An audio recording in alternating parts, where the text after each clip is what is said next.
boom bap, and it sounds like boom bap. Come on, feel the wave. Swing my heart and lose my time. You back, live a shot. I can hear, just close your eyes. Feel the rush, now watch me rise. I'll sway in the breeze underneath the palm trees. Do you feel the beat? Yeah, move your feet. Hey, coconut, coconut, coconut. Don't you like that? Coconut, coconut. For the rhythm through the sun. Coconut, coconut, coconut. Heard you like that? Coconut.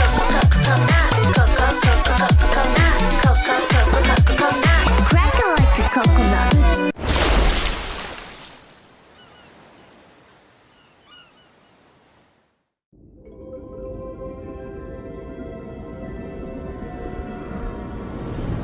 Though your ancestor was the great serpent of the sea, your destiny lies elsewhere.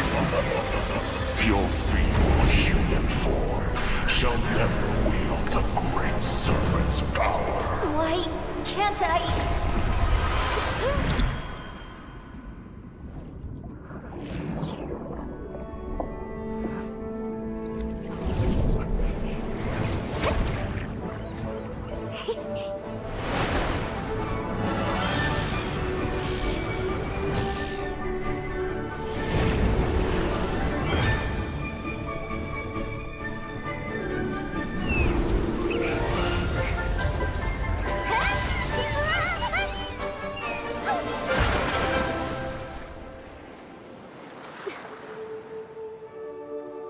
The great serpent's power.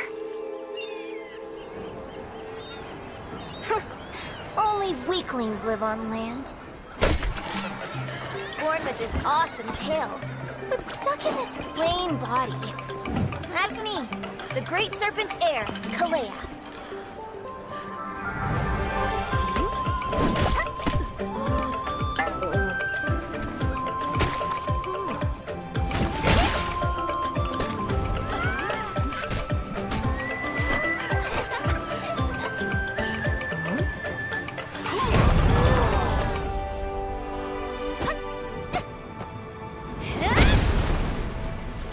Figures.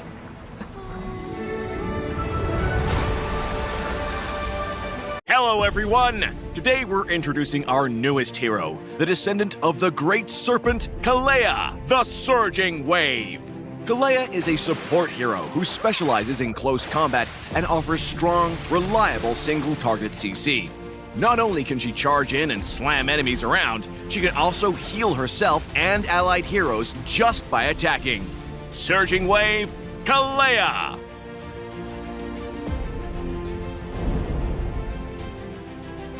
Passive, Surge of Life.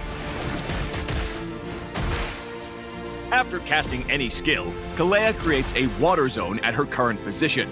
If Kalea casts a skill within a water zone, she will absorb the water zone to enhance her next 3 basic attacks, with different effects such as healing herself and nearby allied heroes. First skill, Wave Breaker. Kalea slams her fist into the ground, dealing physical damage and slowing nearby enemies. Second skill, Tidal Strike, Rolling Wave.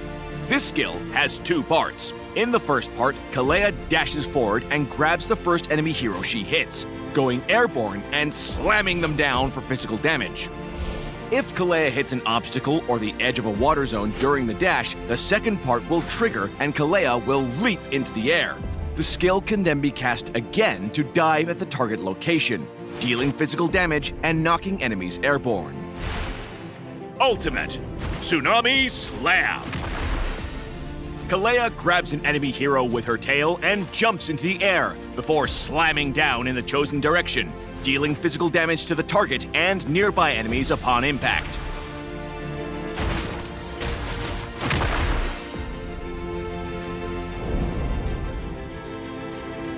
While ganking with Kalea, use her second skill to close in and CC the target. Then use her first skill to activate her enhanced basic attacks and unleash them on the target. In teamfights, Kalea should prioritize enemy mages or marksmen. Use her second skill to dash into an obstacle near the target to launch her into the air, then dive down to CC them. Follow up with her ultimate to slam them into your team, and use her first skill to trigger her passive before finishing them off with her enhanced basic attacks. Kalea excels at single target CC, making her a highly effective ganker when coordinating with teammates. However, Kalea's short attack range and lack of poke means she needs to end fights quickly, or she'll end up being kited by ranged enemies. At level 1, upgrade Kalea's first skill to help allies clear creeps and minion waves, but prioritize upgrading her second skill afterward to reduce its cooldown for more CC during teamfights so your teammates can focus on dealing damage. If a target is too far away, use Kalea's second skill to dash into an obstacle near the target to trigger the second part of the skill, then dive into the target to inflict damage and CC. Kalea's first skill can be used right after another skill, or her third enhanced basic attacks to trigger her passive and boost her sustain in combat. We recommend the tank emblem with Vitality, Pull Yourself Together, and Concussive Blast talents for Kalea. The tank emblem and Vitality increases HP, which also boosts Kalea's healing and first skill's damage. Pull Yourself Together reduces battle spell cooldown, and Concussive Blast helps Kalea's early game by increasing her damage output. As a roamer, we recommend this build for Kalea, focused on survivability and more self-healing. Thunderbelt and Oracle are Kalea's core equipment, providing hybrid defense, cooldown reduction, and boosting healing received, all of which fit well with Kalea's playstyle. Dominance Ice and Radiant Armor grant physical and magic defense while reducing the enemy's healing. Lastly, pick up Guardian Helmet to further enhance Kalea's sustained combat since her first skill and healing scale with max HP. We recommend the Flicker battle spell for Kalea to use with her second skill and ultimate to CC enemies by surprise. We also recommend Vengeance to reduce incoming damage while Kalea is fighting on the front lines.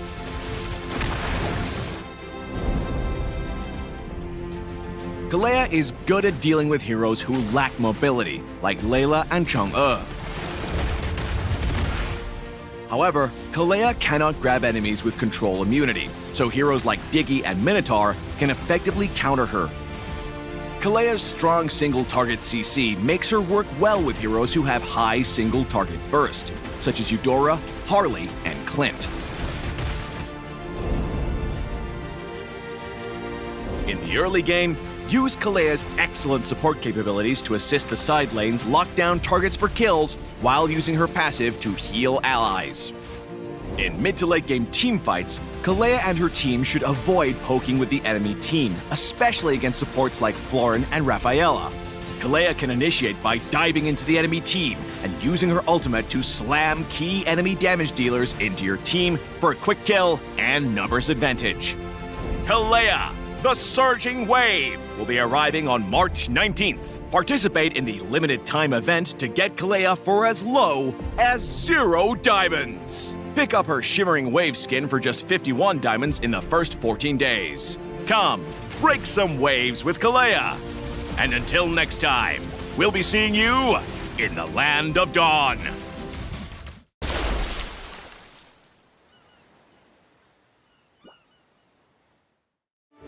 When energy, youth, strength, fighting spirit, a great serpent, and the cultures of Southeast Asia come together, what kind of splash will it make?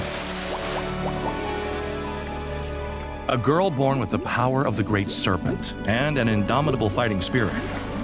How will we bring to life this vibrant, strong island girl who's still discovering the world? Kalea's personal story is very much based on Southeast Asian cultures and myths, where nature plays an important role. The ocean is an inseparable part of life and an important element in local beliefs.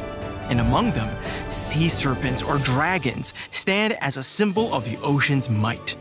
With Kalea's story, we aim to incorporate more local folklore. As an islander, Kalea loves everything about her island home, especially fresh coconuts. To emphasize Kalea's connection to the Great Serpent, we used S-shaped designs in her overall appearance. In terms of Kalea's color palette, after exploring various options, instead of deep ocean blues, we went with aquamarine to capture Southeast Asia's vibrant coastal waters. For the overall music arrangement, we used a percussion ensemble called a gamelan to capture the island atmosphere with bone-in gongs to simulate the sound of water. Other instruments like the angklung, bass drums, slit drums, and woodblocks set the rhythm, creating vibrant beats that bring out Kalea's lively and playful spirit. Kalea hails from the Vonatus Sea, where functionality meets nature. Weapons crafted from fish bones, clothing woven from cotton, and patterns of ocean waves and serpentine curves are prominent. For the village on Solari Isle, we aimed to recreate Southeast Asia's floating markets, while the sea creatures were made to reflect the vibrant colors of the Vonatus Sea. How do you give a 16-year-old girl a sense of strength in her splash art? That question stumped me for a long time. Then I realized Kalea's power comes from her Great Serpent ancestry, not from external forces or weapons, so it should be reflected on her body. I settled on metal accents on her arms and water patterns to highlight her hand-to-hand combat style and water abilities. Her main scream pose also conveys her strength and readiness to fight.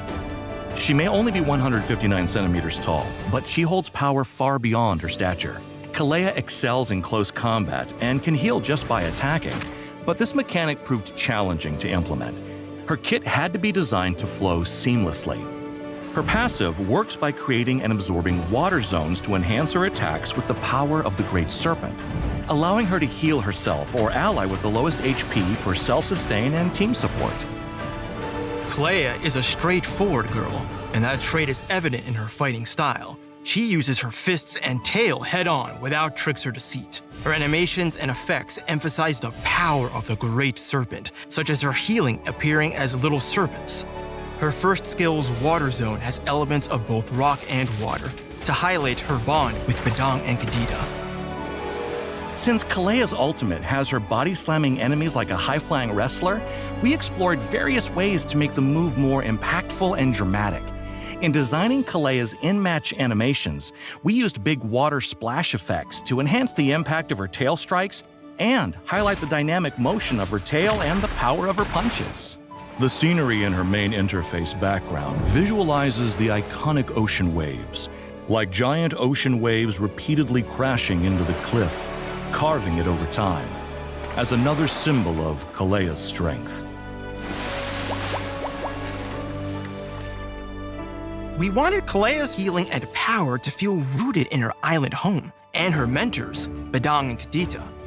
Though blessed with a lineage of the Great Serpent, Kalea is also a teenager trying to find herself. Her journey includes a rebellious phase, rejecting her human form, followed by a powerful awakening through self-acceptance. In her animated trailer, we highlight her journey of self-discovery with 3 key moments when she looks at her hands, from rejection to acceptance to fully embracing herself to unlock her true power.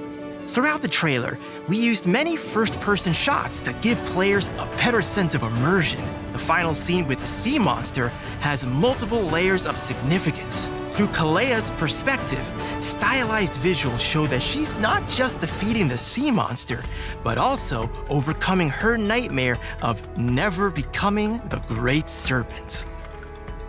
For Kalea's theme song, it had to capture her personality. The music arrangement portrays her growth, starting with flowing melodies that depict her carefreeness in the Vonatus Sea. The orchestral section symbolizes her inner development and the harmony she achieves as she masters her power. And that is Kalea's unique charm. We hope to explore more fascinating cultures in MLBB's future hero designs. We hope you enjoy Kalea, the descendant of the Great Serpent, and use her power to protect your allies just as she does. After all, with the power to smash into enemy lines and peel attackers off your carry, what can't she do?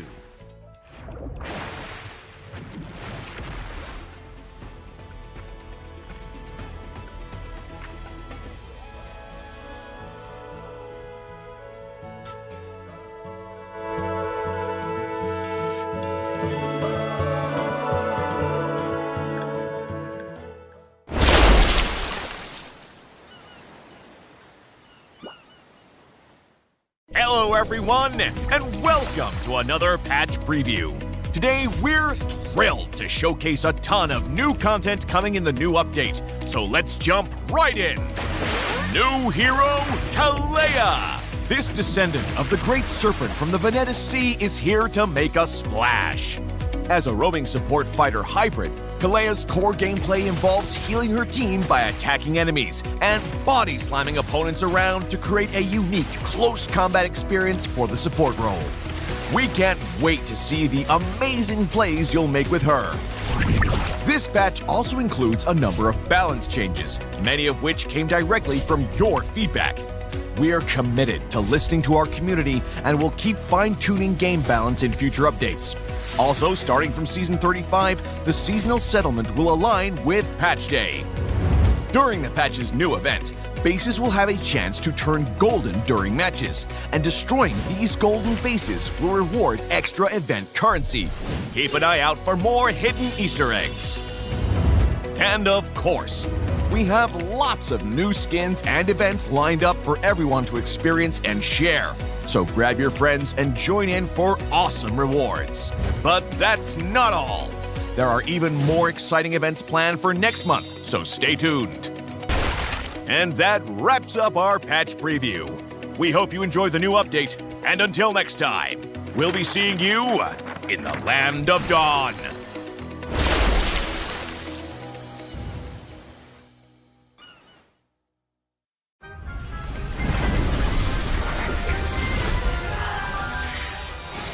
What shadows will I find lurking in your reflection?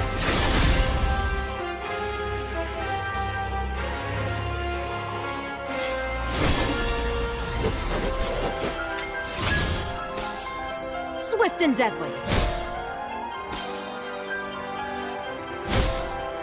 Mirror waltz. Your move. Pierce through.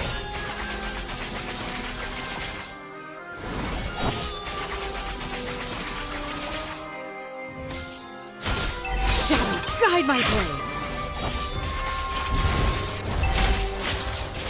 Sharp as the truth. Care to dance?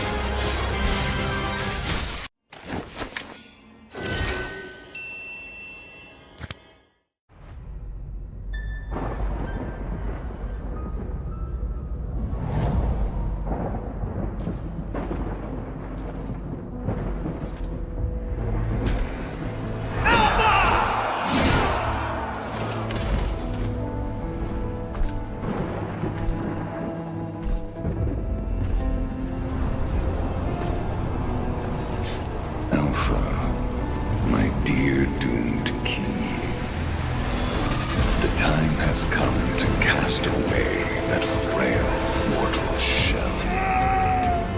Join me in eternity.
And so far we are Okay.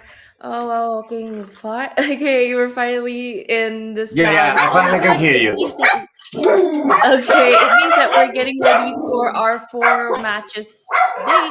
It will be a very very long day, and it will be a very very great amazing day.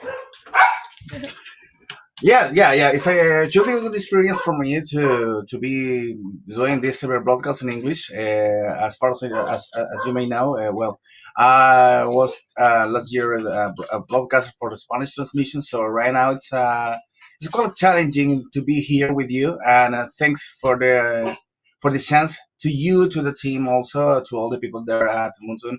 I love the game, and we are going to be watching really interesting teams and players today. Oh, I'm also new to this for MPL LATAM for first because I'm from Indonesia, and really big thanks to Muntan for this chance and also a great chance to cast with Charity. So, we both will be trying something new here today, and Yeah, looking at looking at 8 of the teams, I think they will get all of the chance to duke it out to meet here in the first day. But let's not forget that, guys, for you guys all of are watching our live stream right now, you guys can also recharge your diamonds with a 5% discount on bonds. Ooh, you can also use that code right now on bondx.com.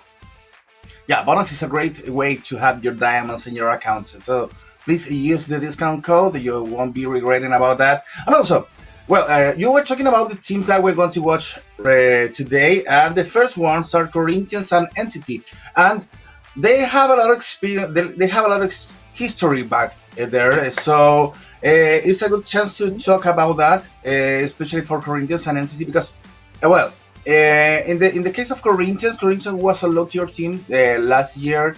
They did a fine performance, not just they wanted, but they managed to have some interesting games. In the case of NDD7 is a team that have been here in the landscape for a long time, so they maybe should have the stronger hand today.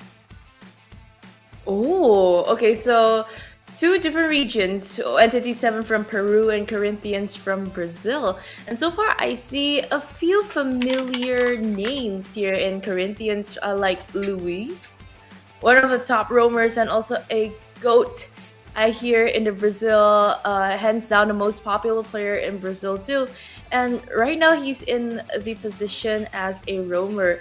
Is the Cho and the Kufra just as amazing as you've seen before, Jerry? Yeah, yeah. I'm looking around for the information about the teams that are going to be watching today, because they managed to have a little changes between the teams. You know, after the last year, a lot of players look for better roads for their careers, so they changed the teams, and maybe we have some names that we used to be in another team, but with very good results or with bad results, and they want to change their histories for this year. So let me check a little bit about what are the players that were changing their destinies, so we can discuss about it. And also, as you said, there are some familiar faces because last year there were some players out of the region playing with us. Right now, we only have players from South America, but last year we have some Philippines players playing here in the region. So there was some interesting to be commented about it. In the case of NDD7, they have 2 players from Brazil, 3 players for 2 players for Argentina, and 1 from Uruguay. Now we're watching right now the lineup for Corinthians: Sakashi, Busicio, Frosley, Luis, Upazzi. Upazzi and Busicio were very talented players last year, despite of the destiny that the team has. The players were doing very good moves there, and it was a fine matches to watch. Ooh, I would like to see that myself today. And a lot of the research that go into for me to see if they mix and match a lot of teams. Can't wait to see all the compositions that they can go through with to the new players, to their new teams, and everything. Also, and for Corinthians, you said before, is it to clarify, the team that you would say have the upper hand today.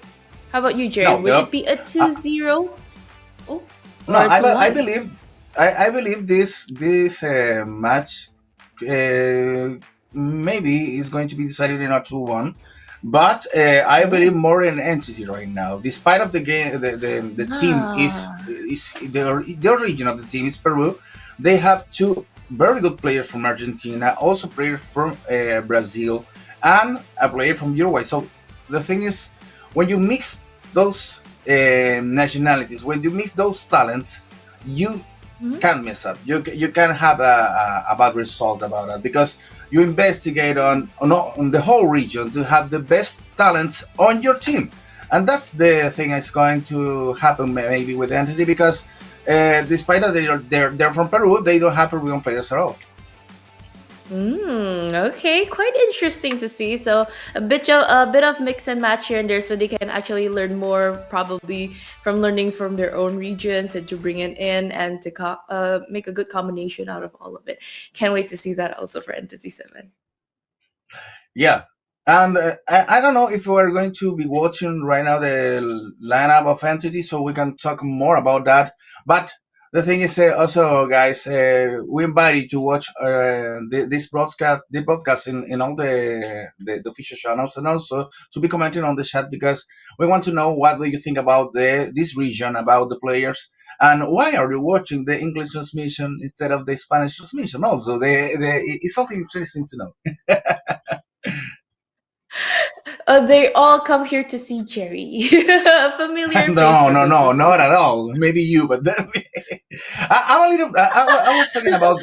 I was talking before in the chat with you. I'm a little bit out Mhm. of the meta right now because I was last year before the World Cup.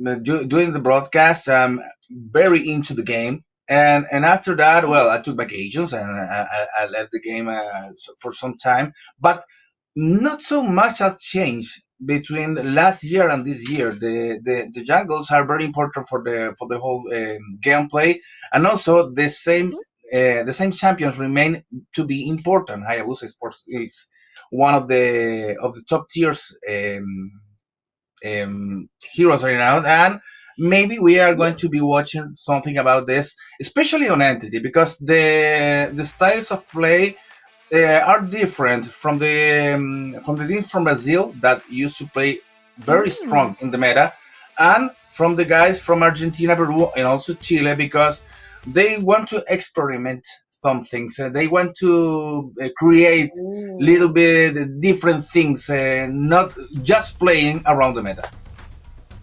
Ah, I see. Okay, so talking about the meta for globally wise, I do agree with you for saying that the meta didn't really shift that much because it's still more to the assassin centric gameplays. But let's see, of course, since we're mixing players here and there, probably they can pull up a few cheese picks or probably some unique heroes that we've never thought that, oh, probably we can use that hero in this role. So probably a experimental phase in the first day too. Yeah, and you can expect that from the Argentinians and also from the Peruvian teams. The Peruvian players they want to experiment a lot. Not the case with the Brazilians. They are really stick to the meta. So we can Ah. wait to have this show starting. I believe that we're going to be watching the next lineup soon. So what are Mhm. the other teams you know on this region? Because we have here Corinthians, Entity are as I told you before, teams with that Mhm. history. Also, Infinity, Malvinas, they have been around for a long time. Also, Alpha 7, but we have new Mhm. names on the board. Ah, okay, but for so far, I'm actually quite keen on interested in Alpha 7 esports and also DreamMax esports. Because DreamMax is one of the teams that I actually know. They pull out a quite good history, and also I've casted a few ladies tournaments. So I'm actually also very happy to see that they also have a ladies division at that time. During that tournament beforehand, and for Alpha 7, I think it's since what you've mentioned before, that a few of the players from bigger teams, they had to go to separate ways and everything. From what I can tell so far is a little fun fact. If like from Alpha 7 is mostly consists of RQ, Akira, and Bigatron's Sons players. Yeah, yeah. Is that I correct? was watching right that information right now. Begatron, he's not on the board right now. So we have two Mm-hmm. new teams. Influence Rage, that is a very it's a new team as far as I can see. But we also have 9Z, and 9Z called 9Z here in Spanish. Uh, Mm-hmm. it's a very strong team from Argentina in a different kind of games on different games. But as far as I know, it's not just the first time on Mobile Legends. They should be Mm. there before. Yeah, yeah, yeah. They are playing also Snapdragon Pro Series, so they have a little bit of practice together, and that's very important. They have Haydon Butch, is a very strong player on the region. They have also Erwin, a name that has been told before here in the broadcast. So maybe 9Z has a lot of to offer during the whole competition. So it will be interesting to watch those games too. But for us, right now, the importance is goes to Corinthians and NDD7, the lineup that we're waiting for.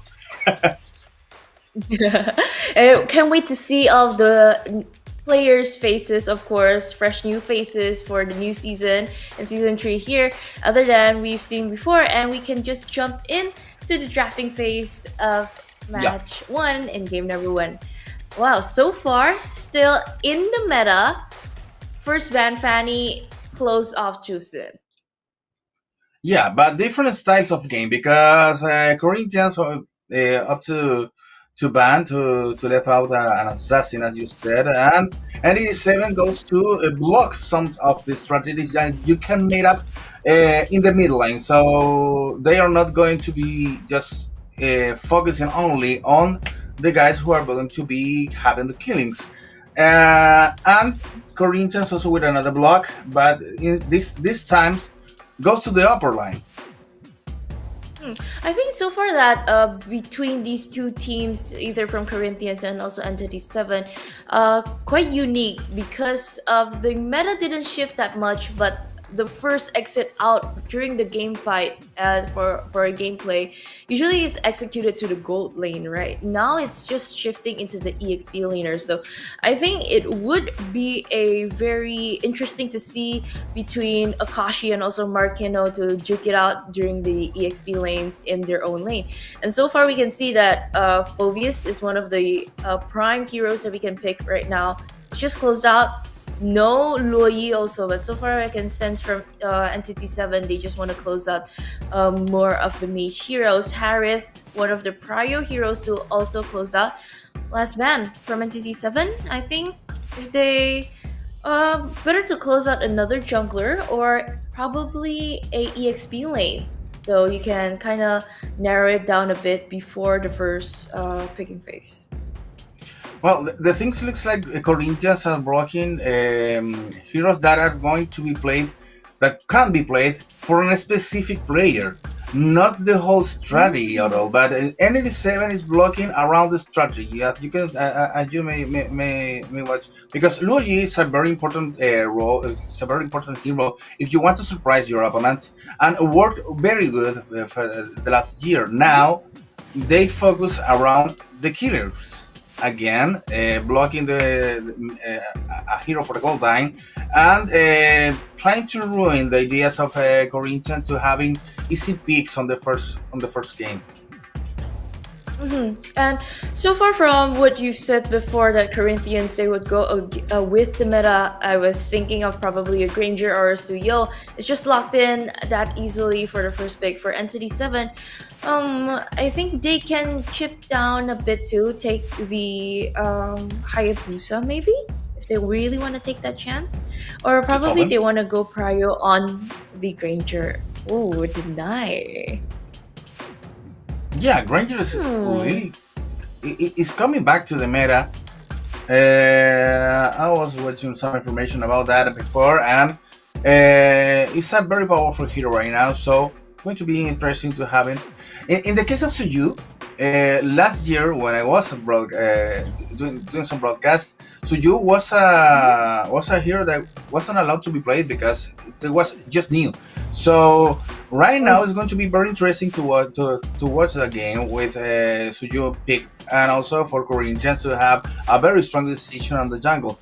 Okay, N87 goes to Gato Cat. The thing is, about Gato is was a very important team player last year. I remember some strategies around Gato Attack that used to look to manage to be doing some kind of desperation influence on the rival game on the rival team. The idea was to borrow the other team at the thing, because Gato doesn't want to doesn't make you play very good. He doesn't offer a lot of damage, but he can ruin your strategies just holding a player. Yeah, because from the hold up, then you can see going head to head with a Gacha is just going to be a waste of time if you're just pounding here and there, because you both can have a good trade off, and which Corinthians can cover using the Kali. And the question is, will this Gacha build be an EXP laner or a roamer later on? But so far, from what I can see, first phase, it will be a very, very good pick for Entity 7 to pick up a Joy for a jungler to just secure it in the first phase. So the second bidding phase, they can just focus more on probably closing down a mage for Corinthians. Well, the end, anyways, for N87, should be having the Joy giving offering damage and moving quickly around the map. Maybe playing with the chances that Corinthian has to catch him. And in the case of Khalid, as you mentioned before, Khalid is a very strong pick against Cat Attack. I believe that maybe it's going to be left into you more freely to going around on the map and maybe surprising the Joy if he can catch it.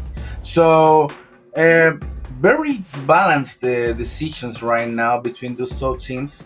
And well, we need some surprises for the last two, so we can have something that that can unbalance the game.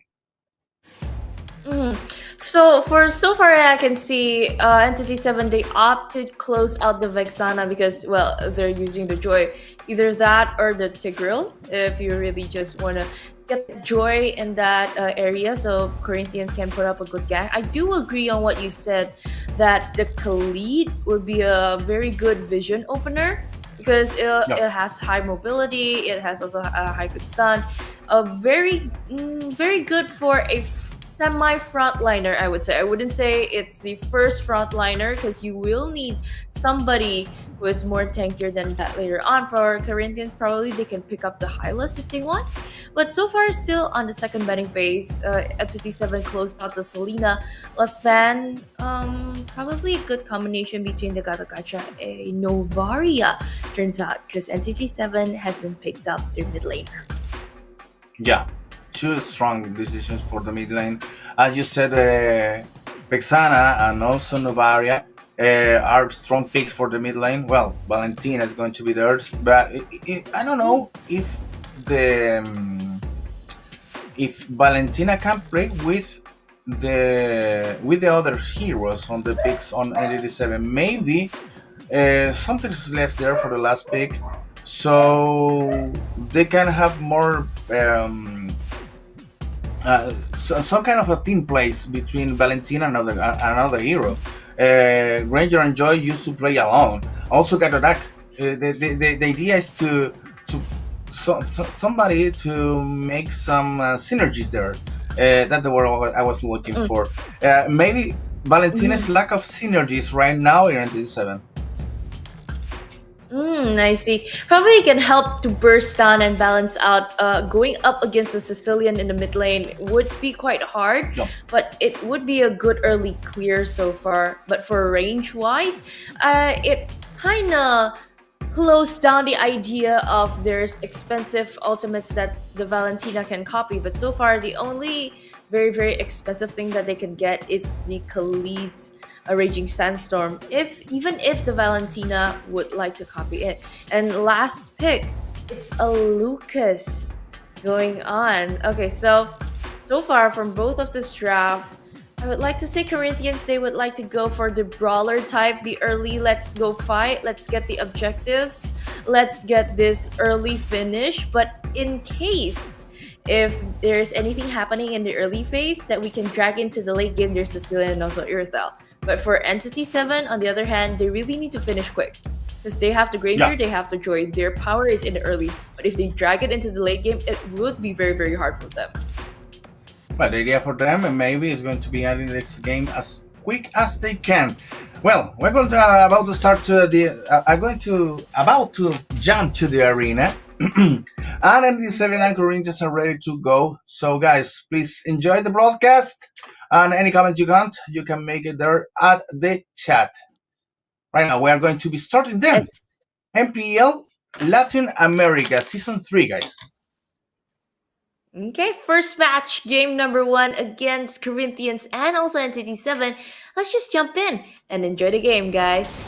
Wow, okay. Yeah. So far, it's a very good early start that you can see. They try to clear it out. The faster you can clear from the mid, the faster you can rotate out. And so far, both of them are still on equal footing, but I see the Gatot Kacha trying to find a bit of information on the gank, but they're just coming in. Yeah, keep an eye on Holzillo. Yeah, it's going down, but Sisi just struck the first blood. Corinthians with the first blood on the game. They started to look very good for them because they focused on the mid lane earlier than NE7, and the response wasn't quick enough. I do really agree on that. So leveling wise, it's still higher on Entity 7 for the jungler, but since you got that early first blood, it's a gold gain quite well for the Suyo here for Buzijo. And we're talking about the overall qualities. Our friends from Corinthians, they opted out to help on the bottom lane, on the goat lane, but on the other hand, for Entity 7, I think they tried to wait out on the Hilda, but knowing that it's a Hilda, I think we better not waste time here. Let's just rotate and find some other objectives first. Well, the thing is, Hilda can't wait for the middle lane to really shine, and they don't need to be part of the battles right now. Well, it's going to be holding the top lane RL, and Khalid is left in the top lane to going to be cooperating again in the middle lane. Meanwhile, Patsy at the lower lane, just alone, only farming. Anytime that the first turtle appears, it's going to be first objective to be fighting for. It's quite also well that Akashi is looking out around for vision, and we're talking about area-wise, Entity 7 still holds to the back line at first, but knowing that Corinthians said they are still trying to clear out the middle lane, I think it will be a bit of a fight here, taking out the turtle. Watch out to Marquinhos, he jumps ahead. Hey, Garu has laid the first turtle. They got the objectives, but also can pay it with blood because hey, Akashi just appeared on the top lane also. Here he goes down. Keep an eye on Garu. He's also going down. Luis just slain them. And Josinho is trying to run away, but it's going to be catch again. Buzicio with another kill. 3-2-1, Corinthians leading the lead. Yeah, 3-1 quite well. A great trade-off again and again, and the kill No! is funneling out to Buzizo. And then another one. They tried to kill it, but even a killing spree in the early stage. You give this much kill for Suyo, wow, it will just be a very smoothing sail for Corinthians here. Even the electrifying beats triggered by Garu, it doesn't really deal a lot of damage between Buzizo and also Akashi trying to just walk into the middle lane. They can still tank all of the damage. We just watched just two bad decisions about ND7 because two players was given there as a gift for the Corinthian guys. They ensure to have the 4th kill on the map on the leaderboard. And watch out here with Luis because he has the brave enough to becoming a solo player. Oh, watch out in the middle lane! It's a complete chaos. Akashi is going down in the hands of Garu. And Entity 7 is looking some bright skies right now. Patsy had to run. All Entity 7 is going after him. Even Okay, Shay quite well. behind the tower. Uh-huh. No, but they're not going to kill him. Patsy just Yeah. managed to be safe in this early game. Just 4 minutes on the game, and we already have a 4-3 score deck here. And looking so far for the game in the mid lane, it was a good trade for Entity 7. They can get the trade, they can get the early start, but right now they even got that early start on that turtle. Yeah, second turtle now on the hands of Garu for Entity 7. The second one for the team, and Marquillo trying to have even more. Catching Luis over there. And so far we can see from Entity 7, they tried to invade more because they have that higher power for now. And they took that gold swing, so far Opa getting sandwich play right here. 3-1, and even Shay gets the sandwich gameplay so well, but Bushijo almost taken down with the Death Sonata by Sif, but so far it's just one collateral damage. Yeah, another opportunity for Entity 7 to going down the turret, but right now the damage is bigger than 2 minutes ago, so Entity 7 managed to have the fourth kill on their pockets. 4-4 right now, 6 minutes, and the game's more balanced right now because Entity 7 woke up just a couple of minutes after the match started. And when they finally woke up, it's a power spike from the Granger also taking that Hunter Strike, taking a great bad idea. Sky Piercer, but even now here, Marquito, you couldn't really tank all of that damage. 1v3, it is just a risky gameplay. You gotta give it up. But Akashi, on the other hand, is also ganked up out the top. 1v3 again and again, but thank God it's a Hilda. You can still run away and you can still heal in the bushes. The idea maybe was having the Marquinhos as a sacrifice to get the first and the second tower, but fortunately for Corinthians there was Akashi over there, so he managed to keep the buildings up and focus Entity 7 in another objective, because in 3 minutes and 3 seconds right now it's going to be another turtle on the map here as just spawned, and all the players of Entity 7 are going to be there in a meeting that is not for cookies. Okay, jumping in with the AOG, Land Daffy get that part quite well, but Garu gets to take one down and even gets to steal the turtle, and a shutdown for Buzisha! A double kill for just one player. Garu still filing up of that, but Akashi is too tanky. Supa, on the other hand, is just also another one. This Joy is on fire! Getting that turtle and even securing a triple kill in the early, plus invading the purple buff. Entity 7, they're on a streak hot run. We have potentially MVP here on Garu. He has managed to secure 3 turtles and also 5 kills right now with a triple kill rush just a seconds ago. And Corinthians is going to be having a shorter map in a couple of seconds, because the pressure of Entity is really feeding in the upper and the lower lane. Just need to push on the middle, and that's the job done. But so far, there you can actually see on the way that Entity 7 is just pushing in and giving up a lot of pressure so far for Corinthians, because they missed that early power spike that they could have got. They actually fulfill it, but they couldn't really commit it, pull it on. But even up now, Garu gets to take a lot of damage here, and even a shutdown. Finally, too greedy in that turret, but a Death Sonata gets to secure, so it's a 1-for-2 trade. So far, it's Corinthians for this one. Yeah, a bad decision there on Entity. As you said, they went too greedy on the middle lane, and they didn't even bother about taking down the first turret. Just went over there, and well, Corinthians managed to reply that and to get 2 kills.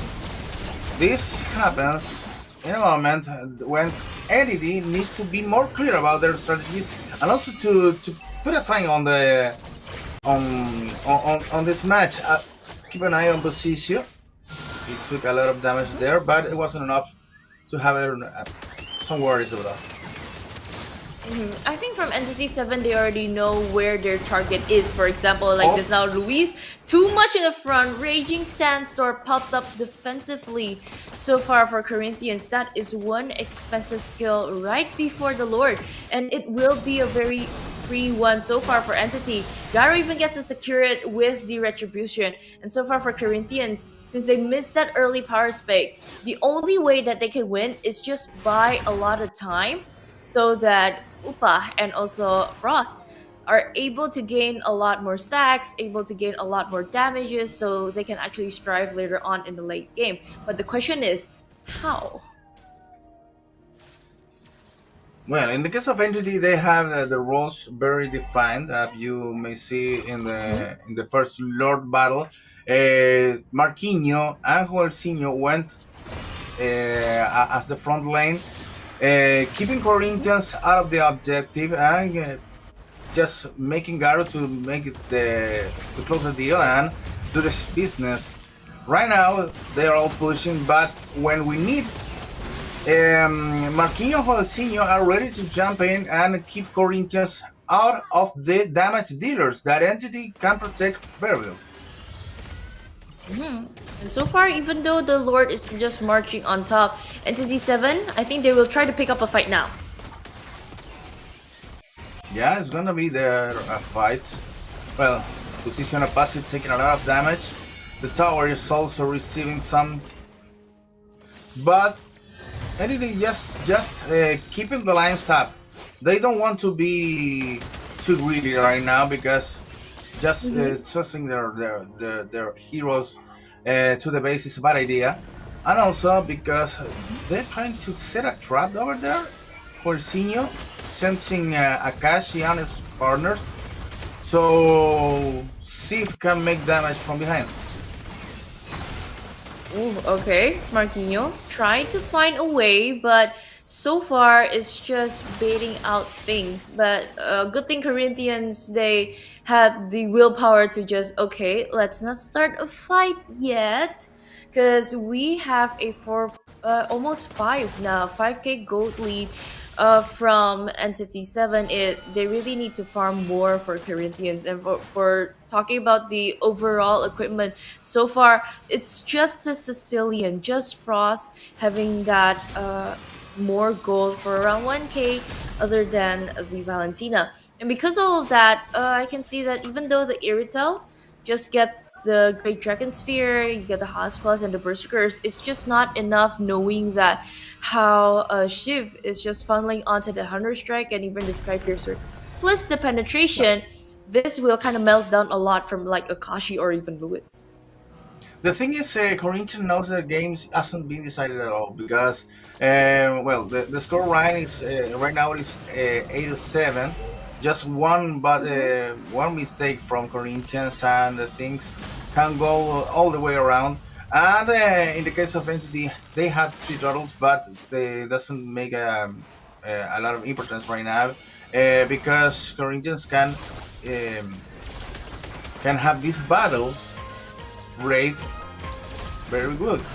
So keep an eye on Luis because he's attracting the attention from the Lord. The Lord has reset, and Entity right now have a lot of work to do. Meanwhile, Akashi is looking for the seal. Oh, okay. Tried to conceal and even got that Lord. Garu just jumping in. Buzisho first popped out, and even that AOG quite on time. Wow. For defensive gameplay, but our friends from Entity 7, they still want to continue that team fight, but Upa is just taken down like that. It 2-4-0 trade, and even Entity 7 got that Lord. Wow, I think it would be a very hard push for this one, but knowing that there is a Sicilian, knowing that there's an Irithel, I think Corinthians still can defend this quite well. Juelzinho was playing on the edge right there because he jumped back almost with 0 HP. And meanwhile, their team plays with they're giving damage. I think they are going to be ending the game right now because Tower 3 is right on the ground, and also the top 3 tower also is down on the upper lane. Entity is clearing all the lines, and also with the Lord advancing, they just need to close the deal. Okay, closing the deal is right on point. Joel, a bit too deep, taken down also, but even Garu gets a double kill. Since the base is open, Entity 7 gets to secure the first game from the best of 3 series. Yeah, it was a very quick match for Entity 7. They maybe made some mistakes on the first moments of the match. Corinthians was very ambitious from the first moments, for the first seconds of the match, but Entity woke up, and after that, well, it was a beast without mercy on Corinthians, because every single battle when they need to manage to Corinthians, they do it. They did it very well, and Busisio wasn't shining at all. On the first moments, maybe we may watch some of the hero power there in the hands of Holcinho. But after that, Entity took a deep breath and managed to order those lines. And after that, there was just a methodic play from Entity. Making taking just the risk that should be necessary for getting the objectives. Don't forget that Garu has all the turtles, and also two of the two lords. So there was a very clean play for them after they woke up. Yeah, really a beast sleeping. I thought it was just slipping off, but turns out it's just sleeping. And looking for overall in the gameplay, Entity 7 really gets and even a few moments that we can actually see from the highlights of a replay. It's just a lot of the times that before Corinthians can actually start a team fight, Luis's Raging Sandstorm, it's force triggered out in a lot of ways. But on the other hand, from Entity 7, they are able to just like, okay, let's save this ultimate. Let's just try to bait Luis out first, because he is the only potential who can actually give the CC area, the crowd control area from that. But other than that, it's just full-blown damage. So probably for the second game, you can actually adjust a bit more on that combination during the drafts. I believe here the experience also plays a role, because if you think about the past experience of the two teams, Entity 7 is an organization that has a lot of history behind, so they maybe have some hours of play as a team. Instead of Corinthians, they are doing good, but wasn't good enough because they need to be practicing a lot, because Entity is a strong player on the region, so you can go to improvise there. Maybe you can start with aggression, as they started on this match, having the first kills. But after that, when you take a deep breath and order your ideas, and also take your roles in the map, well, Entity looks stronger on those times, and they managed to solve quickly the game. I think for an overall, during all of the decision making and also the time on during the plans on how to execute it quite well, both of the teams, I think they are able to do quite well. The thing that I would really like to pick out is like Corinthians, they really need to know that, okay, we got a good start, but what next? Maybe in the process of thinking what's next, you get that triple kill from Garu, and it's just suddenly like, whoa, wait, the Joy got a triple kill. How? It's a huge slap on the face that you had a triple kill against you, and you said, "Oh well, we started fine." Yeah, it was just a dream, just a taste of victory, because the whole cake was for Entity. 14-8 is the score, and you may see now the importance of Garu there in the with the hands on Joy, 9 kills for them, for him. No, seven kills, and also it's not the biggest number on goal acquisition, but was one of the importance. I also the names there are mixed by Valentina.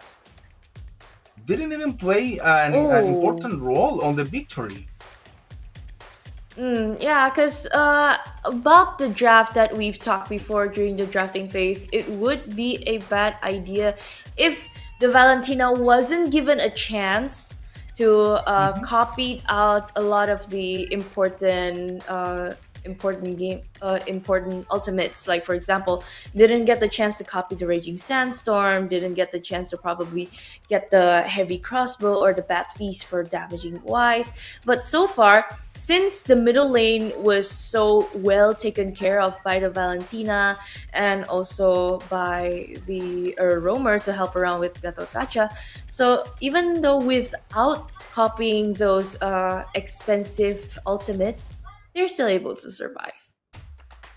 Yeah, and they only had to do that because the idea doesn't have to be giving some kills for free to Corinthians to help them on their way to, well, breathe again, because the first moment was interesting, but after that they don't have anything at all. So they need to manage better their builds. Maybe look for a composition with that heavy tank on the front that can manage heroes like Joy. We said before, Joy is a strong jungle player. Joy had a lot of damage to provide, and also he's hard to catch. They didn't even have a moment to catch it at all. They just suffer on the presence of the Joy. The only one with the CC presence is just a Khalid, or even a mini stun actually from the Yep. ultimate, the rage from Hilda. But what are the chances of the Hilda catching the Joy? If both of them are just too busy guarding on the front lines, trying to find information, trying to find out probably can I get the Granger? Probably can I get the Valentina at the front? And then suddenly the Joy is just at your back line. So But Hilda wasn't so the pick for far, that no because one can stop it first. no, but Hilda wasn't the pick for that to catch Joy. They needed a stronger CC player. They needed maybe I don't know. If I'm watching right now the tier list on these days, maybe Baxia. I don't know. Mm. Or I some was thinking Teresa. the usual You need to be quick to catch Joy. That's the deal. Mm. Either quick or a heavy CC. So whatever happens when you enter into that area, you put up a good stun. For example, like Tigro, it's a good counter for that. But looking back on the draft, didn't Corinthia ban Foveus? Yes, they banned the Pulvius so no one can chase it. Maybe So they need heavy it wasn't a good CC. decision at all. Maybe they needed to pick Mm. Foveus. It was a better idea. Ooh. Mm. Well, Knowing that their position is also in the first pick, though, but what can yeah, we say? It's already done for the first game. But yeah. we It's can an see on the strategic second game. draft, probably. Yeah, the decisions were already made. We need to. They need to wash their hands, wash their face, maybe touch some cold water on the face, and be fresh for the next game. So they can start with a new composition, with a new strategy, and with a fresh idea as to how to catch the killer. That's the name of the game right now. How to catch the killer. It's not how to catch joy. That's a Yeah. feeling. Maybe Really the they name can too. change the killer, but the idea is the guy playing the killing hero is doing the best job of the day. Very good early start from them both also though. And I can't wait to see. Probably in the second game there will be a shift. So probably more to like respect bans, or probably they would actually would like to. Okay, it worked in the first game. Let's just do that again.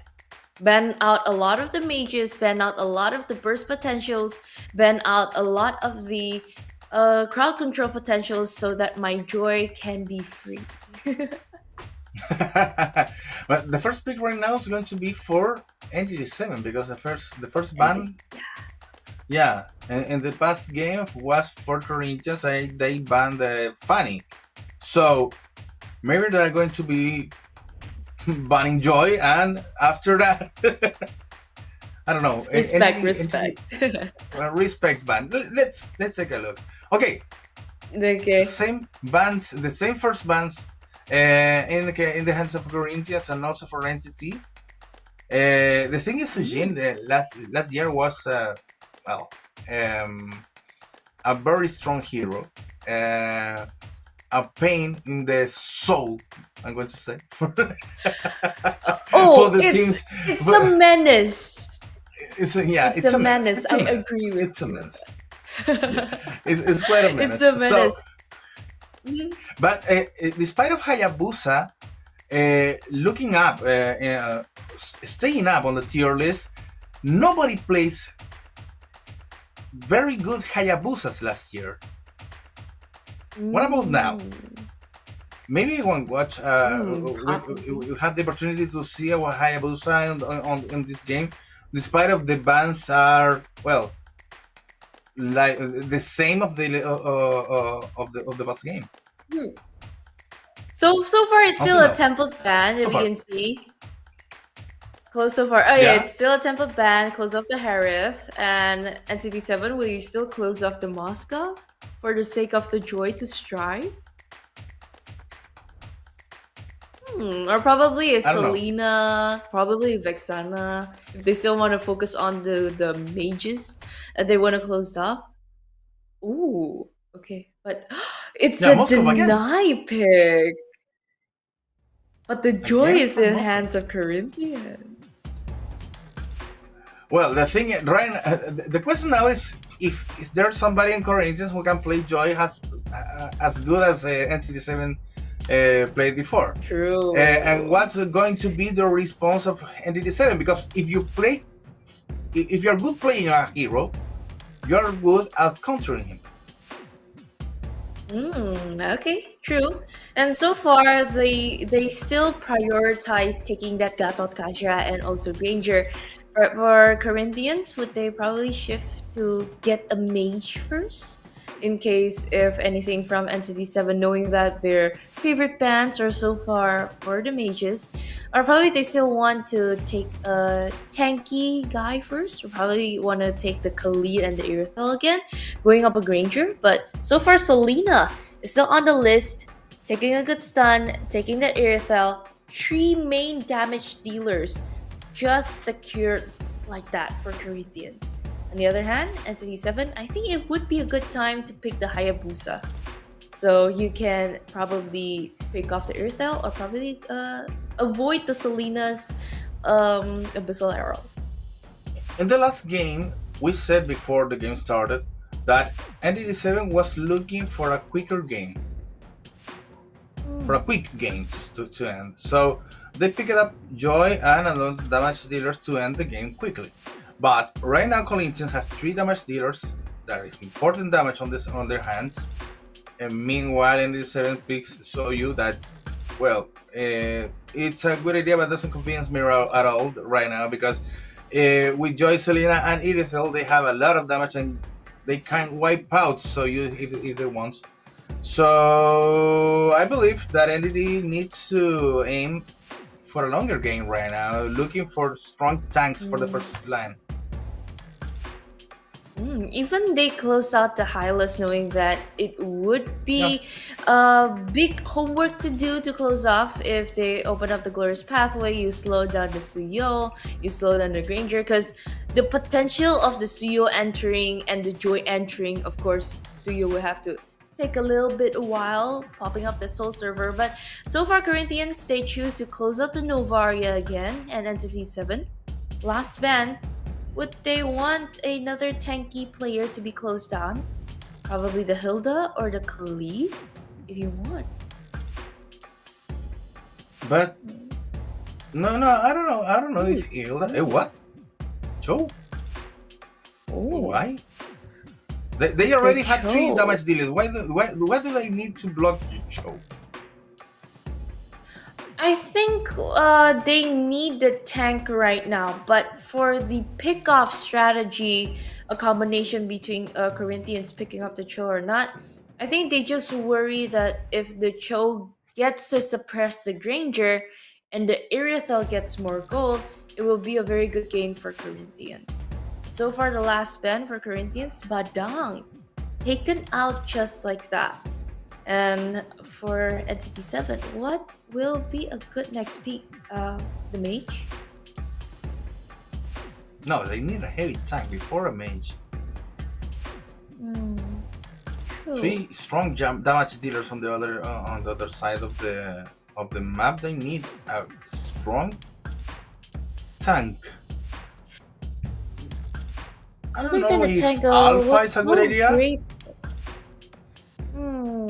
Quite unique though if it's an alpha, but I'm thinking about a Vexana, so it can be a good combination between the Gatot Kacha and they can still stun in the They hear Joy. you. Okay, that's. They They don't heard hear you. me. I'm not whispering, guys. I believe a Vexana, right? Okay, there you have it. Vexana, strong play for Um, 27. two But tank. it's looking good, huh? Tigreal would be Look- nice though here. The Tigreal. If they really Yeah. want to go head to head with the area for stun, but it would be a very tacky thing to do, knowing But that there's a Tigreal for Vexana and Gato Corinthians? Kacha waiting. Yes. For Corinthians? Tigreal for Corinthians. Yeah, Yes. yeah. I'm agreeing with you. It's a good response. Maybe Baxi also. How about Chi-Chi? For Gatot Kacha in case to melt down either one.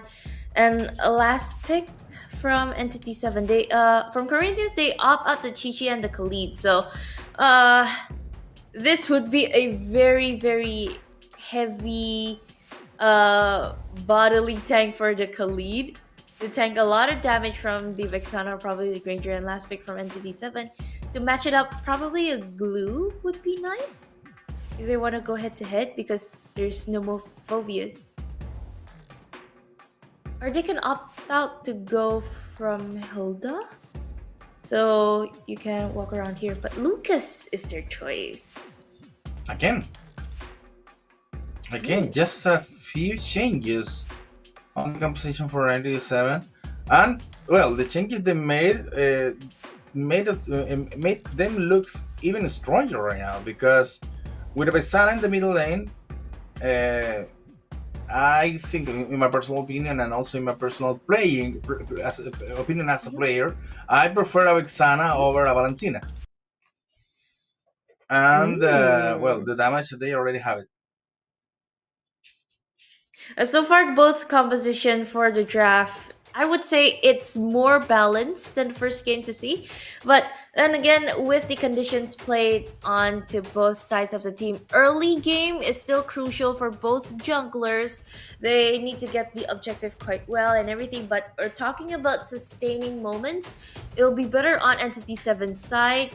It'll be more safe on their side. But knowing that there's a Chi-Chi that is just buffed, it would be a good game for the second one. So I think Corinthians can still put up a good fight overall.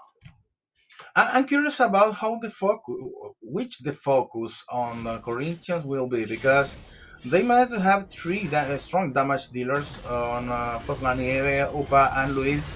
So they're going to be needing playing together, and maybe they need to be just focusing on one line to make the more damage possible. And funneling in so far because Akashi is on the Chi-Chi would be a greater invite here. But First Blood by Corinthians, the Selena I told you. is hitting out a lot of points. Well, told ya. Frozen and Luis played together and went to hunt on their jungle on Entity 7, and they managed to catch the first kill. They went to the second one also in the middle lane, but Vexana managed to leave the place, and with just a couple of hints of HP, going back to the base. Luis and Garu, maybe we'll meet there. Hey, nice move on Frozen Evil, catching Juancinho and forcing him to going back. And so far, playing back and safe right now would be a good call, but Corinthians, again, they have that early power to pull a gameplay as long as Frost lands that Abyssal Arrow. And since so far there's no calls yet too heavy yet, so I think they would just focus on to the turtle. Let's just clear it out first. Let's just get a great view first. Let's just hover over the area first. Whoever gets to secure the area first is, so far I see from the mini-map, it's Corinthians. Yep. It's a free turtle, and even Entity 7, they opted out to let's just jump more, even though there's more invasive from Corinthians. Well, the thing is, Joy can be important on damage in the first minutes, but in the case of Garu right now, they need, he needs to build the power of the hero and not just going ahead without problems in the first minutes. So they need to be more patient to build up a stronger team for the next battles. I think for Entity 7, what you're saying is quite true. You gotta play that timing right. And for a lot of the hero combinations today for Entity 7 in game number 2, they really need to time their ultimates quite right. Between probably the Vexana's Eternal Guard and the AOG from the Gatot Gacha, but overall, Akashi almost taken down by the Soul Server from Garu. But so far, they are really playing it safe. I think just funnel in first, then you go start a fight. But she smelled something funny on the rear, so they said, okay, I feel the danger, and went back to the tower just in time on the arrival on the guys on Entity 7. Upa in the bottom lane, keeping busy defending their towers, and in 20 more seconds we're going to have another turtle. Don't forget that Corinthians already have the first one, so Entity, as we said before, is playing a safer game right now. Safer game is probably the answer, but because of a safer game, they have a roughly around almost 1k gold lead. It's not too far, it's not too big of a deficit, but again, for the second turtle, Entity 7, they are just starting to get that turtle. Objective wise, Akashi trying to find vision, Luis trying to enter in, but even Garu gets that turtle in with the electrifying beats, quite on point, and AOG triggered out just for the defensive play for Martino. Quite in the front. But good thing, it's a good call from Entity 7. Let's just disperse first. Enough for the fight. At least we got what we want. Knows when Chai pick is important. Well, the Vexana unleashing their ultimate. We have even one more player to care about for Corinthians. This ultimate is very important for the composition of made for Entity. They managed to have another lone hero, if you may call, on the front lane. Oh, take a look! Surprise for Juancinho. It's going down in the hands of Bosisio, taking the second for Corinthians, and after that, Sib is going to suffer all too, because Patsy went very greedy there. After between the towers, Vanayon Gara is going to be doing the hand trans right now. So far, it's a very great cut by Corinthians to probably try to take the outer turret from tier 1 down in bottom lane, but it is not that smart on top. Marquinhos just taken out and blasted down that easily. Wow. It's the second one for Rosiccio, but he managed to have very strong damage opportunities right now. So maybe you don't want to have a date with them alone on the forest or in a lane.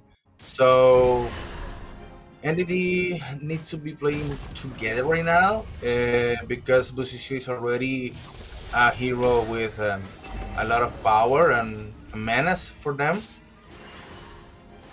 Going to the next talon right now, Luis and Obatsi. Bushishi is going to be there also. Olsinho.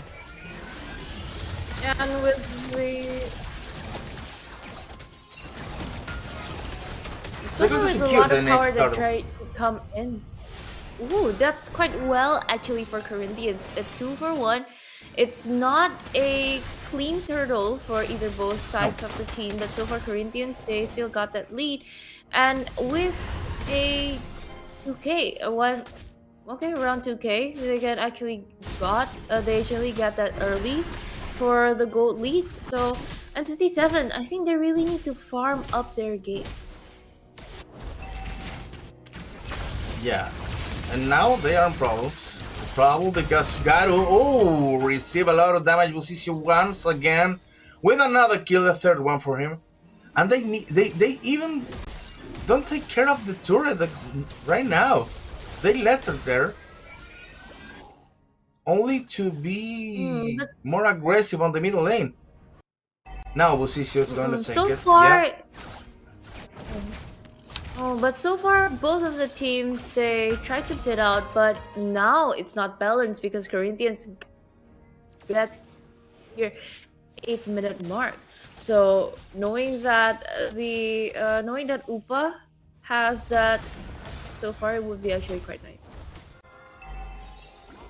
Well, both teams are just going around the objectives, if you may see right now, because 30 seconds more we're going to having here the first Lord, and both teams are already dancing around this next objective.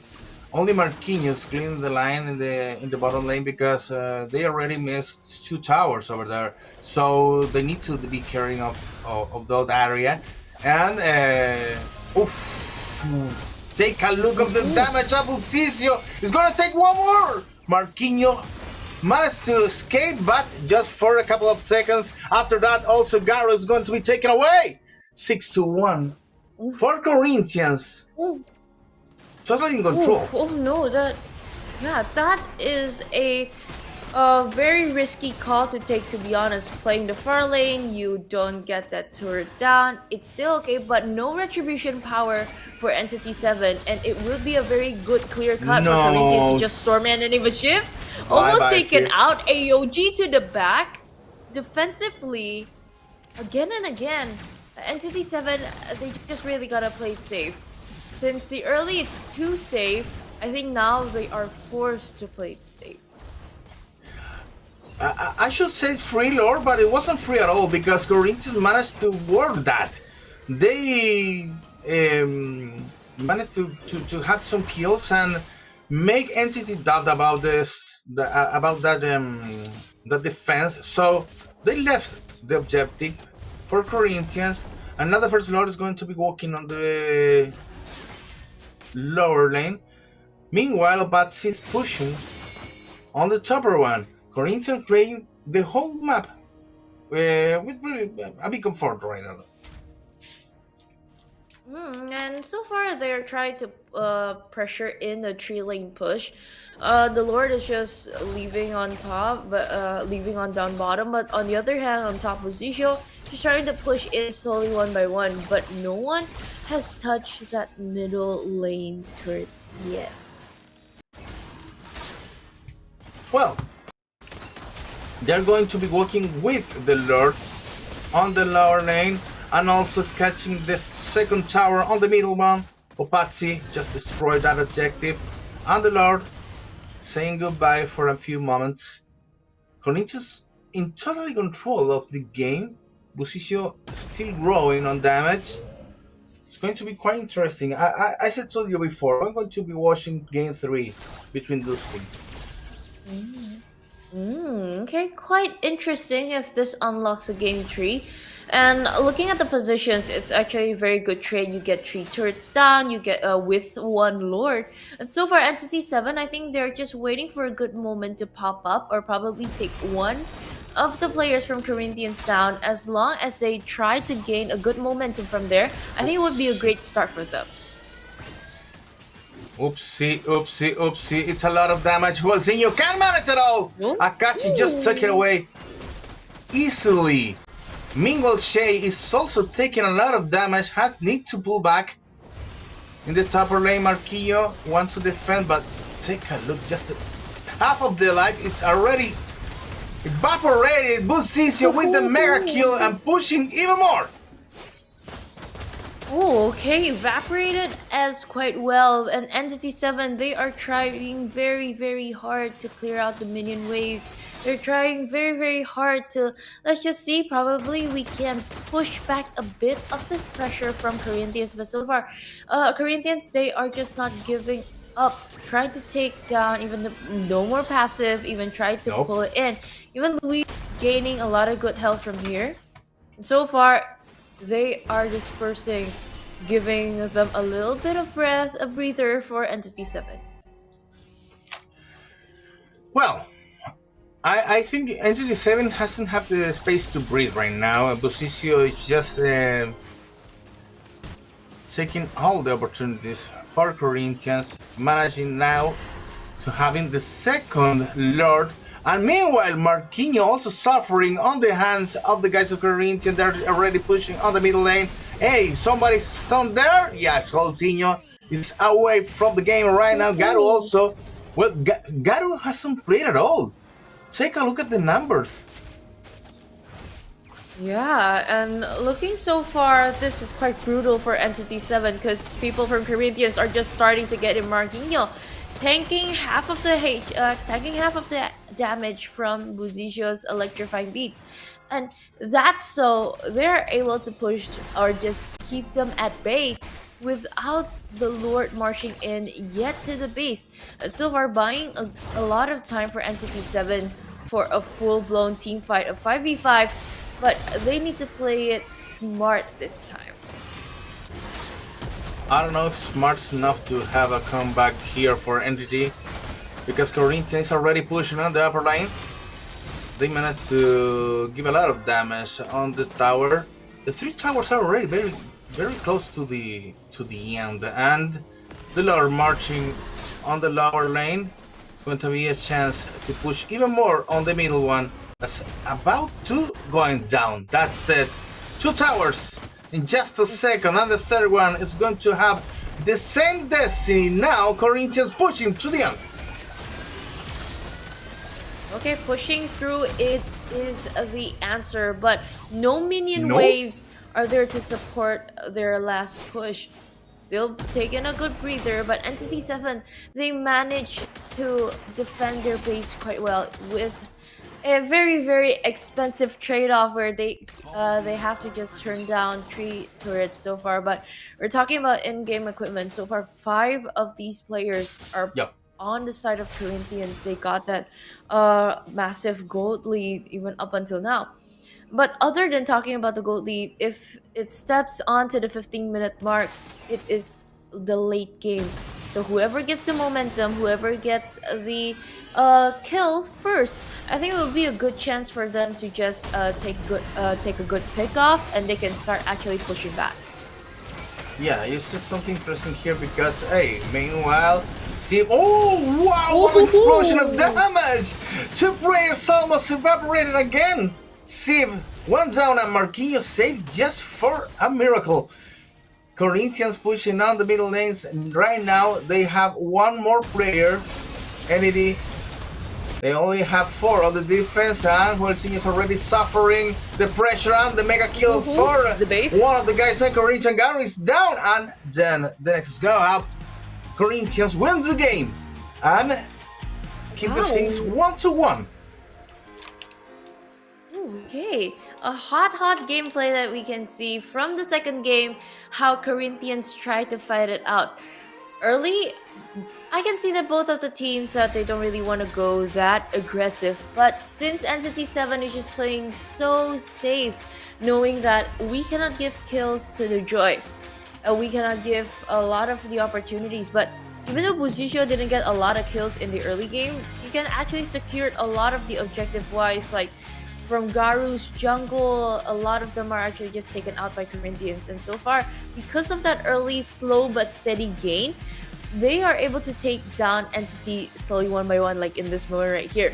Sadly, it's a very, very good strategy that you want to go playing on the far lane, just take two down. But sadly, okay, let's just go and let the Lord go. No information, it's okay. But since the retribution power from Entity 7 is just down at bottom lane, let's just give to that.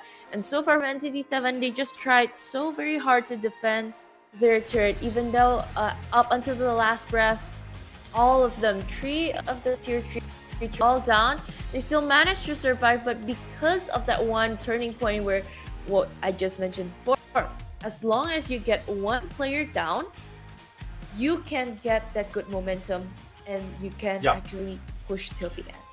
And that is They didn't left the momentum at all. That's it. That's good for Corinthians, and also the snowball of the damage wasn't ending at all. Sadly, the guys there at the entity, they pick up Soyo. It's a good hero, but not as strong as three damage dealers on the other team. They needed to have maybe a crowd controller that can take away one of the damage dealers, but it wasn't possible at all. Corinthians managed to have these three huge cannons on their hands and making damage just in turns. They never stop making damage to the guys on Entity, and the numbers are strong. Keep an eye on Corinthians, 16-1 on this game with the strong appearance there of Busisio with Joy. We mentioned that on the early game, who was already hitting hard. And after that, well, the rest of the game was just a walk for Busisio and his Joy that managed to have the biggest numbers there on Corinthians. And without even taking damage, Luis did his job so well, and it's able to tank a lot of the damage so far given by Entity 7. And we're talking about the overall, and since there is a very, very goal gap between these two of these teams, so talking about the full compositions between the items, it is a real deficit for Entity 7 to actually try to keep in the second game. But so far, the overall a satisfying match that we can, and it was a satisfying game. Number one, but Corinthians, they just don't want to let this go. But remember, it is a best of 3 format, so let's see who will be the stronger team to take on the 2-1 point. Well, the good thing on these BO3 matches is especially that they need to walk up fast after the first hit. Entity played very good, a very good first game. Despite of this starting a little bit slow, after that they went very hard on damage and don't left Corinthians a chance at all. Right now, Corinthians left one chance on Entity, and I was afraid about that because the first time they went out of minions, they went back, and I watched that and I said, okay, Entity just need one good team fight to test the things around. And fortunately for Corinthians, that didn't happen, but it could happen. So Corinthians need to be even more aggressive, maybe merciless about this, because if you left that chance to a team like Entity, you may lose the game. Okay, quite well. I think it applies to both of these teams. When once you get that early pace on what's next, or what can we get, what can we trade off, and so far you can see the MVP of the game, Akashi. Okay, on the CC, quite well. I can see with the KDA 208. I can actually see that a lot of the damage dealt by him was very, very welcomed quite well. And since that the CC is just always in the front line trying to find a very good position to open up the current call, to actually just trap between two players is actually quite well. Like as we can see during the highlights here during Akashi's play, he just came down to support the team in a right moment because knowing that CC having the high mobility and with the combination with Louise, it's just awful. Yeah, yeah, they managed to solve that movement problems that they had in the on the first game, on the second one. But it's not just about movement and positions; it's also about power, and the power showed by Corinthians on this game with three damage dealers on their lines. Well, they need to play the same card on the next game and don't leave any chances to entity to go back after this little step back. I do really agree. So both of the teams, when you start early. So uh we're talking at first that we were talking about the compositions with they actually improved quite well in the second game. And during the third game, I think it's the time they need to adjust.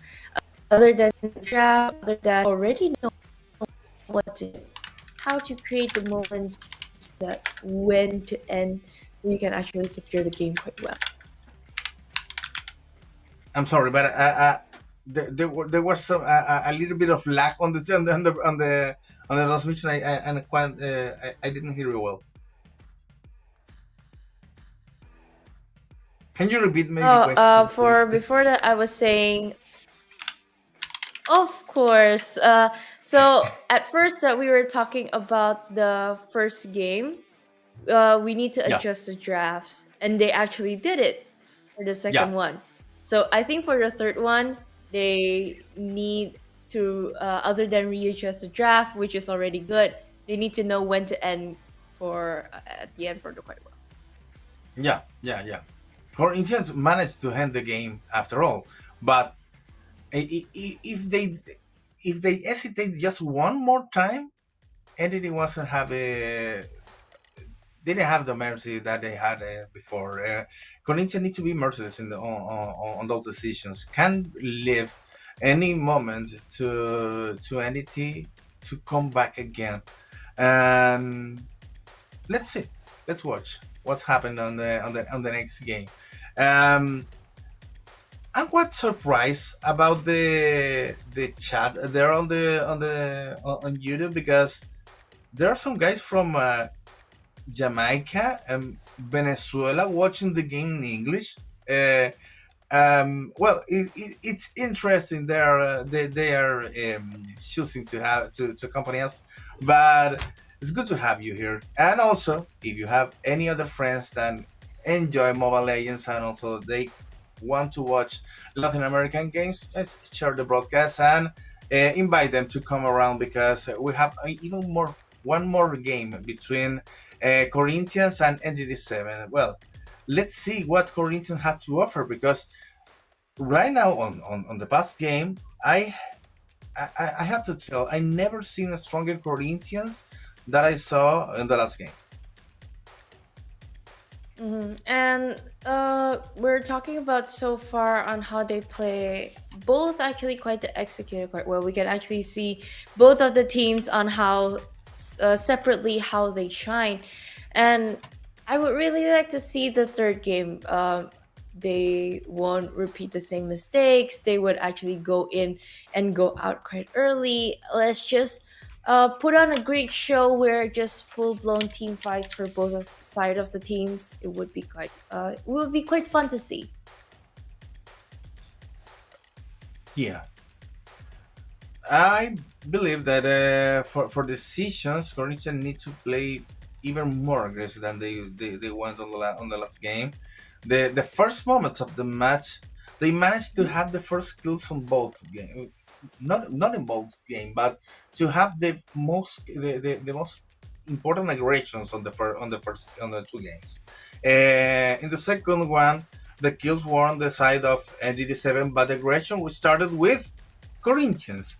That aggression shown on the two games need to be present from the first moment of this third game because it's the decider. So you can't go around. You can't go other road because they need to go there, jump just to kill.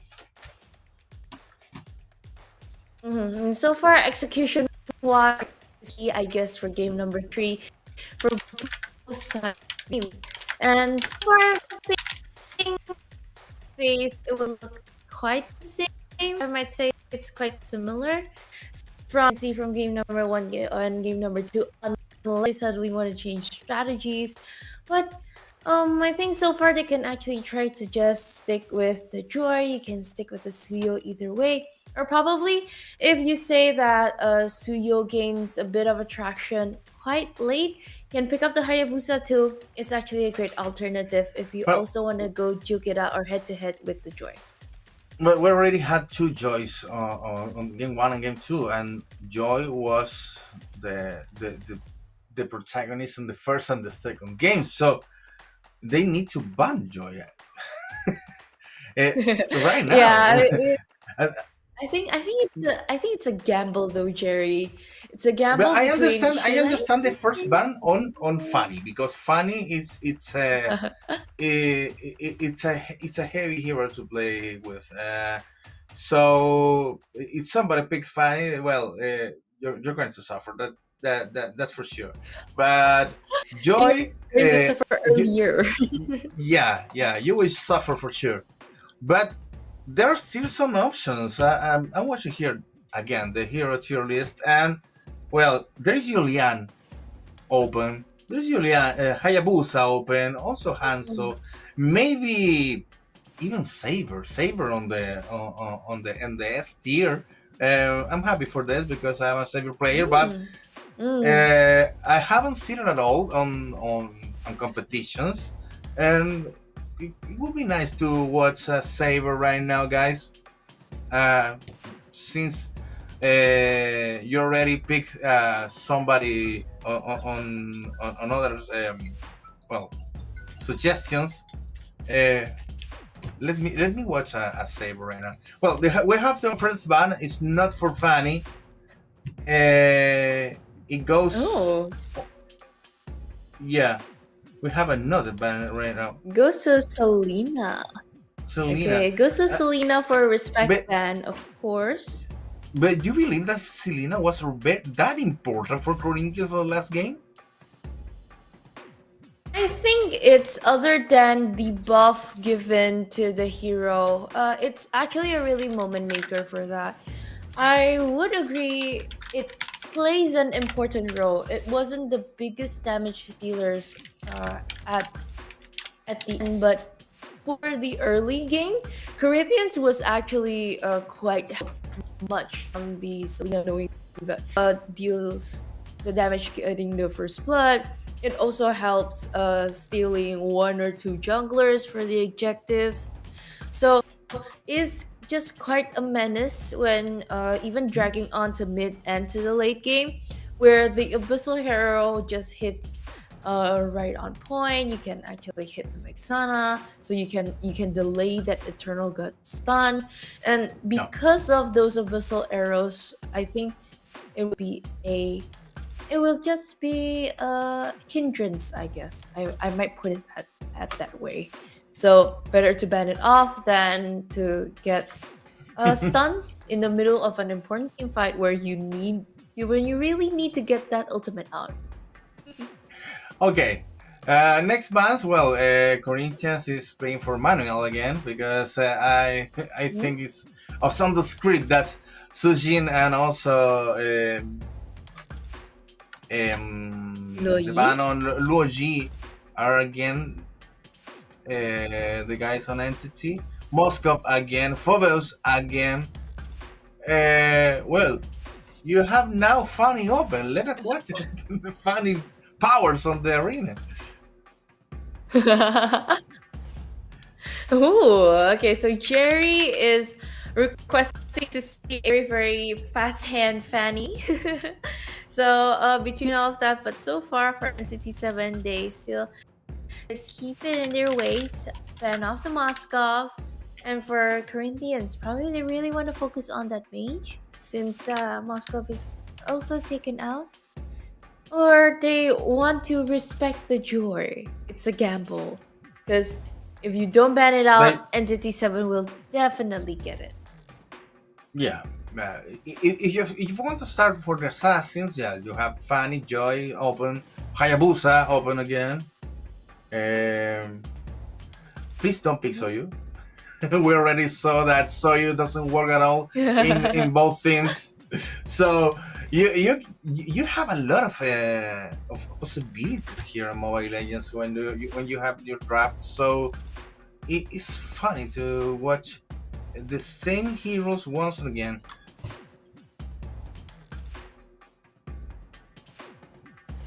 Okay, Okay, but so far let's take probably it the they're timer just now. Hey, also adjusting for the first week. Joy Really again, thinking. Joy. Joy again. But now What on the do hands of we Entity see? 7. Okay. Back to their rightful owners in the first game. You can see it's striving. Other than that, But this, the Granger and the Gatotkacha is still wide open. but I have to be honest. Between Entity 7 and Corinthians managed to have even a powerful Joy than Entity 7. So maybe they're going to be, I don't know, able to manage the Joy right now. Get attack again, Granger again. Give me more CC. We need to stop this Joy. I think for the next opting to probably the Irithel because it goes quite well sometimes and some not. On going up against the Granger, they need someone tanky at first, the Khalid again. If they are really comfortable with that, you can pick that up. You can just secure it first, or cause like since Selena is just out of the question, that unless you really play with range. Yeah, I was thinking about range and they just locked in you and Baksha as a choice here. Baksha XP. Baksha Roamer? I believe Also Baksha will to be a Roamer. can. Yeah, Okay. I've seen Baksha Roamer before on this region, so wouldn't be a surprise to have it there, helping even Joy to get even more kills. Baksha as a bait, Joy as the slainer. Yeah, works. It's just a pure finisher right there. You can see. Yeah. Just see the vision first. But CC, as a countermeasure, in case the box flexes out to be the EXP, but it would be a good pick to melt down anyone who is tanking in the front. So even without the phobias, you can actually pick it out quite well.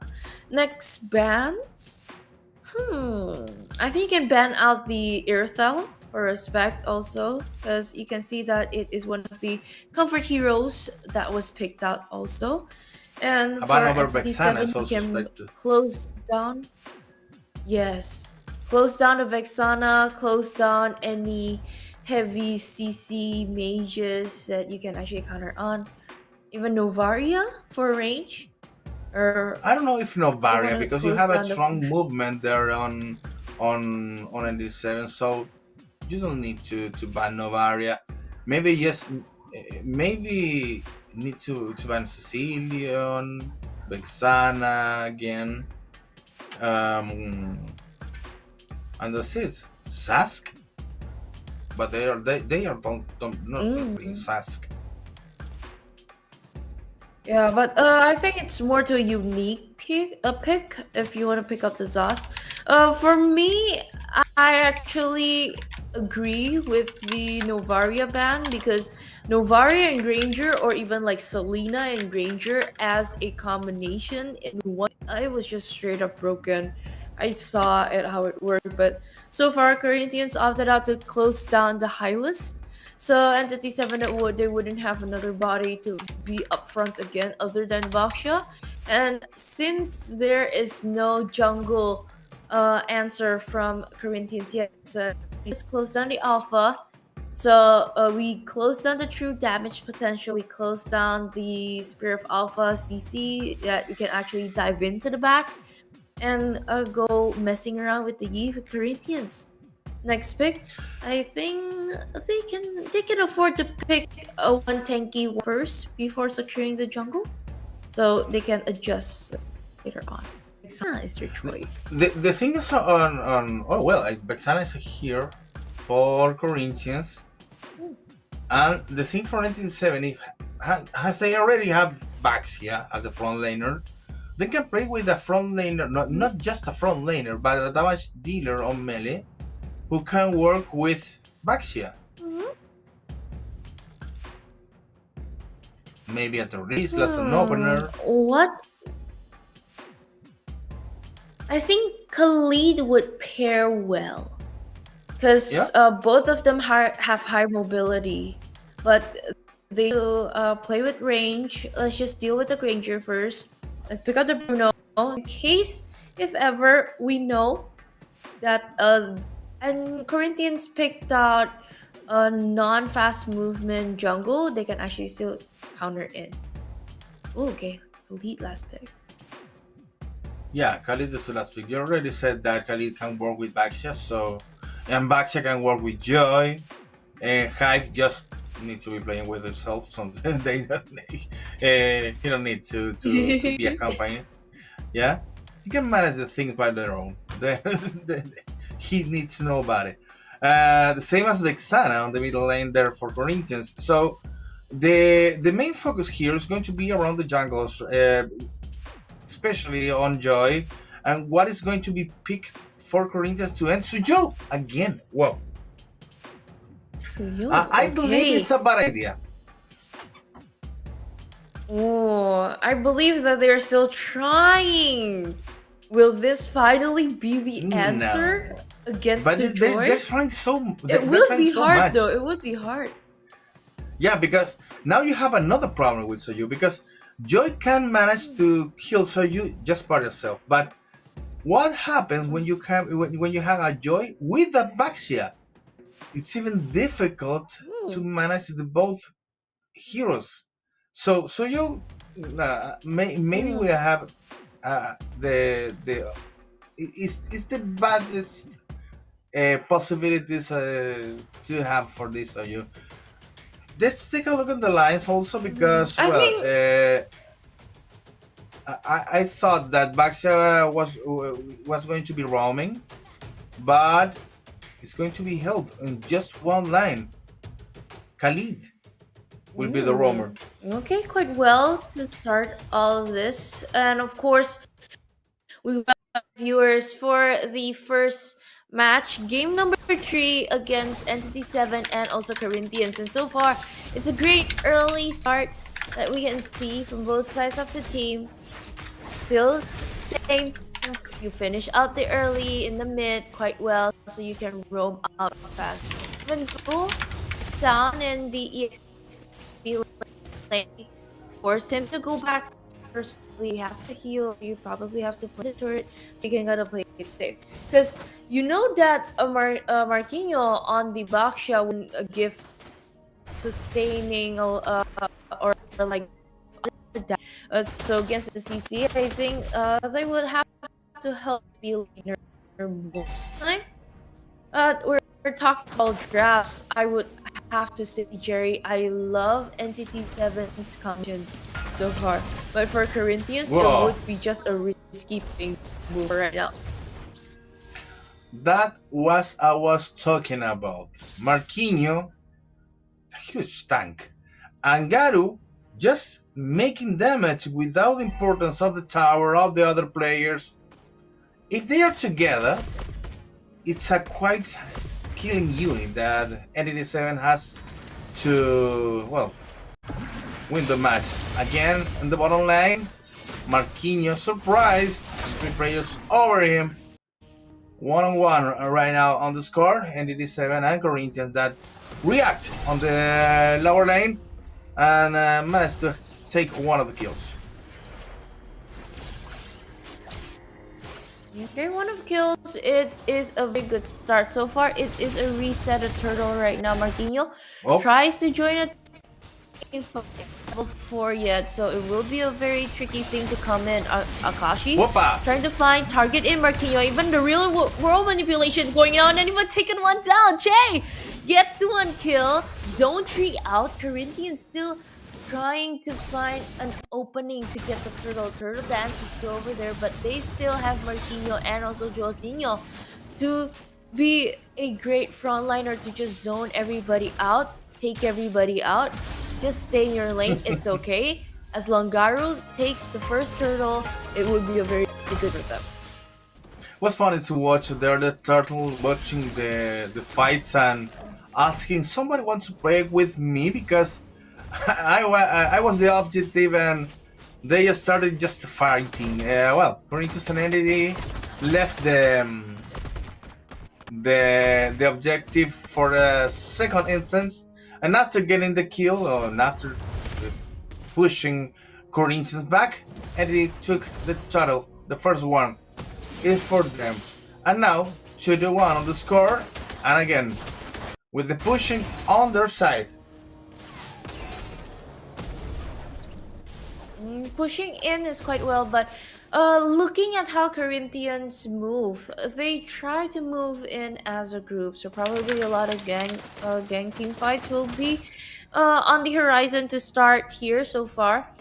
But since knowing that this typical safe gameplay they try to approach, it would be safer, yes, but if they manage to just give or pull out a lot of good team fights, it will actually be a good game for Corinthians. So the safe route of Corinthians this time is just picking fights but together.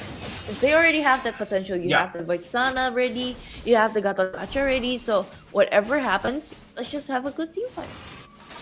And that's what the movements take the lead on the protagonism, because Akashi, as you may see, was in a difficult position there, and the surprise was already made or set up by Corinne when Entity. Hey, take a look again on Akashi. Garu doesn't hesitate to go under the tower, and now against Luis, the minions chunking the tower, so Garu can play easily between all the line. Doesn't problem almost at all to manage to have another kill, and now over the objective. Hey, watch out, Lucicio going down in the hands of Martinho, and Opazzi had to run away. I told you before, this hero is a pain in the soul. Marquinhos went down after all because he committed too much. He went down on the turret and it was a bad idea without the partners to go around with him. I told you, this Baxia is very difficult to manage. I think it's just the way of how they try to execute it. But overall, it will finally pay off as long as Garu gets to hit a lot of the damage at first. But look, from here, being a good front line for Marquinhos, trying to zone everybody out. Corinthians wanted to invade that purple buff, but failed to do so because Marquinhos was there. And we're talking about the overall gameplay. Corinthians tried to play it safe to just try to put up a good, try to find or bait out team fights. But with Upa getting that Sky Piercer in the early game, I think it would be a very good investment for right now if they still want to try to like probably pick off Shiv or probably pick off Try. It would be a very good target so far. Okay, if you can, I don't know, analyze what happened there. with Xavi on Frozen Neve, another kill for Entity, and now with the tower, with the minions, doesn't care at all. Now Marquinhos looking for another kill, went too far, receiving now a lot of damage, and Apache running away. Sib managed to kill them. 6-2 for Entity. Despite of the problems that can manage over there in the jungle, they had another kill. And Garu playing just by herself in the lower lane. The thing here, And wow. Entity is playing around the whole map, not just in a lane. And since they are knowing that their group is a fast-paced moving group like this, it would be very hard to catch down. For example, right now, Eternal Guard popped in, 1-1 division, both are down, EXP with a roamer. And so far, it's a very good game for Corinthians trade-off wise. But back to the point that I was making. No! They have the potential to roam wherever it is. They have the chance to wherever just start a fight for like right now. Try to invade the purple buff. They even can try to do that. Even try. Cannot force up a good team fight, but Boziccio almost find a way to pick them off. But so far, still able to survive. Okay, stun a bit of an emu, but even wow, killing spree by Steve. Finally getting that power spike, even a double kill onto the back. Flickered out defensively by Frost, and through all of that, utilized quite well. Marquinhos is just still able to tank a lot of the damage between given out by Corinthians. So far, it is starting to feel the pain for Shiv. Since that item power spike is there, and everybody can just tank in, wow, that Bruno, with no one jumping in other than the Suyo, it will just have a very great area to free hit. I just realized about the goals difference between Entity 7 and Corinthians, already 5Ks in favor of Entity. They're going to be pushing again on the upper lane. Well, they're setting up and trap the Marquinhos, tempting the guys of Corinthians to go after him, but Xavi already hidden to be giving more damage. In the next seconds, a new Lord will appear, and it's another opportunity for a big battle between Entity and Corinthians. Corinthians need to end with those face checks. He's suffering a lot for that.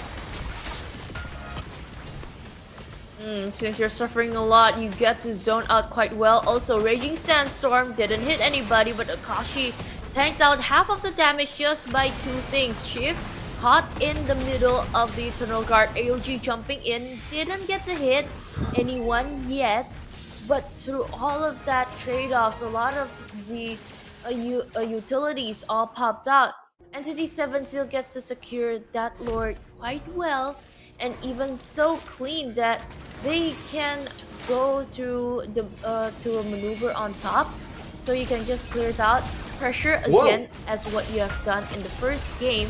So pull out a 3-lane push, and Garu try to finish off, but Zijo even taken down, and wow! Too deep in the gameplay, but even tried to escape, and shut down finally. And even in the last sliver of hope, Akashi still survived through all of that. But Garu even managed to survive to say hi to his friends in the backline.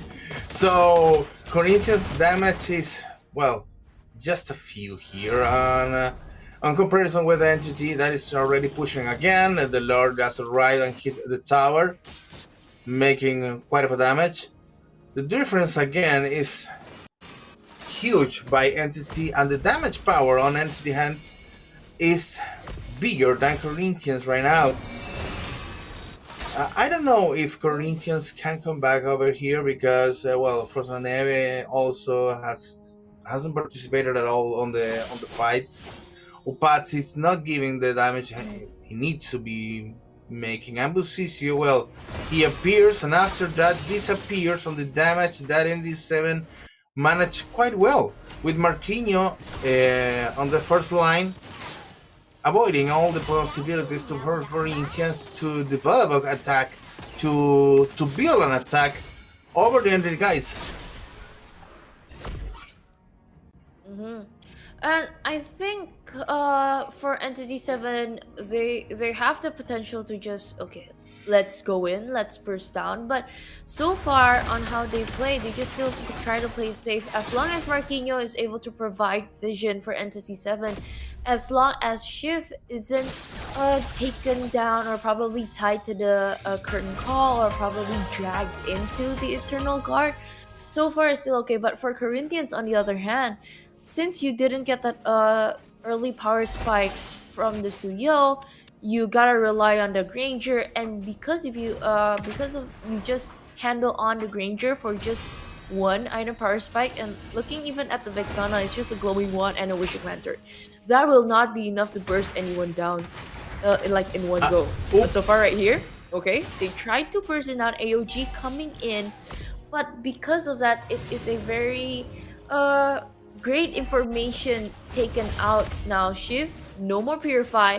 So if ever Corinthians wants to try to invade, they better do it under the 2 minutes they got. Well, Entity 7 needs to have now another load of Patsy.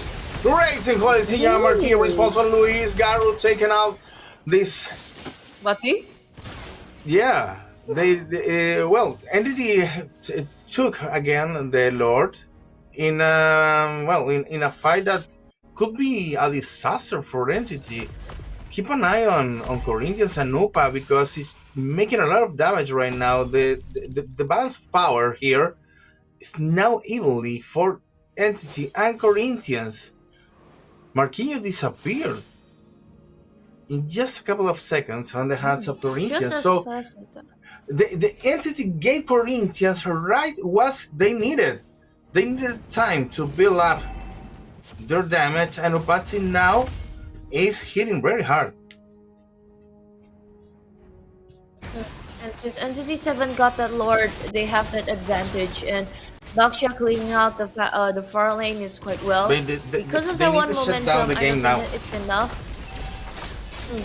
Yeah, Corinthians really gotta put a good defensive gameplay for right now. Even Joel Hisho tried to zoom in onto the back, but Eternal Guard cancelled out too. Marquinhos too far in the deep, but thank God the Death Sonata doesn't give out death yet. But Shiv take one down and unstoppable.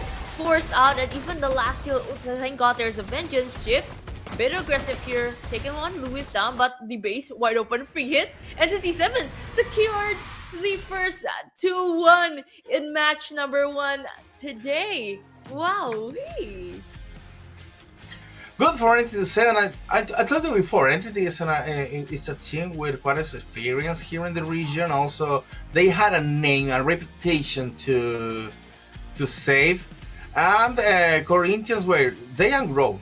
They are grown during the past days, during the past months. They are coming back even better than the last year. It was a nice surprise to having a Corinthians battling every single fight on the map, and also setting up the doubt about who is going to be the winner, because Entity gave Corinthians what they needed. As I told you before, they had time to build up Upatsi's damage to make stronger battles, but Entity ended after the second Lord because they needed to do it in that specific moment. If they gave a couple of minutes more for Corinthians, another story will be taken now. Well, the thing is, Corinthians need to learn about their mistakes.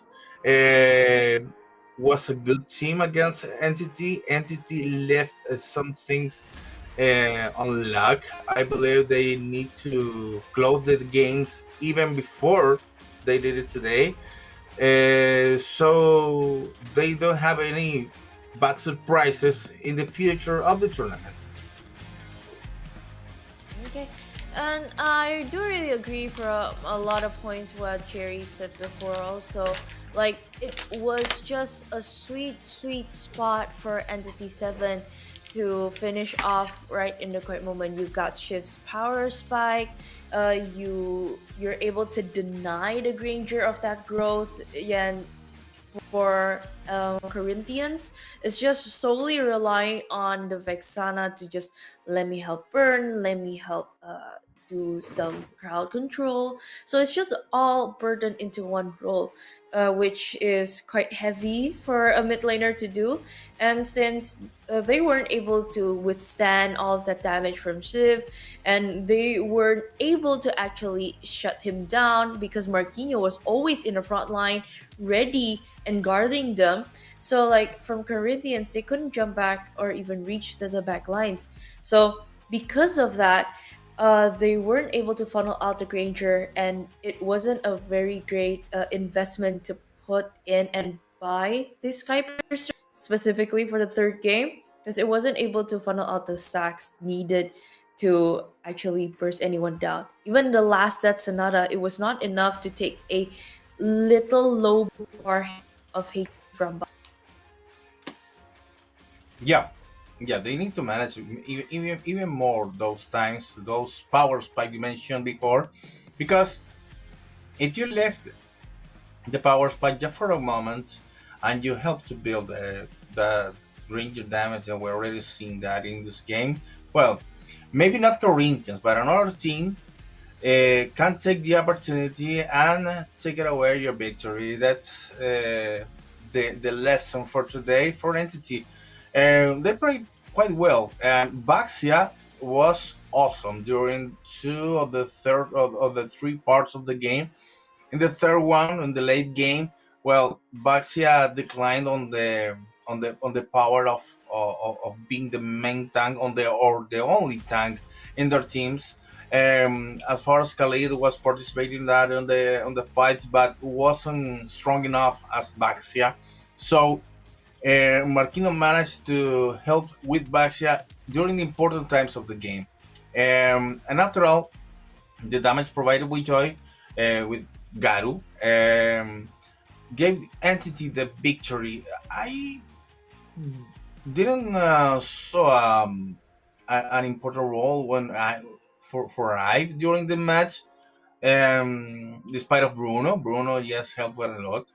But in the case of Corinthians, again, the time is their enemy. Busicio with Soyu, Upatsu with Granger, two players who needs a lot of time to build up the powers, and Akashi was so long just giving damage on the first battles, and Suyo and Granger, well, practically disappear in just a couple of seconds. So they need to take stronger heroes from the very beginning of the game and not waiting for the power to build up. That's something that Entity did very well in both games.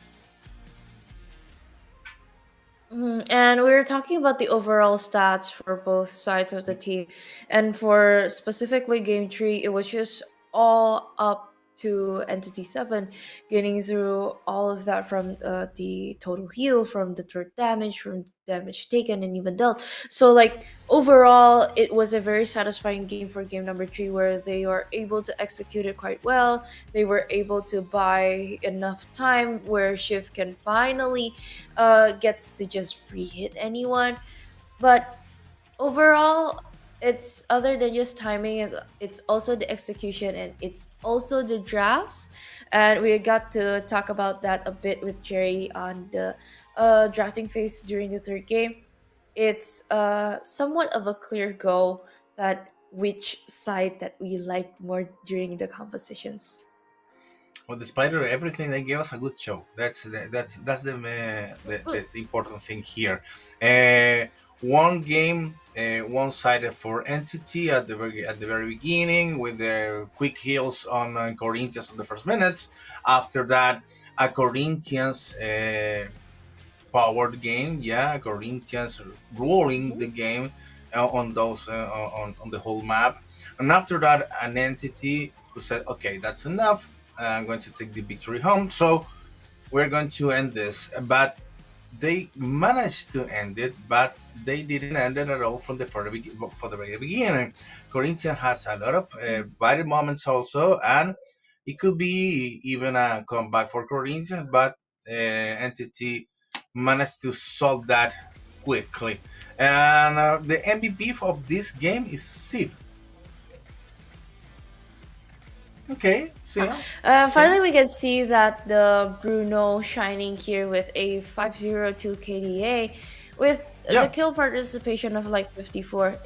The kill participation part is just joining half of the team fight from middle to late game, and it was also quite pretty true.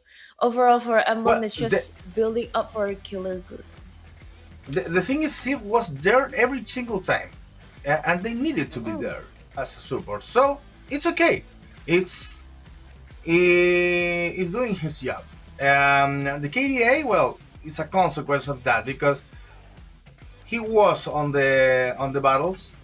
He was participating also as far as you're playing a support role. You can make damage, and the idea is to use the damage. And if you hit the last hit, well, perfect. You got a kill. That's it. I agree too. For the overall of the team fight, he was there from the middle to the late game too. But for the early games though, Shiv is just like a chill dude in the lane. He didn't provoke any team fights. Yeah, they didn't even rotate down much to the gold lane. They just focused on, okay, we gotta get our XP out. We gotta get Marquino tanky. Whatever we do, we just need Marquino out from the lane quick so we can have a lot of team fights there. So Shift was very, I might say, untouchable. No one ganked him, no one tried to suppress him. And then just suddenly, wow, the Bruno just hurt so much. And overall, that was the game given by Entity 7. Well, a good victory for 97 after all, and I think there are some lessons to be taken. But this is the first game of the season, the first game of the whole tournament, and the first game for these two teams that well have a lot of um, a road to go to. So they need to take notes and improve what needs to be improved, and fast what needs to be fast because the entity need to be playing their cards even faster than they did today. And the next game, we can we talk about the next game right now? Mhm. While preparing though for the second match, Yeah, I okay. can't really wait though. From our opening match of the season between Corinthians and Entity 7 is already a very hefty team fight that we can see that both can actually put up a good fight, but it's momentum making wise. But on the other hand, here, I think there is two teams with rich history, with also great players. Uh, Match number two, we'll be talking about a bit for Alpha 7 and also GMAX Esports. I really can't wait to see these two teams go head to head. Well, as we said before, these two teams maybe could be the stronger teams on the league. So it would be interesting Mm. to see what Alpha 7 is planning to make on this first appearance. Maybe they are showing just enough powers to win the game, or they are going to go with all over Dream Max. It's a good idea too. Um, yeah, let's see what people want to see also because they can talk to us in the chat and said to us, well, we want to watch an Alpha 7 merciless over their enemies and taking the game just from the very beginning, from the beginning. Or and other ones may say, okay, Dream Max is a good team. They need to win the first game, and despite of Alpha 7's popularity, despite of Alpha 7 history, they also have history, and they also need to achieve the first win. We're going to be watching So them overall, in a few minutes. and I would actually like to see too, though, with our live viewers here, we're actually opening up our live chat here so we can read too. So if ever, who do you guys think would win for the second match? Is it going to be Alpha 7 or is it going to be DreamHack? So comment down below. Let's not forget our comments. Our comment section is very, very open. Yeah, leave your comment. Also, leave your like on the broadcast. It's important so many people can see the broadcast appear on their YouTube, so they join us to enjoy this competition. Well, next teams, DreamHack. I don't know if DreamHack had Aurora last year. One stronger It's still player. here in the main lineup though from Aurora. And No, Aurora was on the looking main from team. he moved to DreamHack Esports, the main Yeah, roster right now. And seeing them play from M6, I think it would be a very great experience gain from Aurora, knowing that they are able to advance off to the international stage globally. And uh, overall, I think it would be a very, very interesting see.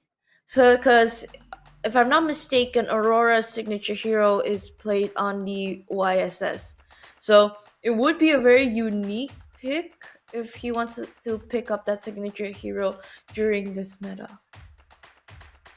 one thing players and also the audience uh, often said about the team that goes to the M6 or the global competitions.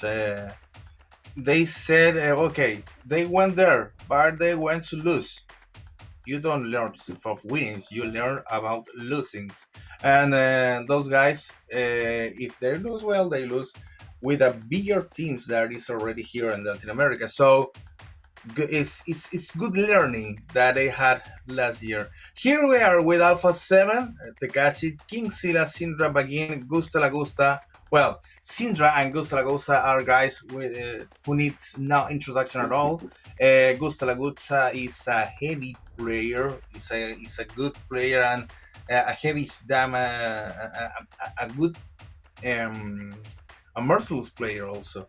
And about Syndra, I remember Syndra played last year with Valentina quite well. Uh, Also with let me take a quick look. But because it wasn't just Valentina who played very good. He also played uh, beautiful games with Novaria? with Marsha? Ive and Novaria. Yeah, Novaria. Novaria. Those missiles are from long Oh, distance. okay. I remember like it was yesterday because he was on point with that, and maybe I'm going to see. We're going to see more about that today. Last year also he went play. He was playing with Luoji. Maybe it's going to be uh, a ban from the beginning in the draft. So it's a player with a lot of choices, with a lot of heroes on their pockets. So he can manage to surprise and to lead the Alpha 7 to the victory quickly. Okay. And we're talking about over all of these. A lot of players that we're already familiar with the names or not. And I think Syndra, if he ever gets to pick up the Novaria, it would be a very gain right now, knowing that there was a buff, knowing that it's one of the top, you can say that it's top picks too for the heroes as long as it's not banned out. And since if you pick up the Novaria, you can also make a great combination out of it, like probably playing with the Granger, or you can probably put a great combination with the Beatrix. But we're talking about overall, that is from Alpha 7 Esports. You can, I kind of want to see the lineup for DreamHack though, that they're trying to perform in a full lineup team also.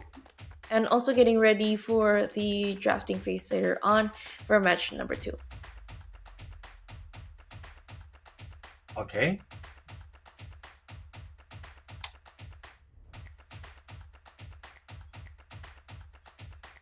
So we don't have the draft again. No, not yet. I don't know Not yet. We're still if we're I still listen waiting. fine. Yeah, yeah. I listen that we're ready to go into the draft, but not yet. We're not yet there. Well, We're not yet there. let's hope Because that. probably they're discussing what we would like to play. But I believe that Alpha 7 has a stronger hand there on this match. I don't know, uh, but take a look at what I'm going to say right now, because I don't know if Dream Mass has the power enough to get 1 point of Alpha 7. Maybe Alpha 7 is going to solve this 2-0. Maybe. Ooh. Maybe. Okay. Despite of That's some a players maybe. of So Dream Mass your was. take is Alpha 7-0. Yeah, yeah.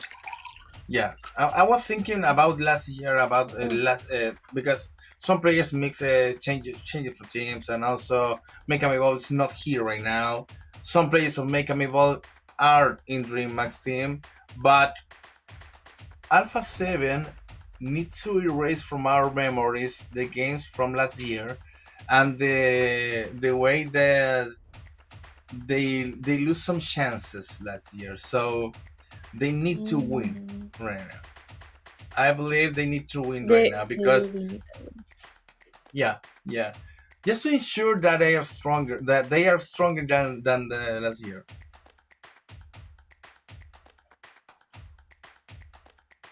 they're strong, and also they're coming in with the storm. I would really like to witness that myself from Alpha 7, from knowing that the players, they already experienced bigger stuff, former players from R Kira, and also combinations between Bigatron Suns.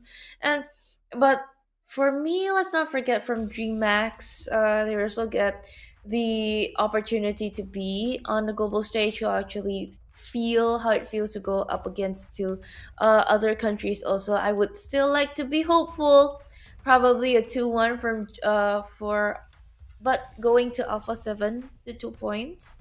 So let's see. For overall, I would like to believe that Remax still gives a team fight for this. Put up a good fight.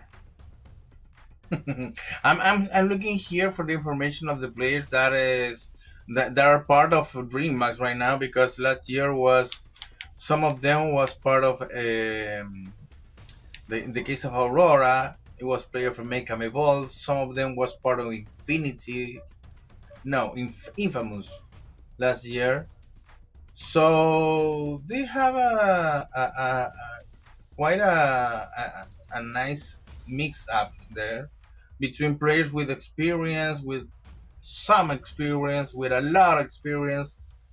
But as far as I know, Alpha 7 has a clear way to victory right now, because a lot of the players they already know each other, and they can manage to become the more important team right now in the region.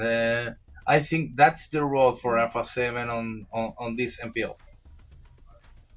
Okay, so chemistry wise, behind the scenes that we can see, probably it's more evolved also between the players here for Alpha 7. So I think for me, for my take, they would just probably follow up to the meta. One or two cheese picks, but I don't think that will probably show themselves now in the first day of the week. And taking the game by storm should be fun. And knowing that our typical game on like the first match is also the typical fast ending game, or like the fast momentum game. So as long as they can execute the team fights well, and they are able to rotate well rounded, I think Alpha 7 should be able to handle going up against Dreambacks.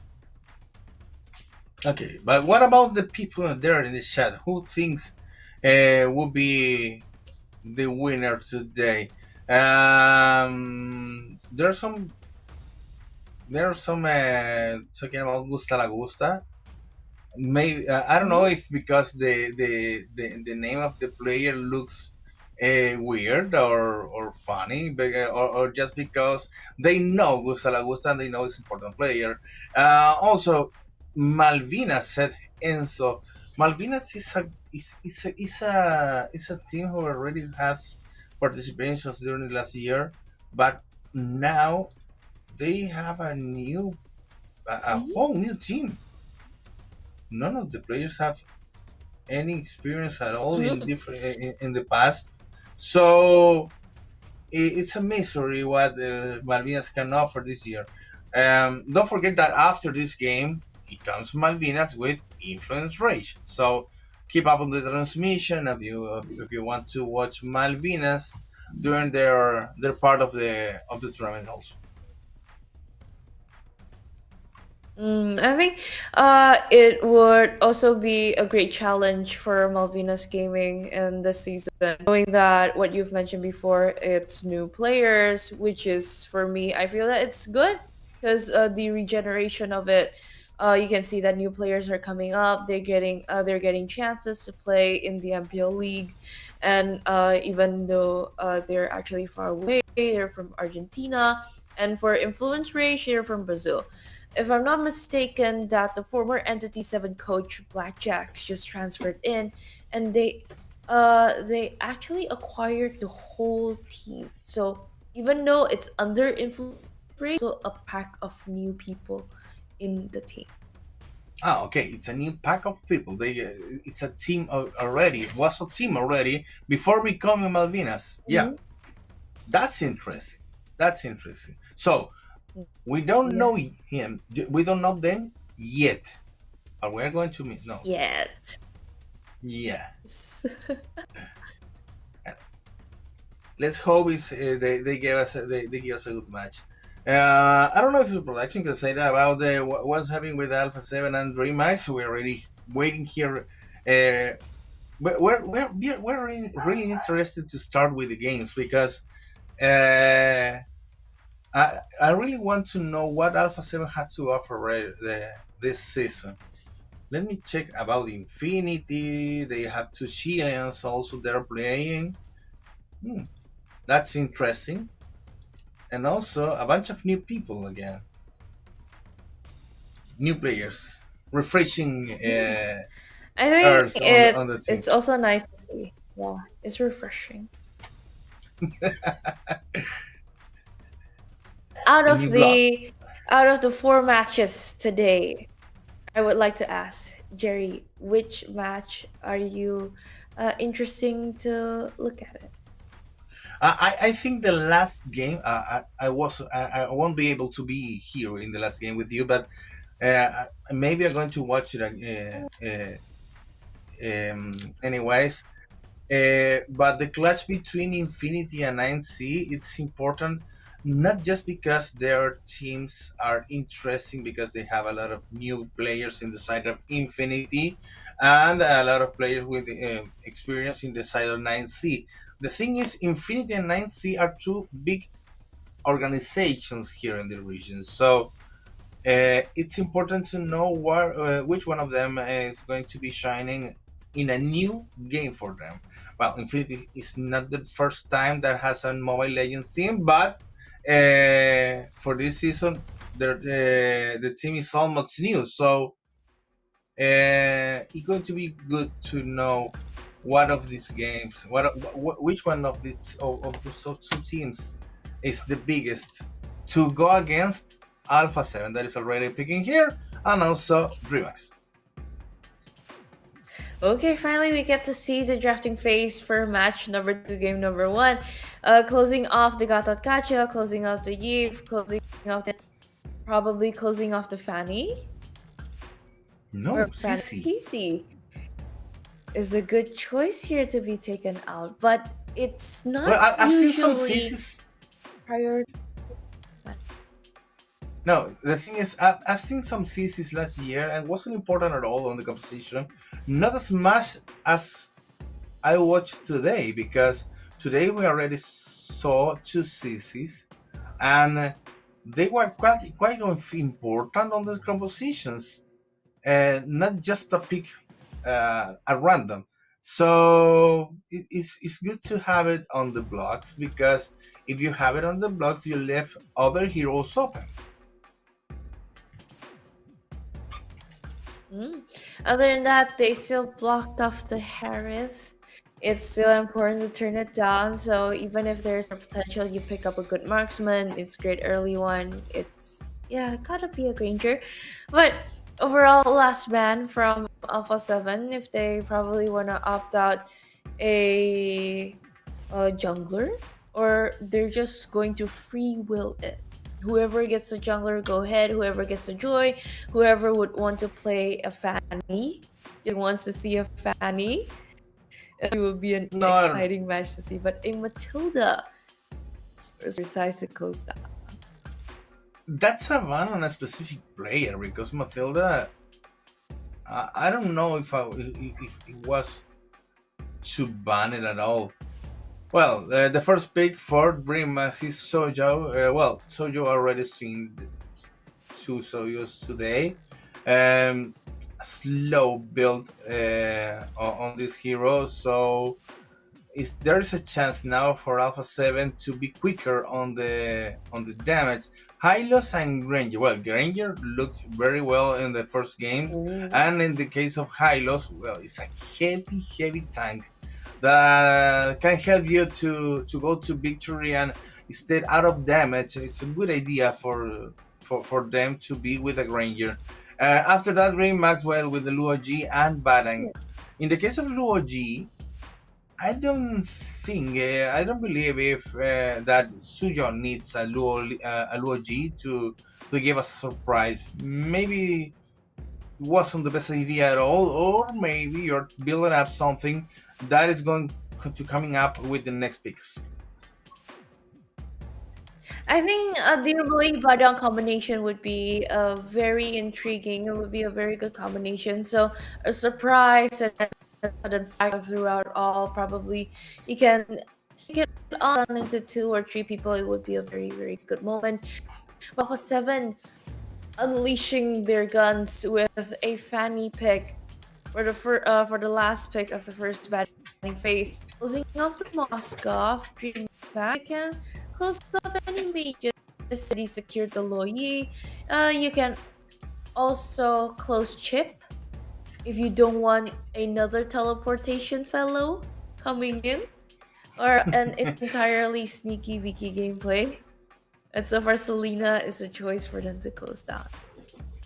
Well, now Alpha 7 have to know, have to take a decision if they want to react of Luoji teleportations, or they want to keep an eye on Luoji so she doesn't start the teleportations at all, trying to erase her from the beginning, from the very beginning. And Fanny is a good, it's a good game for that.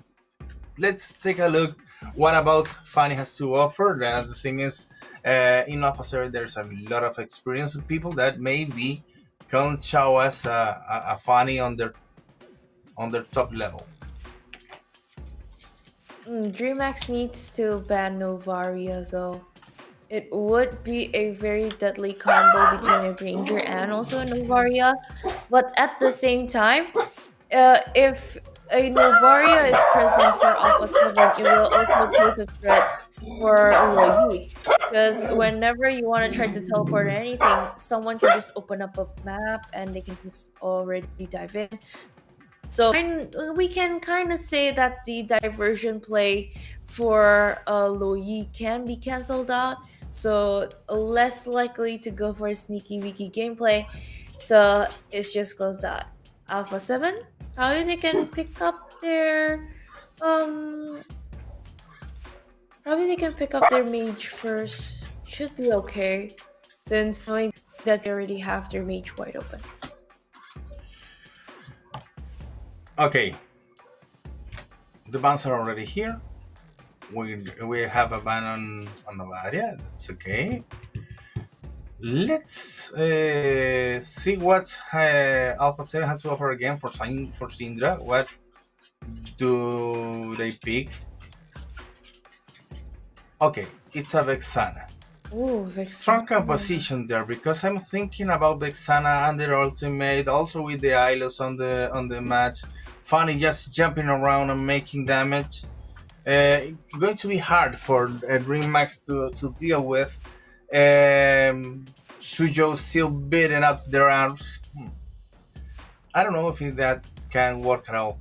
They still have two more choices, two more picks. A carry. That's a good idea. Carry can Ooh. deplete Ilos. Carry can melt higher Ilos very quickly, and it's a good damage for the beginning of the game. Also, we were talking about Suyo needs of time to build up their damage, so it's good to have another damage dealer that starts from the very beginning with their guns up.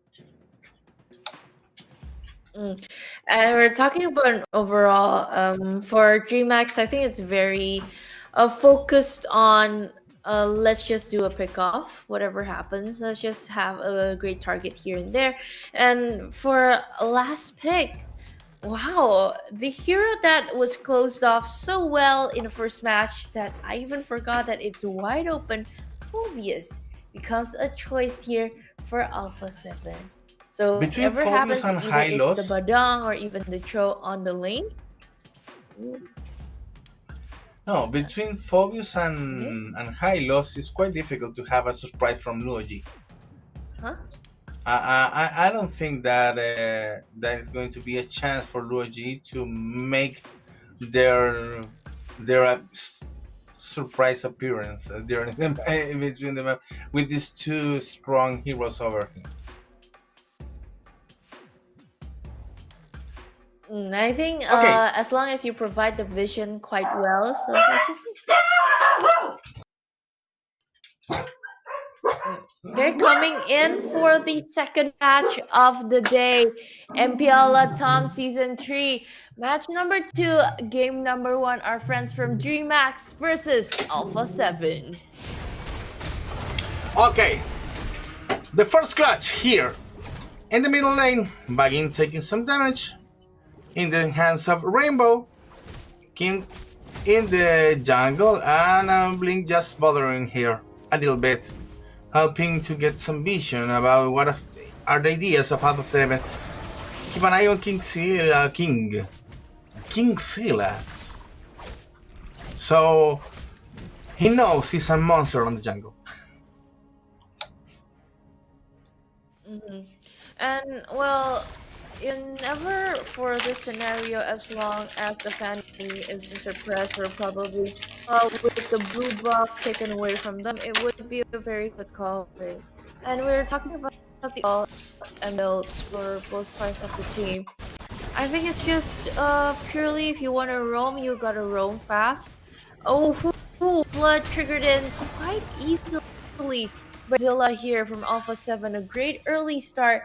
As I was trying to talk before about the Emerald Dreams match, knowing that Alpha 7 can rotate quite fast because they have the Fanny and also they have high mobility heroes, for example, like Gusa on the Granger. It's very wise for them to pick on like a lot of boots and shoes to help them faster later on, even with the cannot just put on hopes solely on the diversion play.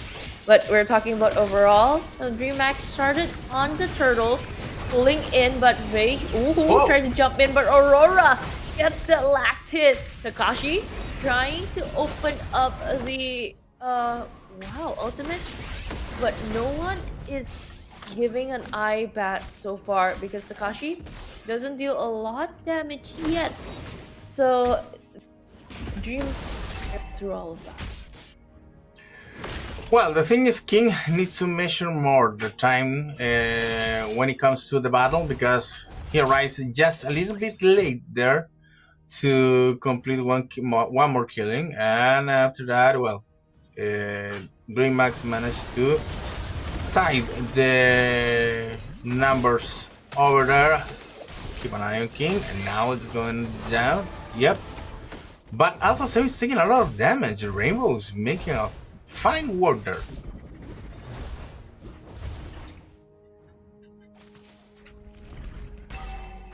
Another thing important here in Alpha 7 is Tekashi. Yeah, He's also we're- building up. I'm sorry? Go ahead.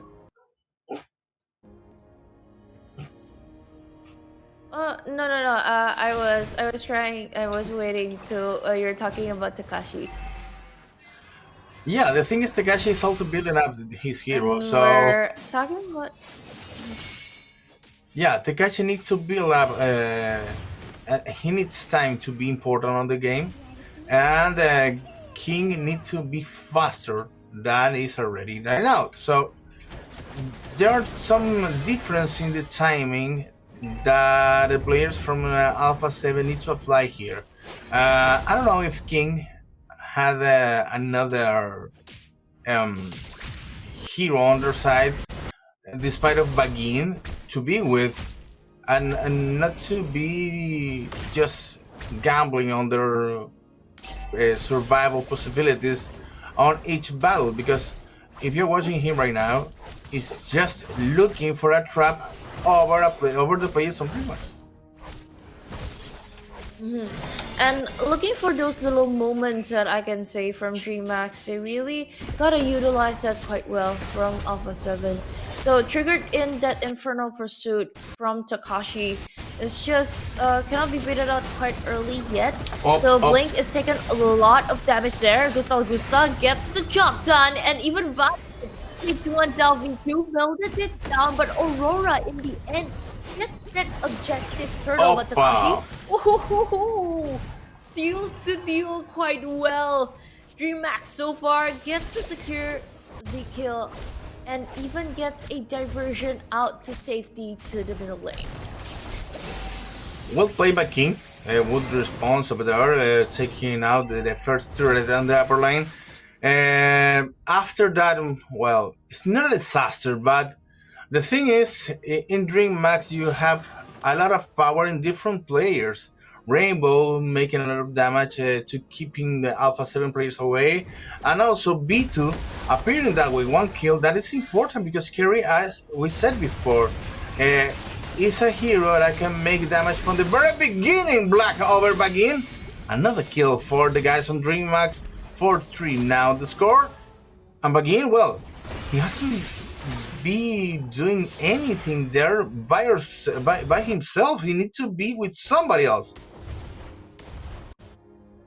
The Way of the Dragon was just kicked right on point, and even the diversion play down to the bottom lane just to clear out the tier 1 turret. So far, DreamHack, they are executing this Loi gameplay so well, and even up to a point, it's not just about the pickoffs, it's not just about the trade-offs, it's just about how you clear up the objective lead quite well. And okay, with the Eternal Guard popped in and even quite slowly down, finding a great moment here. Vaguin tried to open up the glorious pathway, almost taken down. Kingzilla also entered in the gameplay, but V2 with the speedy light wheel didn't get to hit anybody much, but almost taken out. But even it's slowed down, not taken out quite well by Alpha 7, still survived. But Vaguin was the turn point here.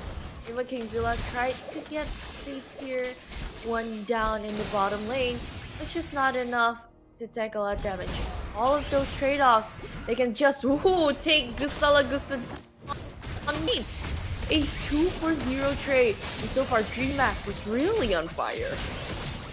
It's a huge mistake from Gusta over there because he left his body there on the bush, and after that was surprised by the people on DreamHack lifting up, and the opportunities to get the turtle is the third one, and the third one on the hands of DreamHack again. Alpha 7 with no turtles at all. They are going to be watching now how the upper tower just melt on the power on DreamHack, and Carry continue growing under damage. Take a look on Carry, because maybe will be a very bad surprise for the future. And also, he already has 2 kills. Antikyros was just purchased in by Bagwin, which means kind of ready for gameplay too. But the thing is, you gotta funnel into Syndra and also Gusa Lagusa. You need to hit that. On the other hand, Dreamax tried to pick Kingzilla off from the top lane, but if you cannot land the Way of the Dragon quite well before the Fanny can just come in with the cables and everything, it's quite a wasteful skill to just blurt that resource out if you aren't able to get that pick off. And so far it's just me seeing how our friends from DreamHack they tried to utilize Blink's the Way of the Dragon, but no fist crack from Black yet to make a great moment here. Take a look at Aurora. If there, well, we're going to be watching, taking a look on their builds soon, because I don't know if Aurora has had the time at all to build up the game in 9 minutes right now. Well, it's a lot of time, and he needs to be appearing more in the battles, despite of the assistance that he has right now. Hey, a teleportation over there? Going where? Not Okay, diversion play, not yet triggered, but our Lord Cam by Bonox is already out here, eyeing out on that big Lord. So far, even though Alpha 7 played out a big role there by diversion play from the back, but even the backdoor Takashi being in the front lines, taking one down, and even the mega kill there. Glorious Pathway is slowing everybody down, but V2 still gets to kill Queenzilla through all of that rainbow. Still gets to that yin yang diversion play quite well, slowing them down. 3 people from Alpha 7 is forced to go back. Still standing strong from Bagwin and also Gusta present from their team fight, but knowing Aurora is still there with the retribution power, DreamHack could easily secure this Lord. Hey! Rainbow Pig still has the damage to take away the high loss, and now Aurora taking the Lord with them. DreamHack with the first chance to take the victory, 9-5 in 10 minutes or more. They have 3k of gold difference on their favors. Well, the thing is, Alpha 7 is going down, but just for the specific mistakes, personal mistakes. In this case, Bagin was in a very bad position, and the same happened with King that left the battle not in time enough to survive. Well, another teleportation, backdoor attack. Whoa! Sin evaporated, and also Tekachi just disappeared. Bagin, it's going down also. Triple kill for Bidu. It's on fire. Oh, This carry we said before, huh? We said it before. It was a very great pick by V2, to be honest, with the carry. Usually it will take a lot more time because you're going up against a Granger, because you're usually suppressed down, or you're probably slow on movement, that you can get picked off by Kingzilla. But the way that DreamHack plays it so well and protected the carry and even gets 6 kills, wow, with 0 deaths through all of this. It's the literal definition of gold funneling, just giving the carry what he needs, and then try to burst everybody down, whoever is in the front. And keep an eye on this. The carry is not a pick that is strong on the meta right now. As I was looking, it's not mentioned on the meta at all. Not on the first. No, it's a tier C pick. Weird.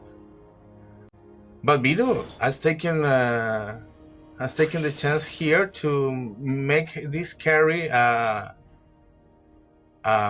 good protagonist of this game. Let's take a look at what the Alpha 7 can manage to solve this problem right now, because it's a very big problem. The teleportations there on Rainbow has been quite necessary, quite perfect, I believe, because as you said before, there was making some diversion before, but after that, they managed to build two backdoor attacks that were very important in the situation right now, in this momentum that Green Max have for them. Alpha 7 distributing the forces to take defensive positions on the Lord. Meanwhile, Green Max is going to appear by surprise again. No, okay. But turns out it was spotted out by Vagwin quite well because he was hiding on that bush. So it is a very good teleportation game sense there for them to start a fight. But do we have the dragon fully committed, and even the Eternal Guard popped right up. Takashi with the Vengeance popping up with the Inferno Pursuit. It's just not enough. A 1-for-2 trade so far, but it is still in favor of Alpha 7. But knowing that Aurora and also V2 having the power spike there, but Kingzilla almost spotted out. Stunned by the Soul Sever, but you really cannot just play as plainly as like that. You gotta force it out to the middle. Aurora gets the Lord, and Alpha 7 needs to devise a plan to go for a far split push. Good diversion play to spot out, but Black almost triggered in that this with football, no stun. And thank goodness, Kingzilla is still able to survive through all of that. Yeah, the thing is now with another Lord on their hands, the guys of Dream Max need to close the deal with this new push on the middle lane. Accompanying Black, the Lord, and also King trying to push on the lower lane. Aurora is going to be cleaning those sides. Hey, no, you can't fight by yourself. Now, in the middle lane, the first huge damage taken by the tower. It's not coming down. No, at all. Alpha 7 set up a big defense over there, and well, this could be a sign for a comeback, because the tower now, yeah, it's already down. It's already down. They will manage to make a defense, but not enough for the whole DreamHack team going up. Vagwin so far triggered the Glorious Pathway quite well, just to slow everything down so that DreamHack couldn't force their way in for their bottom tier 3. But so far, since they are both able to just like play onto the far lane, they're both just able to find out a good way. But a diversion play on top to the red buff, to the orange buff, sorry. And it was spotted out. Yeah, it was spotted out by Kingzilla. So like, it was just, nope, I'm not gonna take this buff. Bye. Well, just the diversion also to get all the team to secure just a buff. I believe that DreamHack is playing with the foot right now. He needs to end the game, because Alpha 7 has already taken away the second and the first and second grade towers, so they are already equal on their advance of the map. Despite of the tower in the mid, Alpha 7 can lose a battle and also lose the game. So they need to be careful right now. And through all of that, Alpha 7, they're still trying very hard to defend, yet knowing that there's still a Vexana, there's still hope. There's some high ground defense gameplay that you can actually try to set up for Alpha 7. But I think the deal breaker here is how DreamHack is able to take that Lord for free. If Alpha 7 decides not to do anything for it, or probably let's just not force the fight, let's just still play it safe, let's just try to defend the Lord. It's still okay, we still have our base, we still have 2 turrets down. still okay because if you try to force an entry on a team fight, it will be very risky for right now. Fishcraft is almost open and even stunning into one. Bagwin right in the middle, taking all of that damage, is still able to survive, but no, taken down to legendary 4v2. Two people from Alpha 7 just turned down, just like that. Just obliterated quite well. And through this, I think another diversion gameplay. After taking the Lord, throwing on the front, taking the Fanny, got Kingzilla without the purple buff. Gotta recall back my. Well, it's a about moment for Alpha 7 right now because people on DreamHack is pushing against their base. King just dancing over there. Oh, taking damage also. The minions are there. The Nexus receiving a lot of impacts. Well, DreamHack need to close the deal right now. Here comes the chance to end it up with the Lord on the middle lane. And with the Lord marching into the mid lane, Alpha 7 needs to defend it quite well.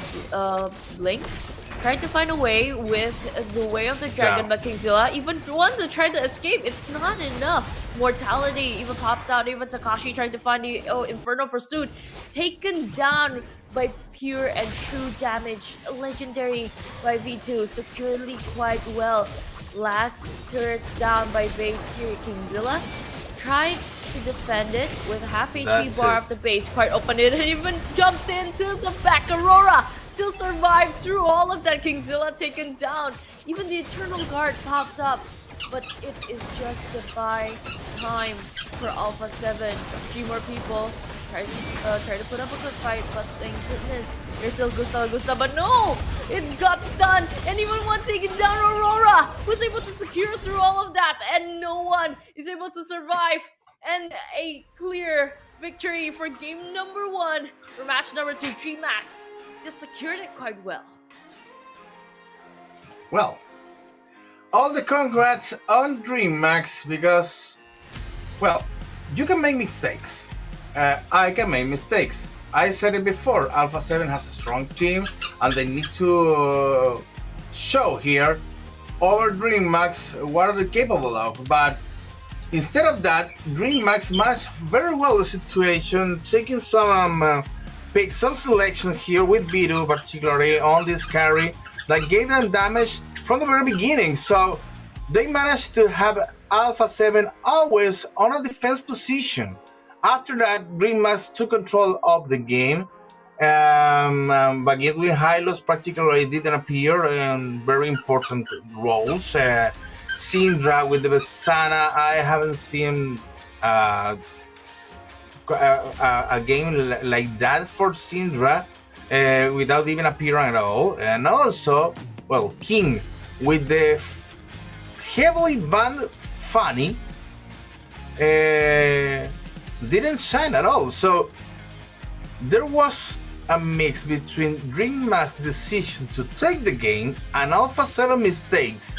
They need to learn about that, going to the game number 2 as freshly as possible, and to think about maybe secure some picks that was already proven against the players of DreamHack that came out with this carry that nobody expected and finally dominated the game.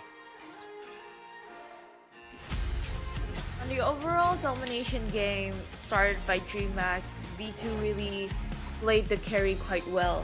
Again, there's a lot of possibilities that it can go wrong. It can be suppressed down by the drafts from Alpha 7.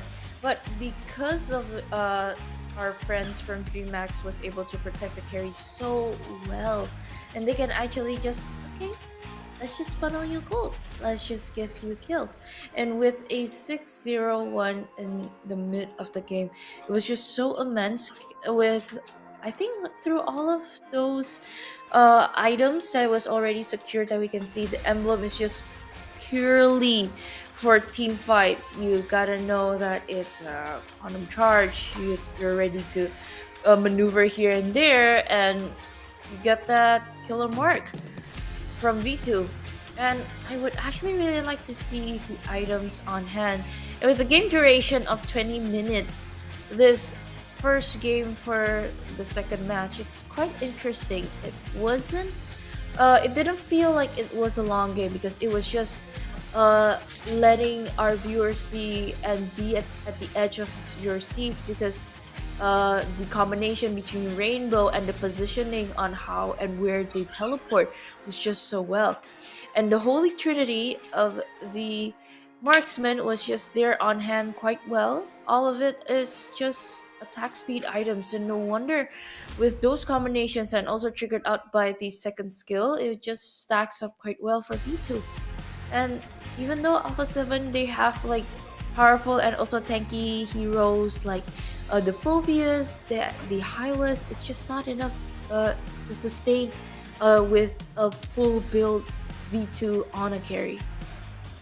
Well, in the case of Phobius, there was another thing also because Phobius was really out of connection of of their partners because he tried to make some moves, he tried to make some appearances, but not in contact with their friends, not in contact with their partners. So uh, this also increasing the problem with Fanny, this pick that we already was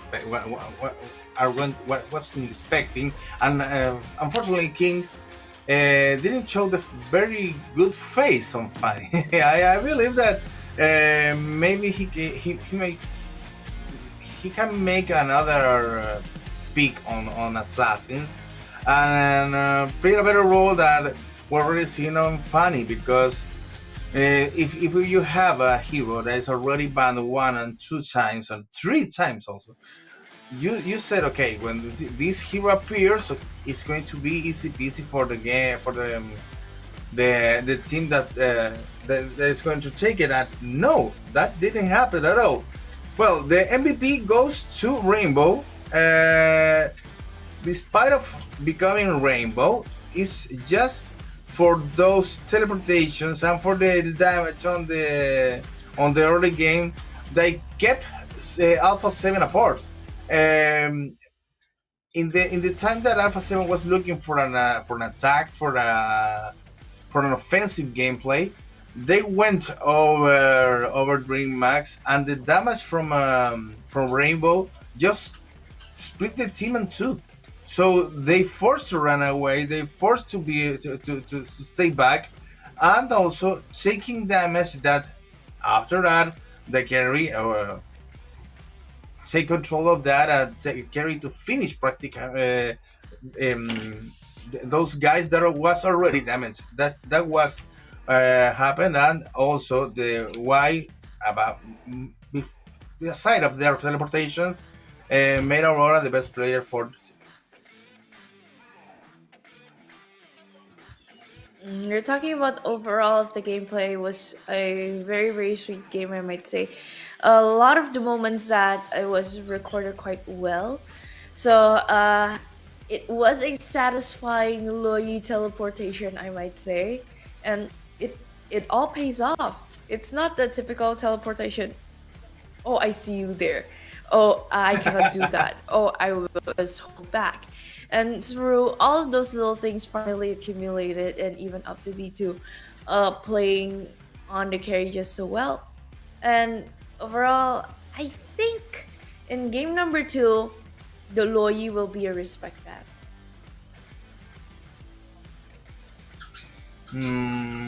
Yeah, Loyi, beside of the meta, it should be a respect band right now because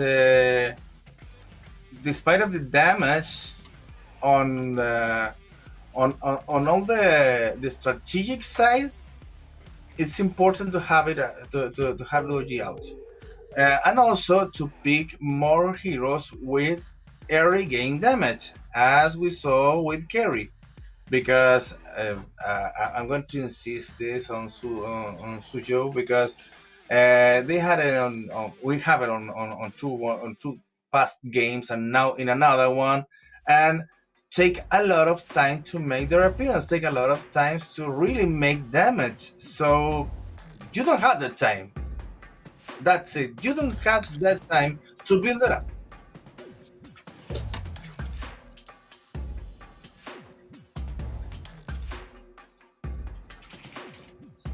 We're getting on the draft. And I was talking about the time. I was talking about the time. It wasn't rushed. It didn't felt that it was rushed, even though it dragged on to the 20-minute game.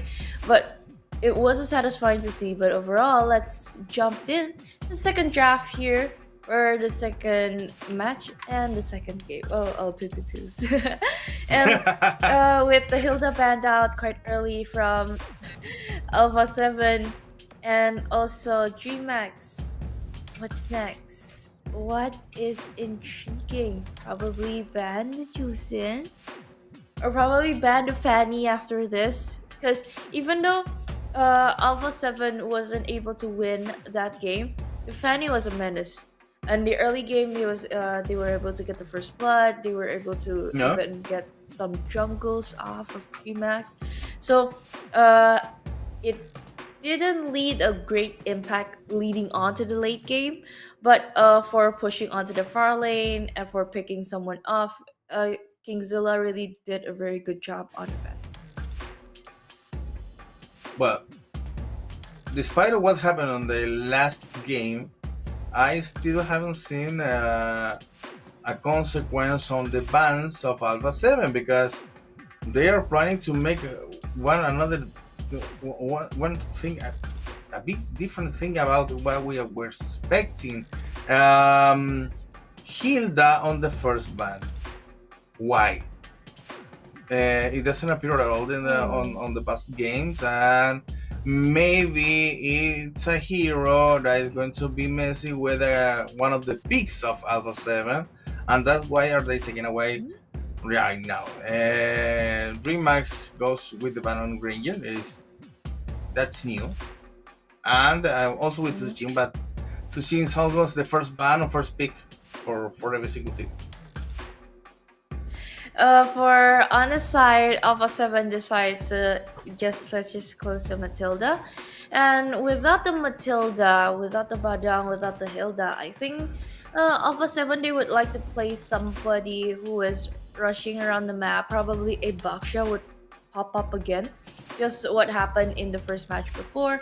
Or even they would want to play the Joy, or they would want to play the Kali.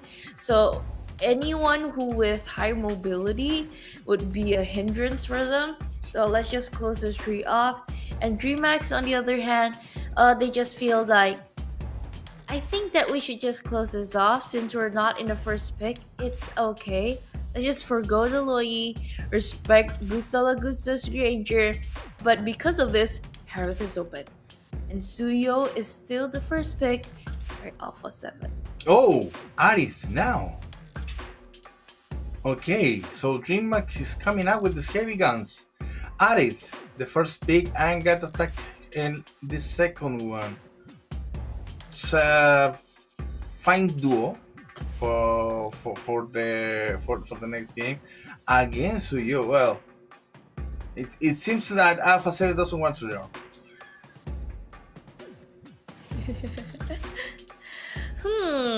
After this, Harith and Gadat got just secured Alpha 7. It would be a very good time if they want to pick up the Khalid, because the three bands kind of give it away. Or probably they want to opt for the Phobius. I don't understand why. Hey, they secure a Moscow. That's new. That's new, but I don't know if this is going to work in together. I don't know if Moscow is important for the composition with Sujo and Hylos. Moscow just plays for Moscow, that's it. Oh wow, we have a chip. During last season, chip was an eternal ban, and now we have it on the picks. That's good. I think it was Chip was a menace when it got out, but for the Chip right now, I think you have to be more patient with it, because with the recent quote-unquote nerf for the cooldown time on the ultimate, you can just use it for 60 minutes, right? So you kind of can time it quite well. So the teleportation won't be as heavy as using the Loi, but as long as you can hit it quite well and utilize it quite well, I think it would be okay. A great counter attack is just to close down the Eve. Since Dreamax don't have a jungle yet, they close out the Alpha. And on the other hand, if you want, you can still close down the Novaria or even Selena. It would be a menace if ever they would like to pick it up for Alpha 7. And from Alpha 7, you can ban out a jungler for now, since DreamX, they don't have that yet. But a Valentina, respecting Syndra's hero. Well, let's just close it down. It's just don't want anything to copy the chip, don't want anyone to copy the AOG from Gatot Kacha or even the Zaman Force from Harith. So let's just close it. But you know what? Nobody is open. Oh, yes, true. Yeah, Oh, that's a good opportunity for Syndra. Especially when you have Arith on the other side. If the two players that are left on DreamMax doesn't pick tanky tanky heroes at all, it's a good opportunity for Syndra to make a different kind of a damage from a long distance. Faramis, another pick from DreamMax. You're quite a surprise for Faramis. Why?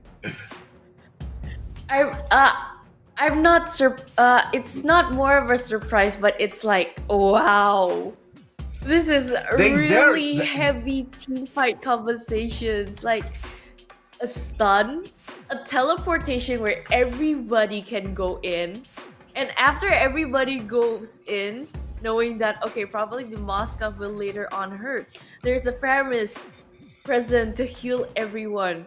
And since everybody is in that one area, that Harris just opening up the Zaman Force is just an amazing combination that they can actually execute quite well. And by the looks of it, I think only Moskov and Novaria is able to kind of move away from all of that teamfight conversation. Ooh, DreamMax. This will be a very, very heavy gameplay to execute. Yeah, it's a fine selection for there by DreamMax. I believe that every single player has already had his role defined. In the case of Alpha 7, well, Moscow plays by yourselves. Suyo and Hylos are going to play together also.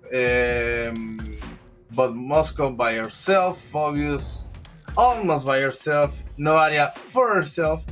In terms of a team composition, team as a whole, I believe DreamMax has the upper hand right now. But at the same time, it kind of counteracts between two of the teams. For DreamMax, you need it to be a team fight to win. But on the other hand, Alpha 7 is playing heroes that they can actually just initiate from afar. They can initiate just one by one. So even if they try to pick it off one by one, it would be kind of hard. But for so far, these two picks, they're quite familiar to see. Like it was brought up between MPL PH and also MPL ID, but let's just see how they will execute it here in MPL LATAM Season 3. So let's welcome them to match number 2, game number 2 between Alpha 7 and also DreamMax. Who will win between these two combinations of a very different drafts and very, very key to the keys of victory teams.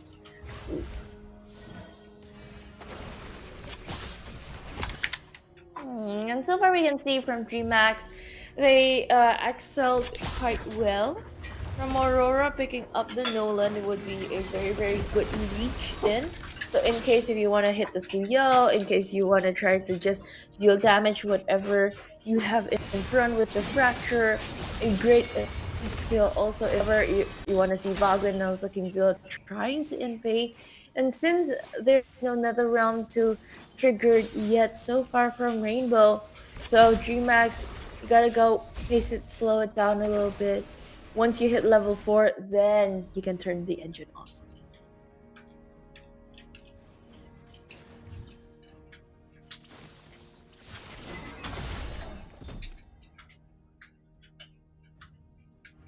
Okay, and so far that we're seeing from GMAX, they're trying to find a way, just trying to enter, buying time, waiting for the minions to just pile up because they really need that level 4 advantage right before the turtle will start.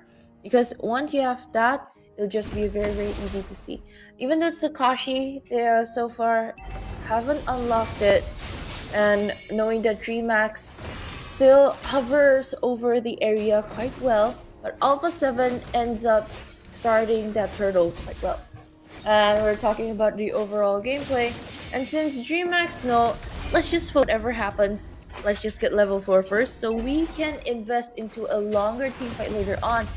It would be a greater investment. And so far, since Alpha 7 gets the turtle potential right now, getting that the even invading the purple buff here, using the retro power quite early, it's also a great trade-off from DreamHack, knowing that okay, I think I'm gonna be invaded, so let me just try to rotate, try to get the jungle, but you didn't get that purple buff, so DreamHack kind of lost on turtle 1. Yeah, first seconds, and first 2 minutes. In favor of Alpha 7, they took just the first title. And well, I think Dreamax is a little bit afraid of the Syndrome missile from the long distance. So they are trying to be cautious about that. And also from going to be one more thing to be cautious about is this surprise appearance of Augusta Lagusta whenever the game advances. So the game is going to be frozen for a little bit of time because Aurora is also building up again to have more damage to offer to the battles.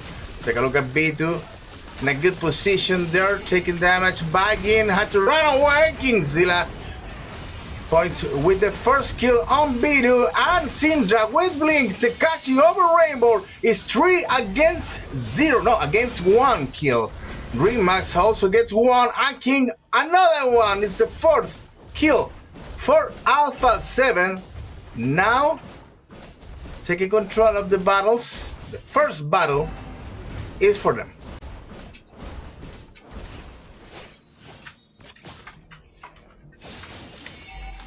Okay, looking at that moment right there on how they tried to execute that team fight gameplay that we were just talking about, DreamHack actually got the potential, and they actually the position quite well right now. They got to take the moment coming back, but Blink being the one taken down by Kingzilla, almost able to escape quite well. Rainbow almost pulled in, but Takashi, it's not wise to pull somebody in with that much HP, but since they failed to execute and getting the power spike from the first early game fight, it would cost them some time, and because of that gap, even created a 4K gold gap lead from a 5th minute mark.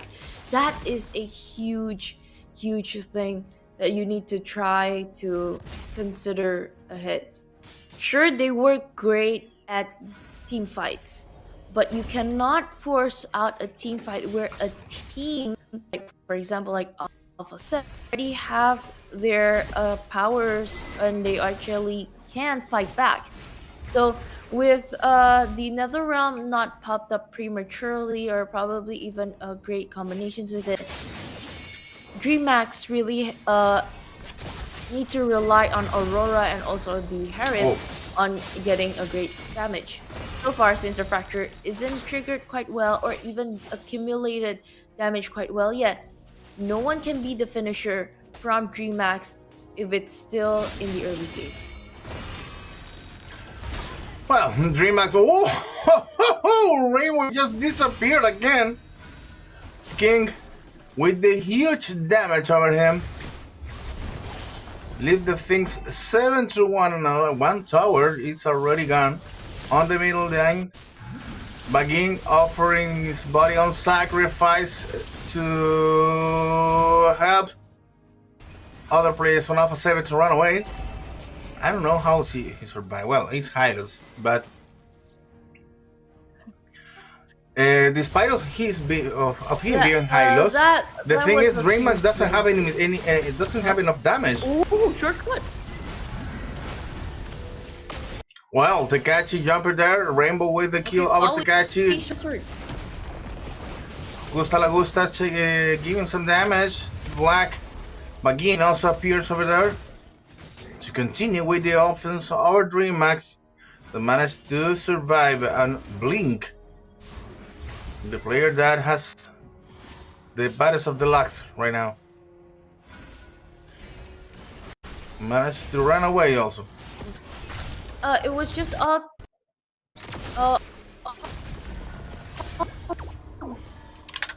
just walking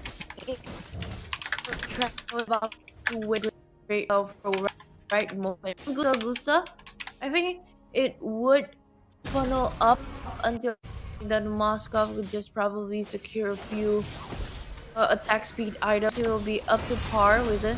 But DreamHack slowly they are getting pushed back by Alpha 7. Their plan didn't really quite work in the early game. So I really need to buy a bit of a time if they want this to work. But on the other hand, Alpha 7 is just ready to push in and give slowing everybody down to being done. Was Bop up and save Aurora at the same time, double kill. Even Zilla, this Suyo finally strives in the game. Will finally getting to see a bit of an action. King Zilla on the jungler.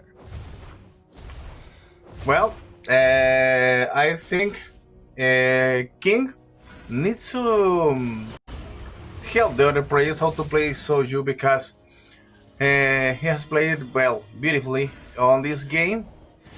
Having now 6 of the 10 kills that Alpha 7 already has, and making the team just building their way to the victory right now because the difference in gold was also important. 9 minutes and 10k difference on gold. It's a lot. Let's take a look what DreamHack has to offer. With the time is running out for them. King with the slaying of the Lord. And now the important thing is, can Alpha 7 solve this on the first Lord that they obtain? I believe they can. They have the firepower for that. Between King and also with the help with Gusta La Gusta, I think they can manage to end it up in just 2 minutes more.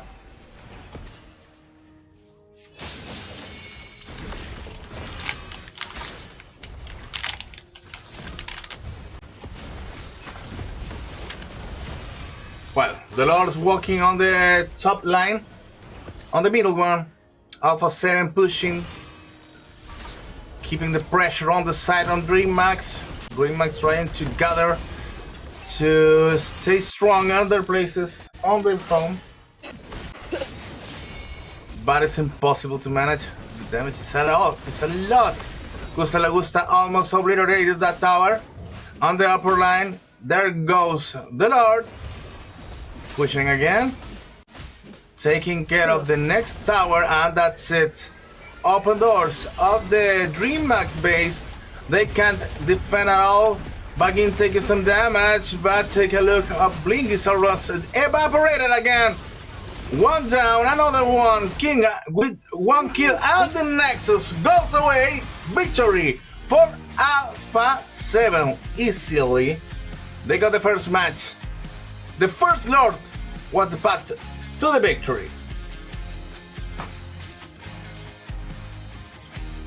1-1 for in this second match, and turns out with a very solid lineup with a very clear way of a plan that they would try to execute, but it was so sadly they didn't get to do it in the early games.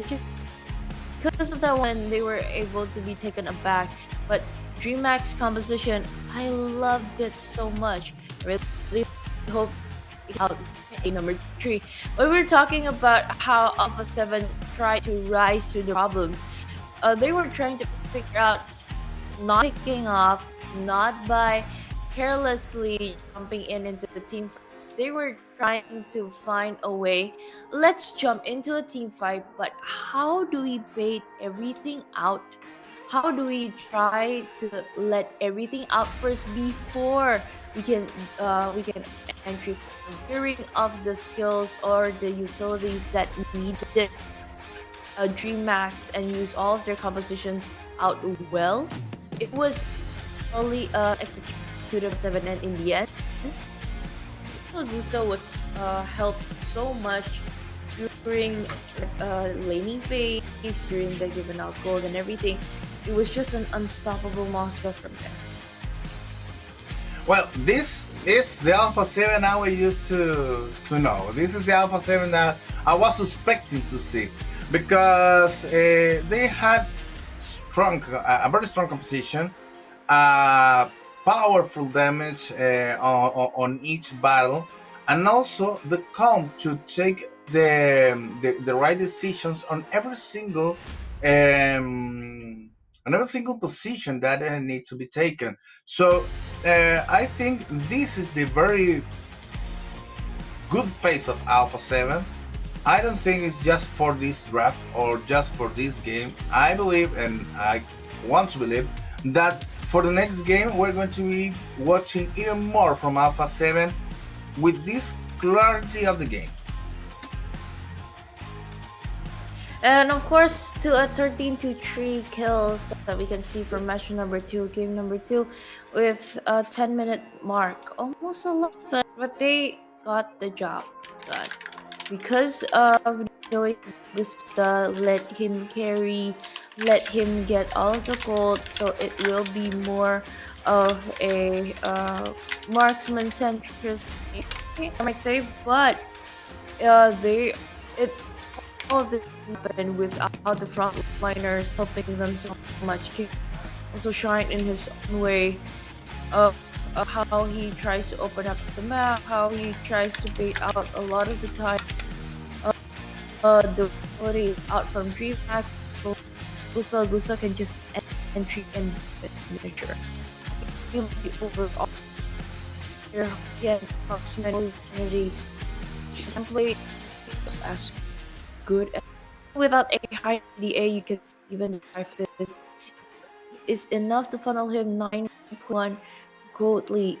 And I thought it was Zilla. It's just a farming machine there. You can see that it goes up to 11k with that much of a gold gap lead with 40k and almost 26. It's way much and war for a 10-minute game mark. And so far, Alpha 7 really deserves this victory. Journey doesn't just stop here because they need this round.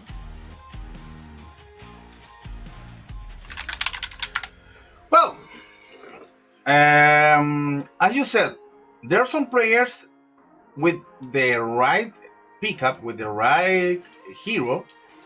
They can be machines, a damage machine, a farming machine. I don't know, maybe a strategic machine in the case of Luoji in the last match. So I believe that it's important for Alpha 7 not to improvise. I believe in the last game they tried to improvise something different, because the difference between this game and the past one is so big for Alpha 7 that makes you believe that in the last game they just played well. What hero do you need? What else? It doesn't care. I don't care. Well, we just pick whatever we want, wherever we can, wherever we we feel, and not a strategical one. And now the difference is huge. Kingzilla is the MVP of this game, and well, King played beautifully. This Sojo that we already seen before and never walked at all in the past games, and now was a killing machine. 804 with the 21% of the total damage of the team. That's a lot. Even more if you think that you have Syndra dropping those missiles from the distance. It was a very good decision, and maybe he needs to show us how to play other heroes on the jungle that make even more damage from the very beginning. I'm still expecting from his Hayabusa. Maybe is the key for the next victory. Ooh, I would like that too. There's a variation of how King is playing all three heroes. So kind of open up that here right early week. So quite cool to see.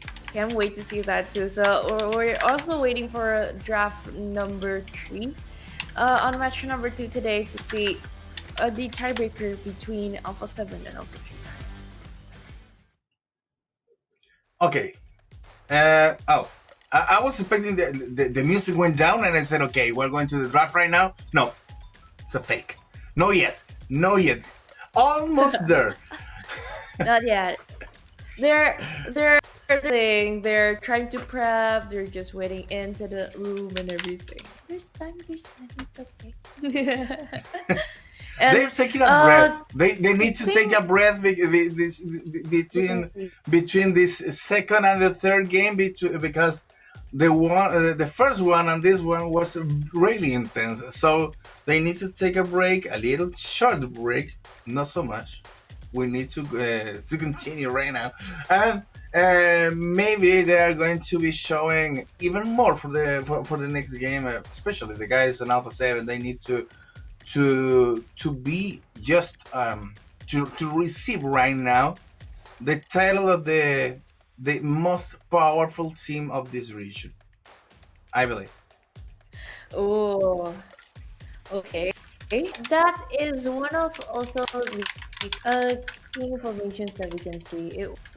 It's sort of built in as like a powerhouse team for Brazil, and we're just waiting on how powerful that they can be and how they try to unleash it, because we can actually see that there was a massive gap in the second game. So at game number 3, will it be that massive too, or will it actually put up a good fight like the game number 1?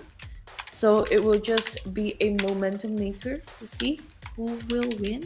So comment down below, guys, who do you think that will win in game number 3? Because we are on a tiebreaker. So do you guys think that predict Alpha 7 will win? Or is it DreamHack will win? Okay. And we're also waiting on that draft. So guys, wait for a while. Chill first.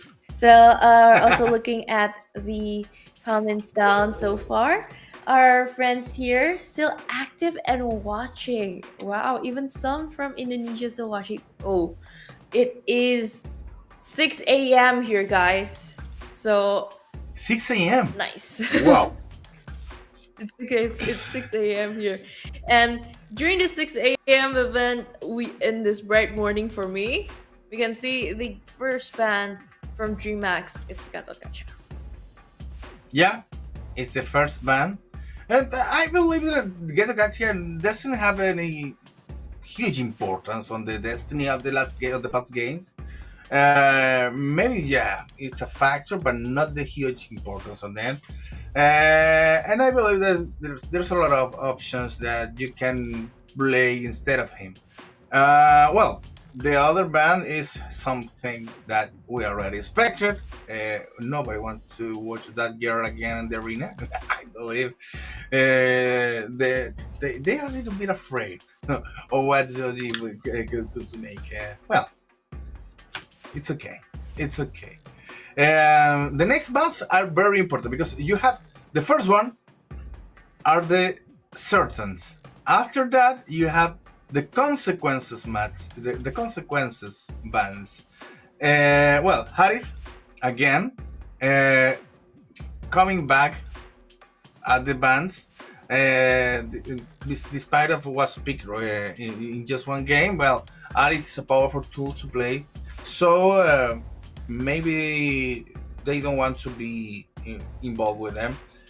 And another one also repeated from Alpha 7. Ooh. Goodbye, But Badang. I haven't seen a powerful assassin in the bans again. So the first picks need to be to the damage dealers for both things. Do agree on that, and just as well said, Jerry. Granger is just closed off right now by G-Max, and for Alpha 7 last ban, I think they could prioritize one of the junglers if they really want to close off the Yeah. one of the damage dealers later on. And for so far, I can see why Chushin, Badang, and Gatot Kacho, or even the Harith was banned. I think both of these teams know that they are very very good and they are also hard to go up against. So both while watching in the first game and also the second game, mostly of their signatures is that game team fight type of gameplay, team fight type of compositions. So whatever happens, like big stuns, big moments, it's mostly triggered to both of these teams. So rather let's just close it off, and even they choose to close off the Moscow. Wow. It was a very menace. It deals a lot of damage during the second game, if I'm not mistaken. Yeah. It's still respectful, even though it's not picked up by Gusta Gusta. I'd rather not face it in the waiting phase. Let's just close it. But you can switch between a Moscow and a carry if you want that kind of damage.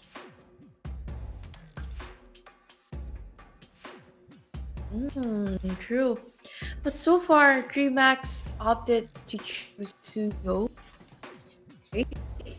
Next, Alpha 7 probably pick up the carry if they want, bringing the big guns quite early. Or probably there will be a different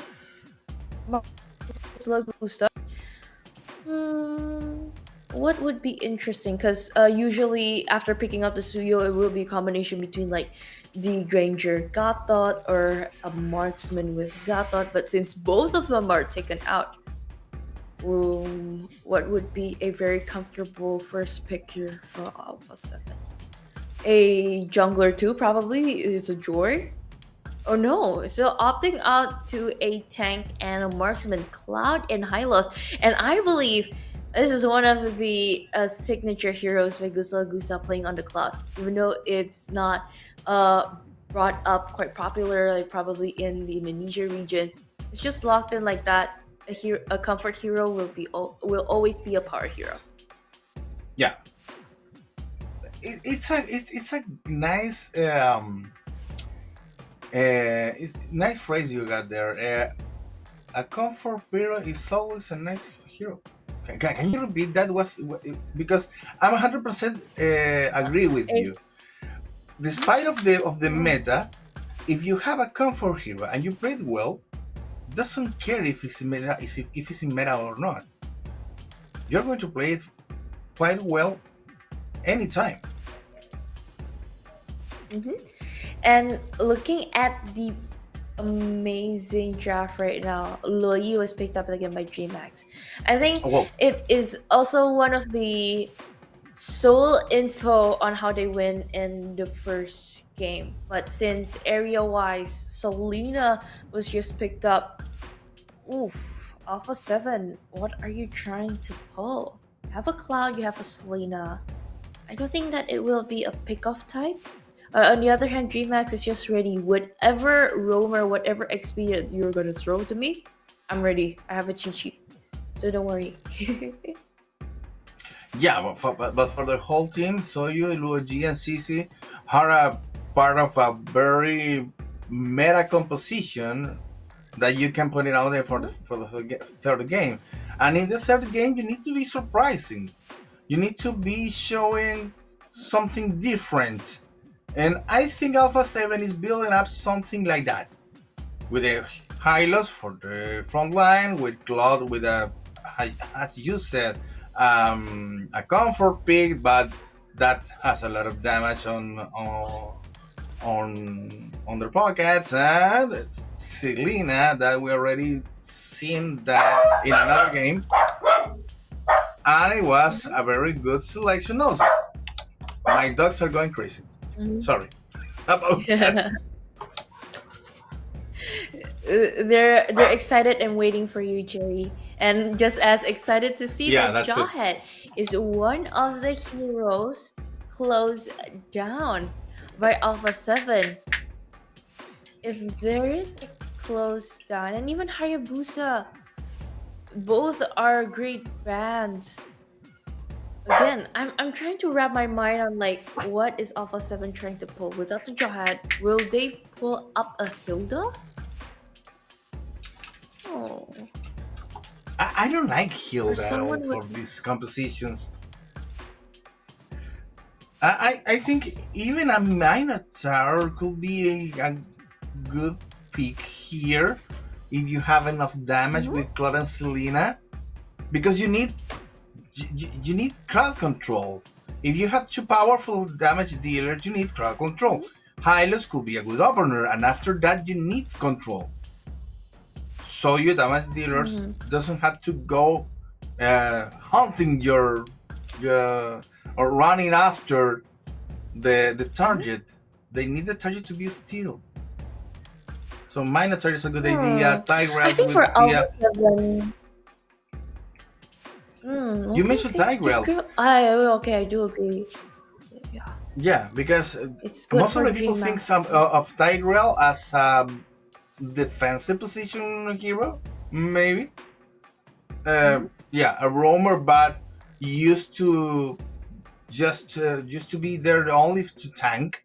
But no, he also had a lot of crowd control power, and you can use it quite well with these two damage dealers already present. And also, just remember, I don't know, maybe Thorisla that is already abandoned right now, but it could be a good idea too. Show and Fanny are the guns to end this. Well, Alpha 7 is going to insist on this Fanny. Let's see if this Fanny goes better than that in the first one, in the first game. And Ringmax close the deal with 1-1 and Khalid. 1-1, a lot of damage. Khalid, well, nice crowd control and first a very good first line. So we're going to be watching maybe the best of two teams. I think that Green Mass need to be careful about this EU. And in the case of Alpha 7, well, have those damage dealers working together after one guy in the front line. Let's take a look on the third game between these two teams. Season 3 of MPL Latin America is already on your screen, guys. Okay, of course, let's get ready for the fun to see between GMAX and also Alpha 7. And both, I think, I might say, for the drafting phase, it was a clear goal that Vagwin was given the Chofer, so that's why a counter attack on V2 picking up the 1-1 and Blink on the Khalid. But so far, a good stun quite early, but wasn't able to be finished off by Kingzilla with that fast movement here, but almost also turned around with that early gameplay. But thank goodness for both of our junglers are able to survive because of their fast and high mobility. Well, I was thinking not again, please, not again, because Kingzilla was receiving a lot of damage again, and Dream Mass was already obliterating the Fanny that appears again. It was almost the same deal in the first match, but that's not happening right now. Bagin also escaped just at the edge of the death. Take a look at Blink, taking a lot of damage, but not so much because it's Bagin who was there. Syndra and King need to be working together. I said it before and I said it again. Turtle Cam by Bonox is just up, but on the other hand, a first blood just secured by Kingzilla on the Fanny. Getting that first blood with a trade-off of an objective.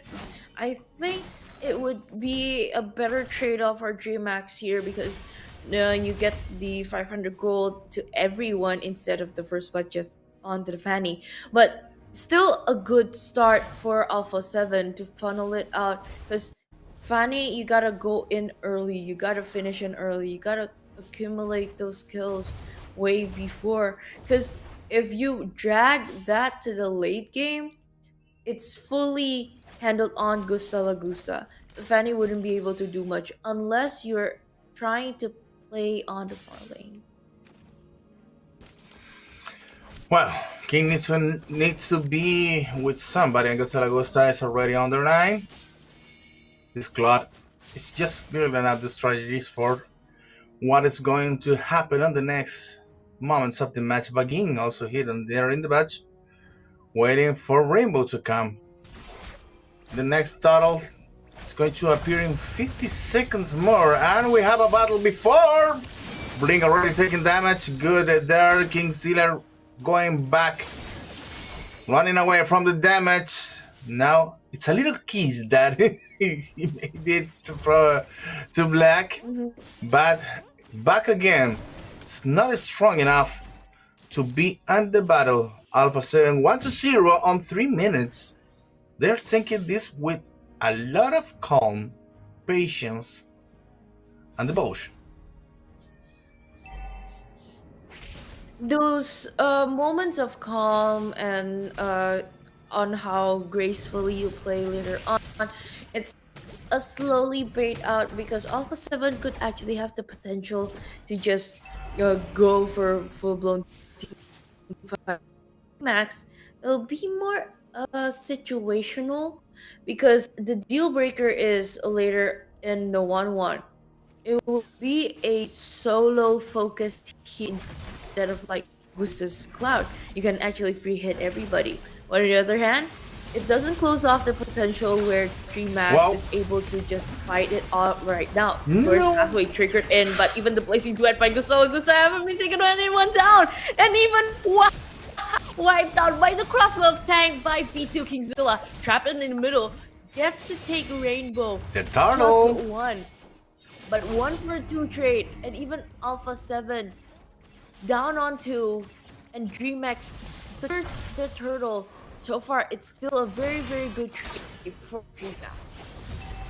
I don't know if I'm a little bit dizzy for the skins, but I haven't seen Syndra taking damage, giving damage at all. Take a look at Aurora now, the crowd control over him. And the guys is going after, yeah, Bagin, you're already damaged. You can go that deeply. Take a look at Blink and now taking opportunities and be to over to Kachi. Is 4-2 over to Alpha 7 in trouble. Tekachi and Bagging already dead. And they're looking for Kingzilla. That goes again to Minute Makers. Because of the momentum like this. They're using very well this momentum that you're talking to.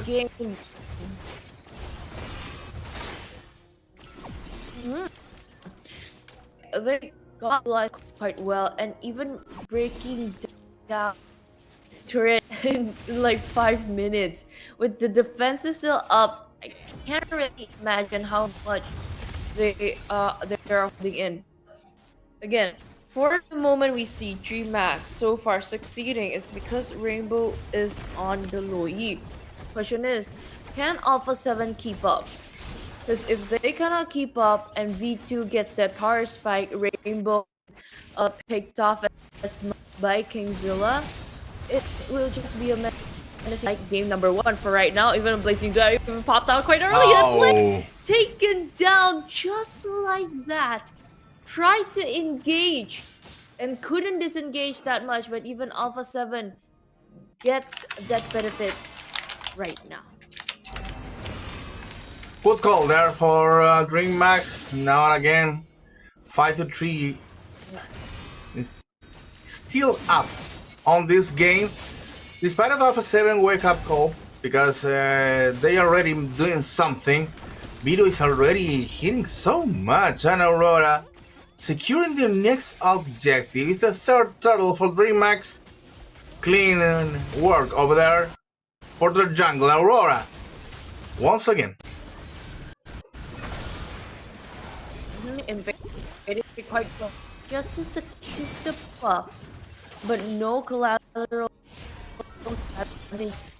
So far, DreamHack is to stop dictating the tempo that they've already set.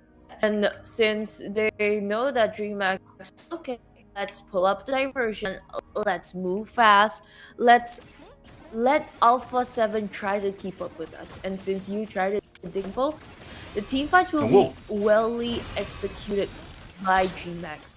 So far, it's just a concealed game. Started out trying to find someone, but through all that, they just tried to but Blink spamming cable and even get a vengeance out. Blink still survives on the Chi-Chi. See, when all 7 wants to try to pick someone off or just want to try to burst someone down, they are still able to survive through all of that. Gusta popped the blade bit to V2 was just able to maneuver and to the back and even just run away from that situation. Okay, 8 minutes right now. The difference in gold goes up for Dream Max 4K until now. And the difference on killings 5-3. Again, in favor of Dream Max, Alpha 7 needs to be calm and wait for the right moment to wake up again. Bagin is the only one watching what's going on here. When Dream Max is going up for the first Lord, now King Silas tossing jumping to the offense makes Dream Max think about the things before starting with the Lord. Has already taken damage. Keep an eye on the Takachi. He's looking for a way to going up, to go in on offensive right now. Yeah, Syndra and the Stone over Black, but they went in too much. King Silas steals. Beautiful steal from King Silla. And the Lord goes to Alpha 7. Is this what are they waiting for? To have the Lord and push with that? Wow, I think one of the solutions for Alpha 7 here, Jerry, is like they don't have the other choice or have the firepower to one off, or probably the own team fight. And since they have the Lord advantage and King Zilla's quote unquote investment on playing on the far lane finally gets to pay off. So slowly by surely, I think they can get the top lane for sure. For Alpha 7 on the other hand, they really need to slowly take down a lot of turrets. Everybody from GMAX so focused on top lane, they can actually just try to get 2 turrets down at the bottom lane or probably in the middle. It's a 2-for-3 and split. It's a very good combination from Alpha 7 on that strategy. And because they're on a Fanny, Kingzilla is just he can just easily escape. I think there's going to be one important battle when Alpha 7 is going to take the things again in control. King Silla is very careful now to get involved on the battles, but even more carefully not to die. If he can manage to have a kill, that doesn't matter. You just need to be alive. And their partners are making a job like a babysitting over him, just to keep him alive, and it's working. Dreammax is stuck in 5 kills until now. 11 minutes on the clock.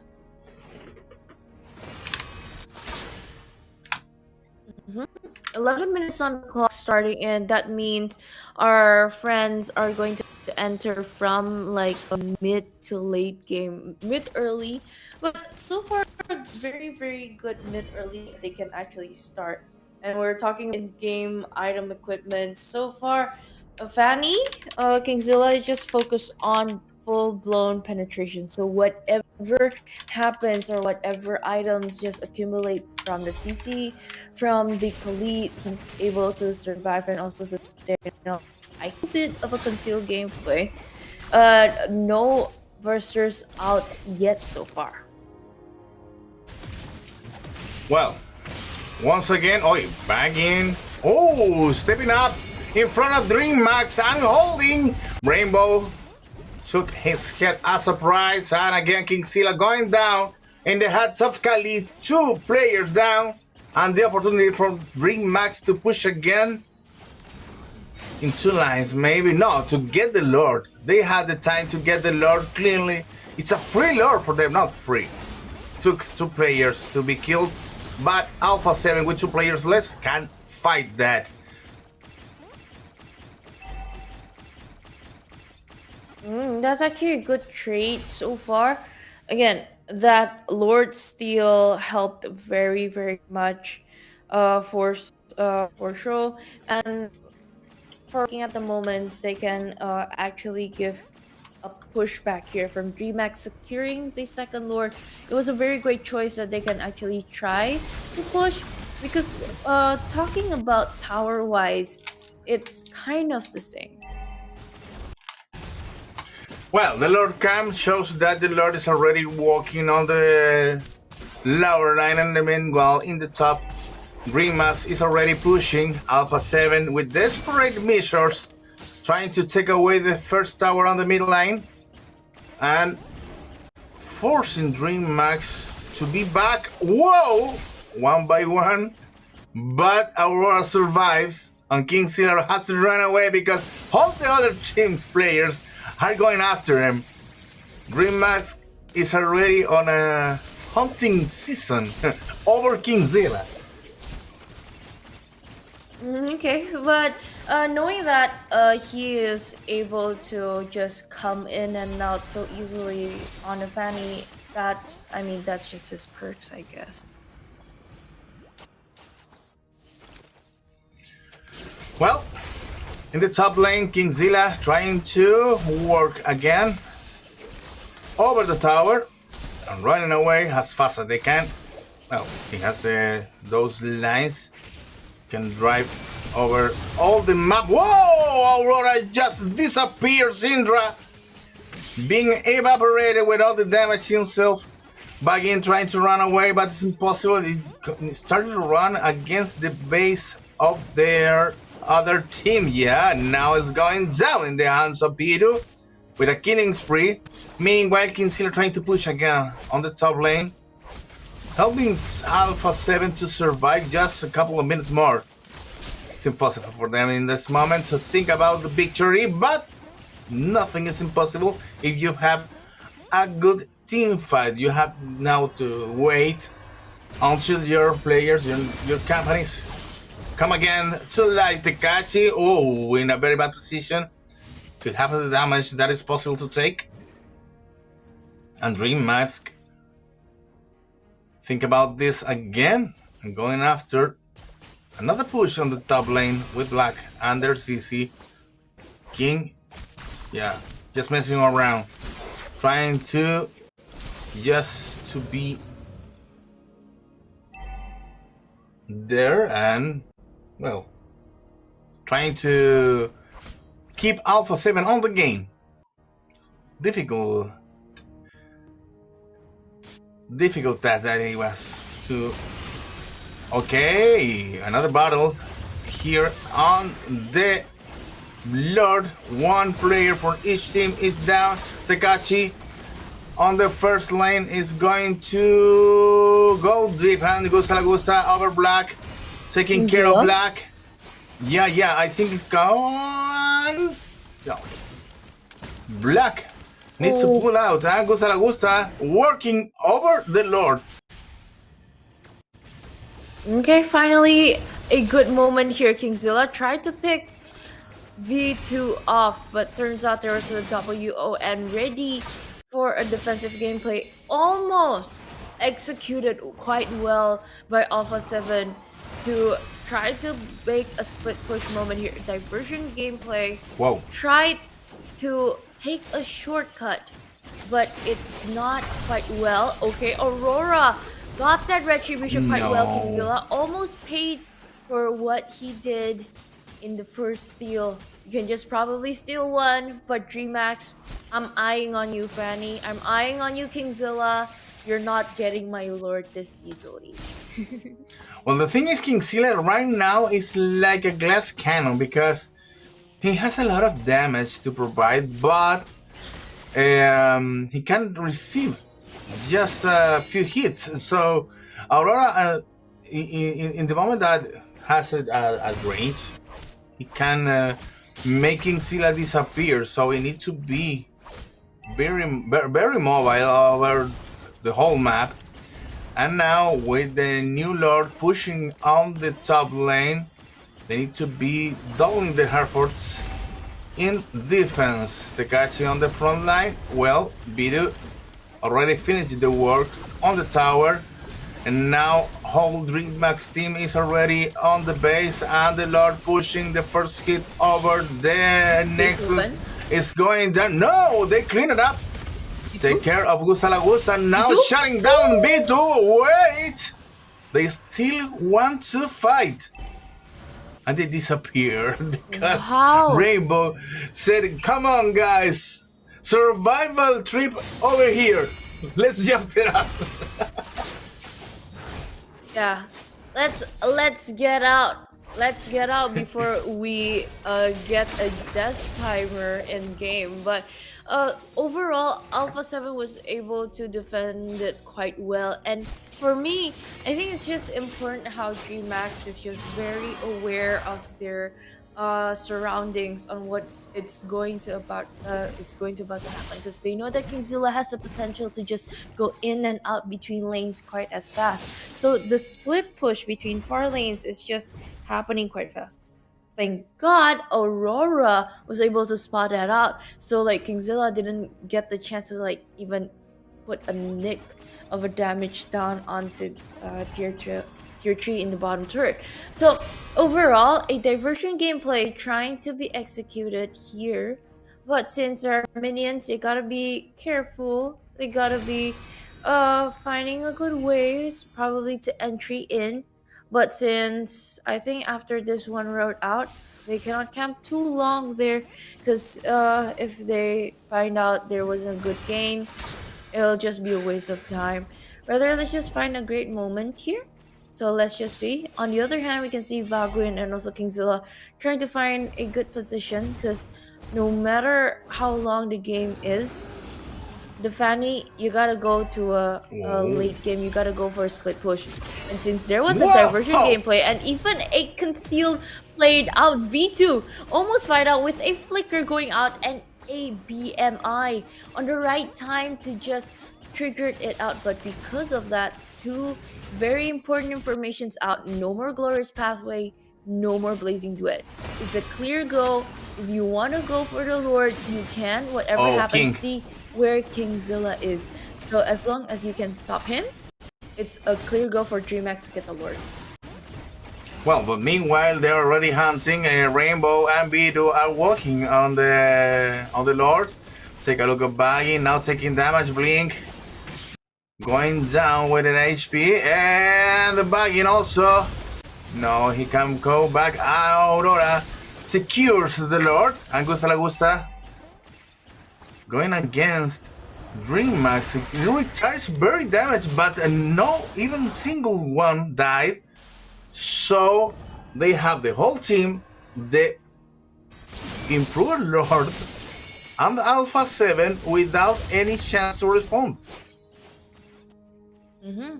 And this is their test on, are they able to defend it quite well. Even though there is a blazing duet, you can probably trigger it. Fanny Whoa. got caught in a curtain call. Okay, actually finding one way of the dragon, taken down. Turns out the blazing duet and also the winter miracle here is not enough damage to take anyone down. And so far, Kingzilla trying very hard with all the cables to take And they are really everyone low. in. But a killing spree for Blink. Finally, a BMI to just hopefully save it out. Winter on the Yes. back, but Black too deep into the base. Alpha 7 still survives and buying more time and giving them a breather, because DreamHack, they weren't able to push in or force a gameplay out, but somebody was almost spot out by Kingzilla, and Rainbow in the nick of time still able to go back. Well, let's see what Kingzilla has to offer right now. It's a little bit surprised that can be made here for Alpha 7 pushing in the middle lane. Whoa! One of the players is out. Black and Aurora just disappeared. Kingzilla trying to survive, running away. And Tekashi goes to help him. They're already, they are all up. They need to push right now. Gusta La Gusta pushing in the middle lane again. BU2 trying to defend, and Tekashi giving his soul in sacrifice again, but it can't. No, it can't. They are lack of damage. Now another teleportation. Wow! They have Gusta La Gusta, and now Tekashi is going down too. It's gonna fall. Yep, there is B2 with the kill. Two guys out of battle, and Kingzilla can't do anything by herself. Need to run away again. Oh, I cannot. DreamHack really holding this moment now. Sadly, it wasn't cut by Kingzilla. Mid lane quite open, but no opening for him to cable into the middle, knowing that Aurora will be alive in a few moments. Winter already out, Rainbow already Valwin almost taken down, but the crossbow of Tang, it gets to secure one kill. Tried to survive quite well. View finally has the range to do it, but no minions to do so. And through all of that, another prolonging team fight, but with the minion rage trying to go in right now. Alpha 7 is dying on their last breath, defending on their last breath. It's still another moment and a killing spree, but it is not secured quite well. DreamHack, they got to hit the open base that easily. 2-1, finally on match number 2. Yeah, the victory is for DreamHack. The glory, well, can be, I don't know, maybe taken both for both, because Alpha 7 stands there as the very last moment, even in the very last moment, trying die fighting, and that's good. That's good to watch, and that's good to see. Well, DreamHack over there take advantage of two important things. Kingzilla hasn't been able to make damage on the early game, and seemed to practically disappear on the early game. Didn't help at all to get the victory. And by the other hand, DreamHack had an Aurora already making huge damage, B2 making a lot of damage, Blink being part of every single battle, and Rainbow with the teleportations doing the perfect job for surprises. So DreamHack work as a fine machinery, a good clock, just on point, and they managed to have the second game, the second victory on their hands, and for instance to have to take away this match and well, leave Alpha 7 with a lot of homework to do.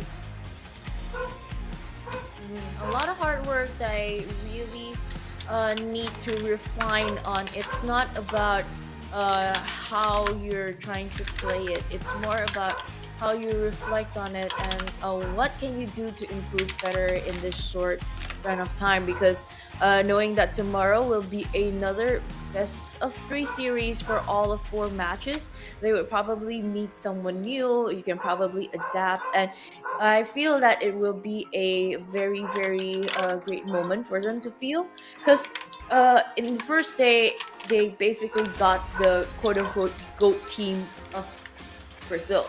So you already got that information, you already got that insight for tomorrow, it'll probably just be an improvement for you. Yeah, I think that well, the recipe on both teams is good. Dream Mask has cleared what need to do to beat Alpha 7, one of the strongest teams in the region. One they have a lot of players with a lot of experience, and Alpha 7 need to tight some screws over here, because there's some details that need to be filled, that need to be fixed. And please, please, please, ban Fanny. Don't ever let King Sila to play Fanny again, because it's a good hero. He's a good player, but together doesn't work fine.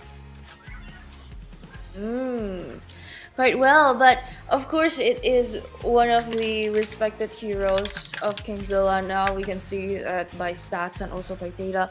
Other than that, it's just simply a prio hero now, even though like damage wise it's not as hurtful as the Fanning before. If you try to do the math, don't do it because it's a very long time to count. But for comparison, it doesn't really hurt as much, but it is still effective because of the mana cost and everything usually going out. So probably if you meet like old Fanny players, they would say, "Oh, at that time playing Fanny was so hard back in my day," type of story. But right now, playing on the Fanny, it will be just a very great advantage, especially if you're watching pro players play in the scene. Well, they are pro players. They need to fix the things that aren't working quite good as they need. The role on Syndra here, for example, was low comparing the Syndra we saw on the second game. Also, Gusta Lagusta, he had Cloud before, but even more, even in a better way than we did just in the last game. So they need just to tie some screws, and we will see Alpha 7 coming back even stronger after just a little bit of conversations and maybe some free time together. Bonding is the key, of course. Yeah. Keys to victory, I guess, for this team. So it's okay. It's still the first day. It's still a long way to go. It is a adventure. It is a exploration adventure, I might say. So it may not be the best outcome of the first day, but they will still play until the next weekend. And we're talking about the MVP of the game. It's V2 on the 1-1.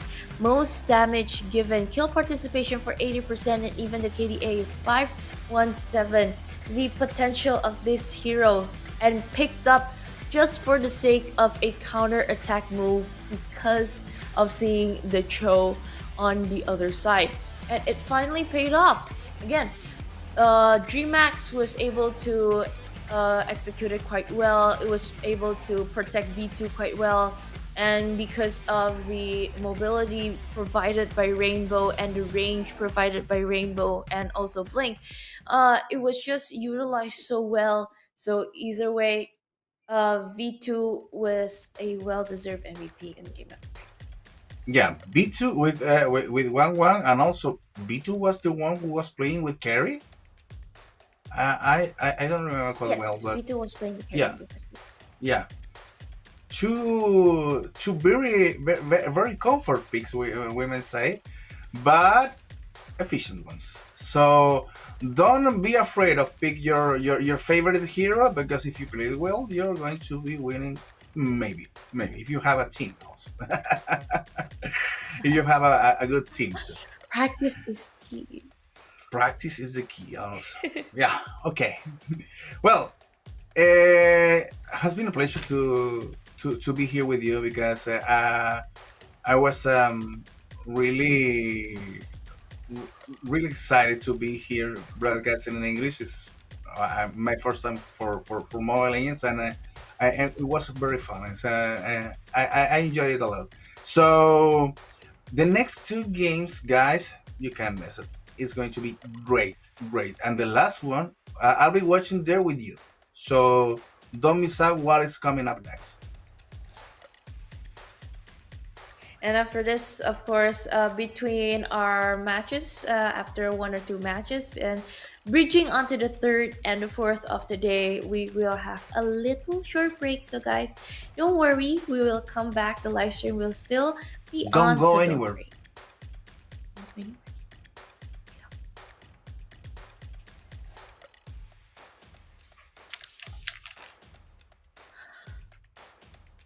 Thank you.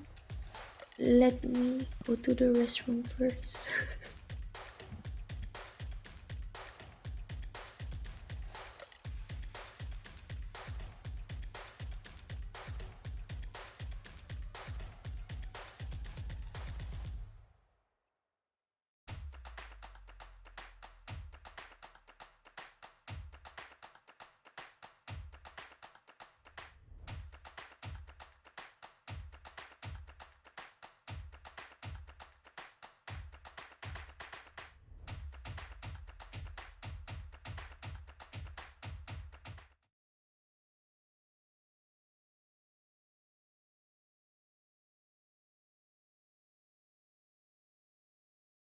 New event, bases will have a chance to turn golden during matches, and destroying these golden bases will reward extra event currency. Keep an eye out for more hidden Easter eggs. And of course, we have lots of new skins and events lined up for everyone to experience and share. So grab your friends and join in for awesome rewards. But that's not all. There are even more exciting events planned for next month, so stay tuned. And that wraps up our patch preview. We hope you enjoy the new update, and until next time, we'll be seeing you in the Land of Dawn.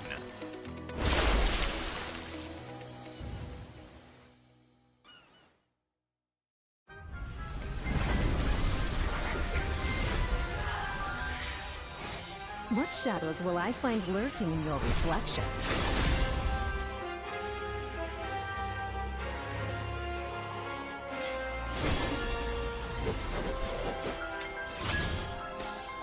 Swift and deadly.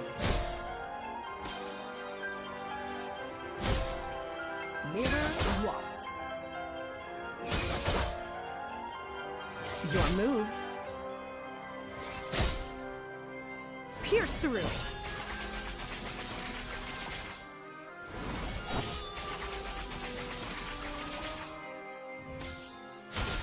Shadow, guide my blades. Sharp as the truth. Care to dance?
A giant tail above the waves.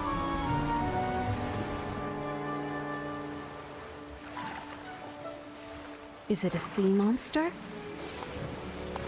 Or is it... Kalea!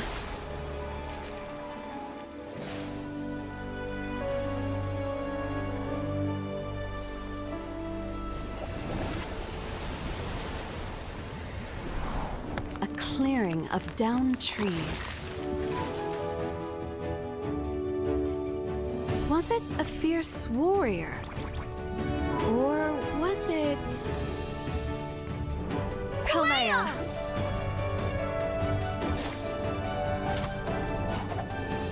Yeah, definitely Kalea. If you encounter danger by the sea, just shout the Great Serpent's name.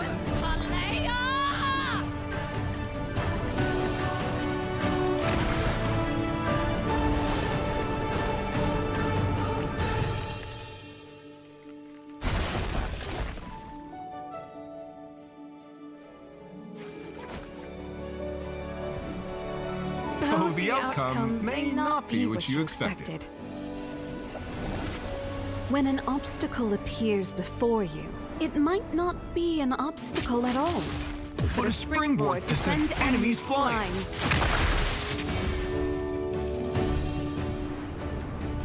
Fists aren't just for fighting. They can also heal allies.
Hello, everyone! Today we're introducing our newest hero, the descendant of the great serpent, Kalea, the Surging Wave.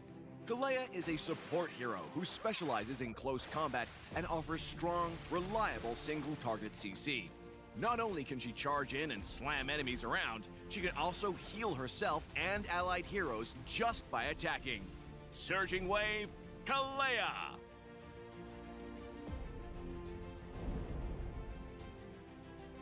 Passive, Surge of Life.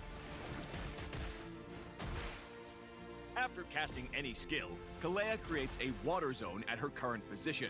If Kalea casts a skill within a water zone, she will absorb the water zone to enhance her next 3 basic attacks, with different effects such as healing herself and nearby allied heroes.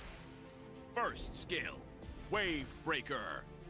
Kalea slams her fist into the ground, dealing physical damage and slowing nearby enemies. Second skill, Tidal Strike, Rolling Wave.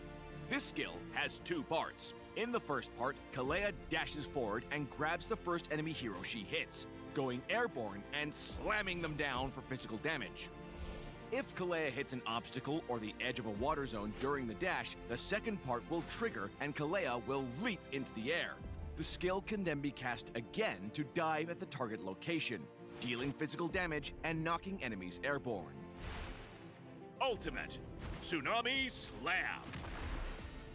Kalea grabs an enemy hero with her tail.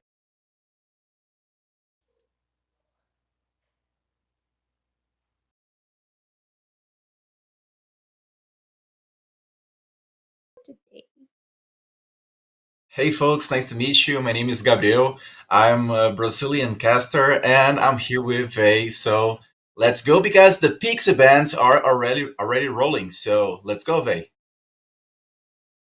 Ooh, let's see. Match number 3 between Rage and also Malfinas. Hmm, Influence Rage yeah, and Malfinas. actually, I've talked with Jerry before about this. He was very looking forward for match number 3 and 4. yeah, of course, because Movinas Gaming know very well the players of Influence Rage, because Chen and Fury use it to be players of the Movinas Gaming, so they already know the style, they already know the partners that they are up against, Ooh. and wow, Matilda, it's blocked for Movinas Gaming. Okay. So far, it's still the prior heroes that probably they've watched before, probably through former players of the team, so they would understand the bans and picks more. And probably would they ban a Fanny in this game? Well, if they saw the last game, I don't think so, because King is an amazing jungler, but Fanny didn't work out really well during the last season. So hopefully not, or let's see, because I know the Movinas gaming jungler, he is a really good assassin's rogue.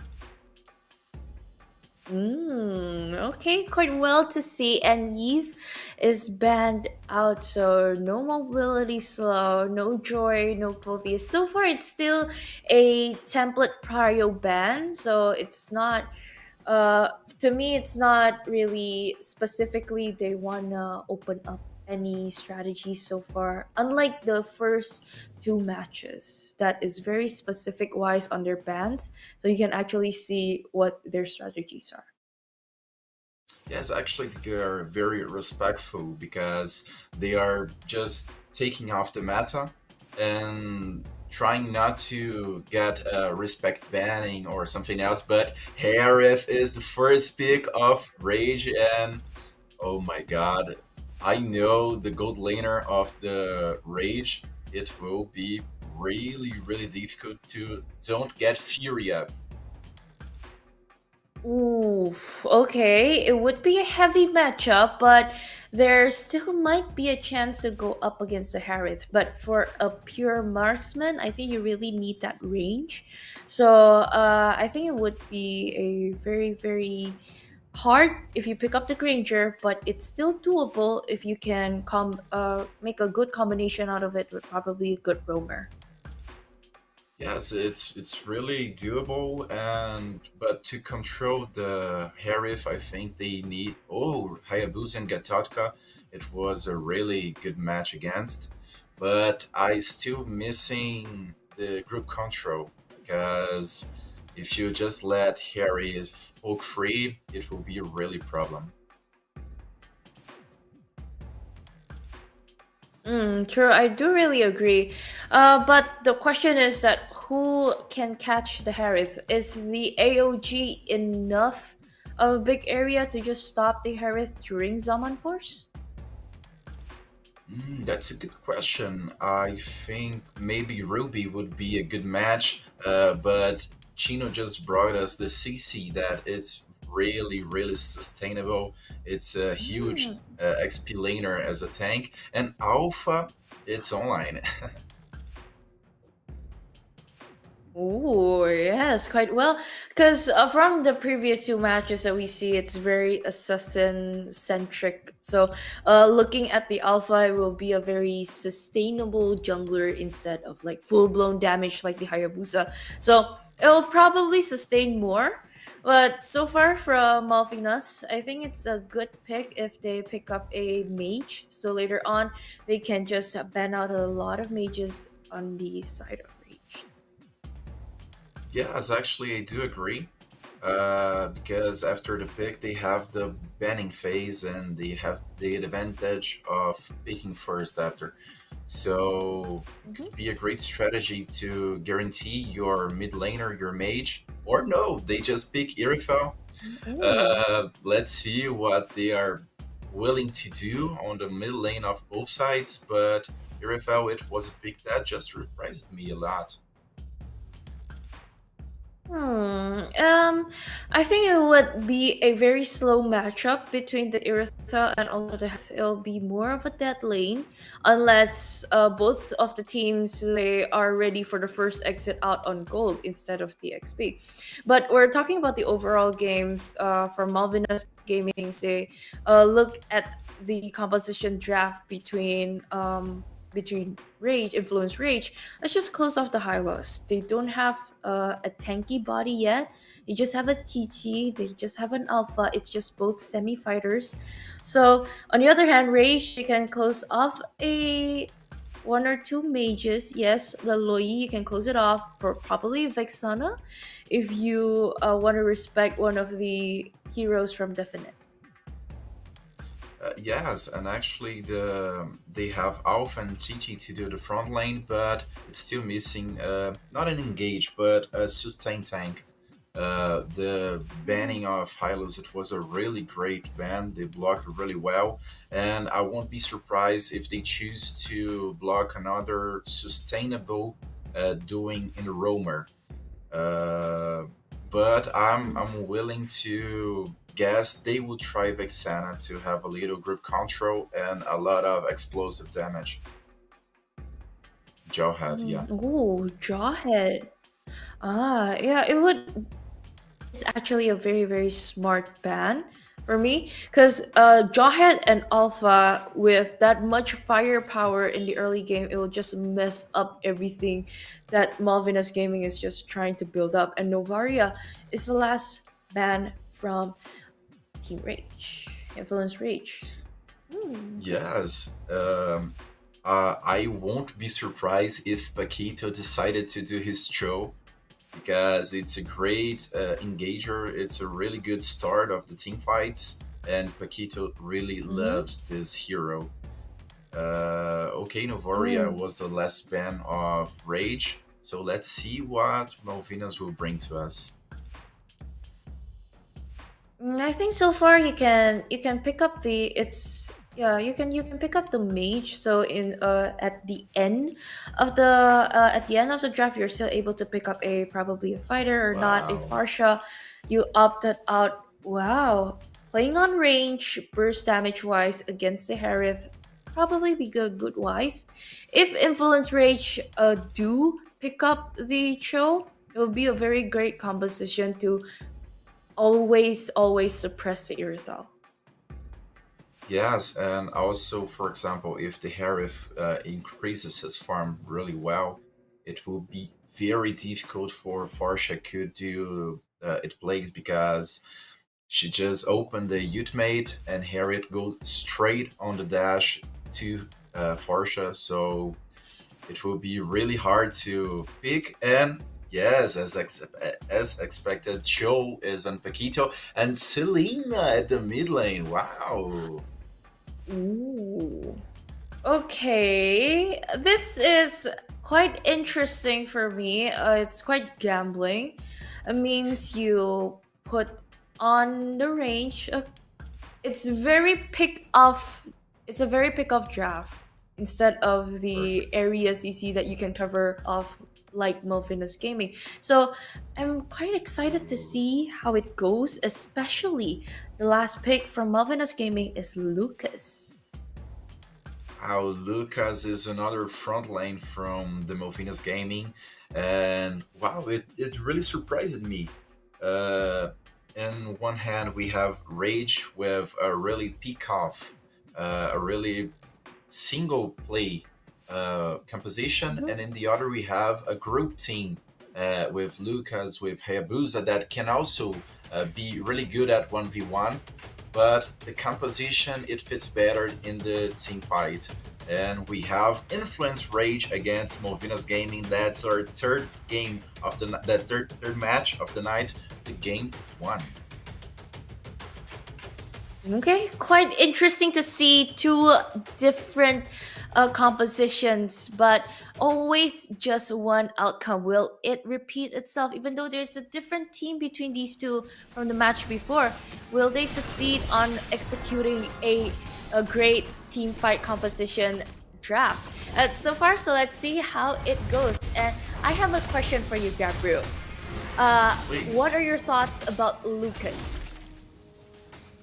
I really like Lucas on the XP lane, and oh my god, CC is really going up against, and Lucas now had to retreat. Okay, I was starting to say that it's a really good soldier. I think really fits on the XP lane, but the matchup against the Chichi, I think it's really difficult to play because while Lucas is he needs to go to the wave to farm. Chi Chi can just poke him and not let him do it. Yeah, so far it's quote unquote as a natural counter if you put up with CC and also Lucas matchup.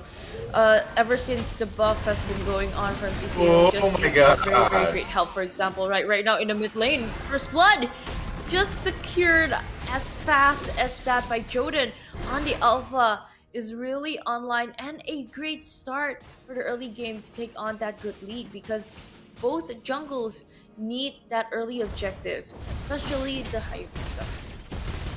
Yes, it was a really beautiful stun from for Selena, and the Jet can do of show just finish it, so Alpha could just raise and get the kill. It was a really good start for Influence Rage that would have advantage for this first turtle that Alpha just started now. And so far, because of Influence Rage pulling into that area, and with looking at that, Gino did such a good zone for Malvinas Gaming. They wouldn't even enter the vicinity. It's not even stepping. It's not even finding any vision. And so far, because of that, a free turtle for the early game, it's a very good gain for Influence Rage to just create a bigger gold lead against Malvinas Gaming. Yes, and Chino is giving. Oh my god, during eliminate lane. Oh, Force get almost kill, and that's another kill for the mid laner. Okay, mid lane with a roamer. Oh, that is not a good trade for an early game. But since it's still an early game and Influence Rage still has that point over far, they still secure on the and so far because of the Selena, it is a very good start to try to pull in that AOG jumping in into two. Paquito down again, and even with that, the Spirit of Alpha still gets to survive. Jordan gets another kill. A very great early, but oh ho ho ho. Deficit almost taken down. With that Farsha, Of course, you have the range, but use it wisely. Because if you just stand in the middle and with Alpha's firepower, oh, I'm just afraid it'll be that easily picked off. Yes, and actually, it was a really beautiful defense player for Selena that just could not get killed by Farsha. And oh my god, now in the orange.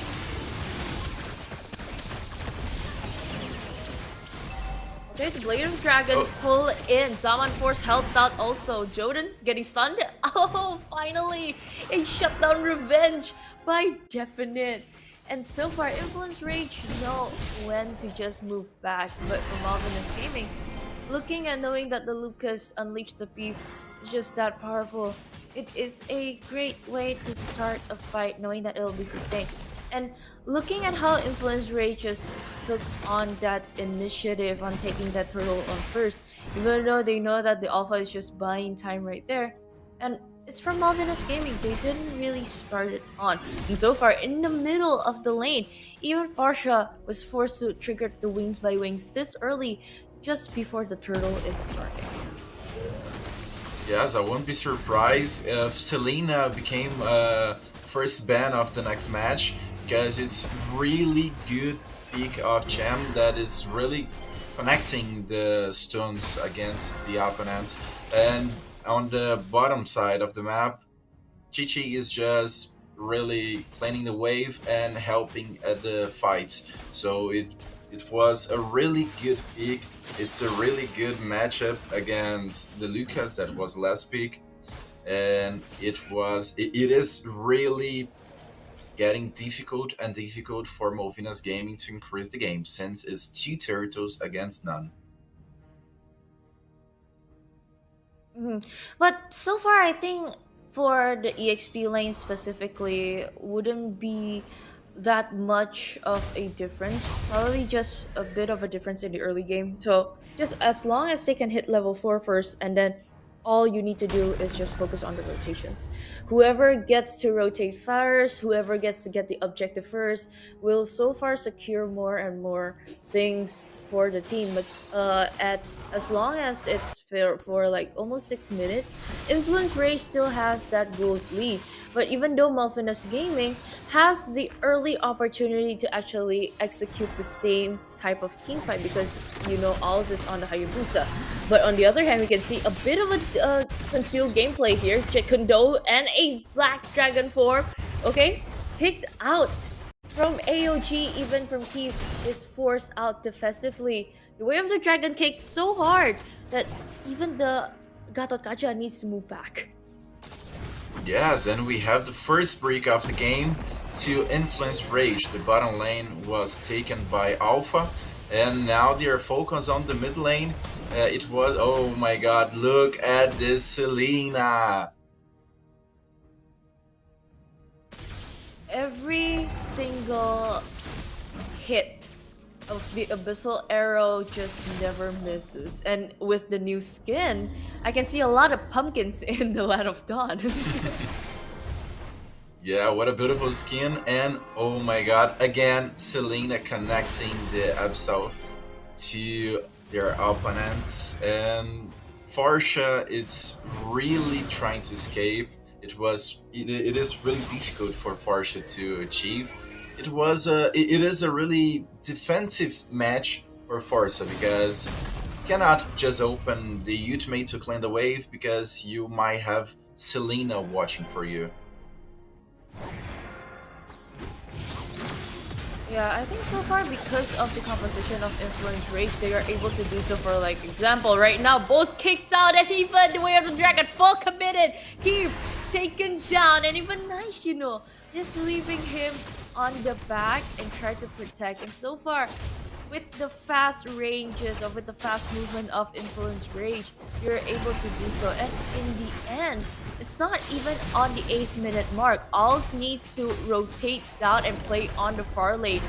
Even the Unleash the Beast is not enough to sustain all of the full firepower from Influence Rage. Yes, and that's how the mid lane just went down.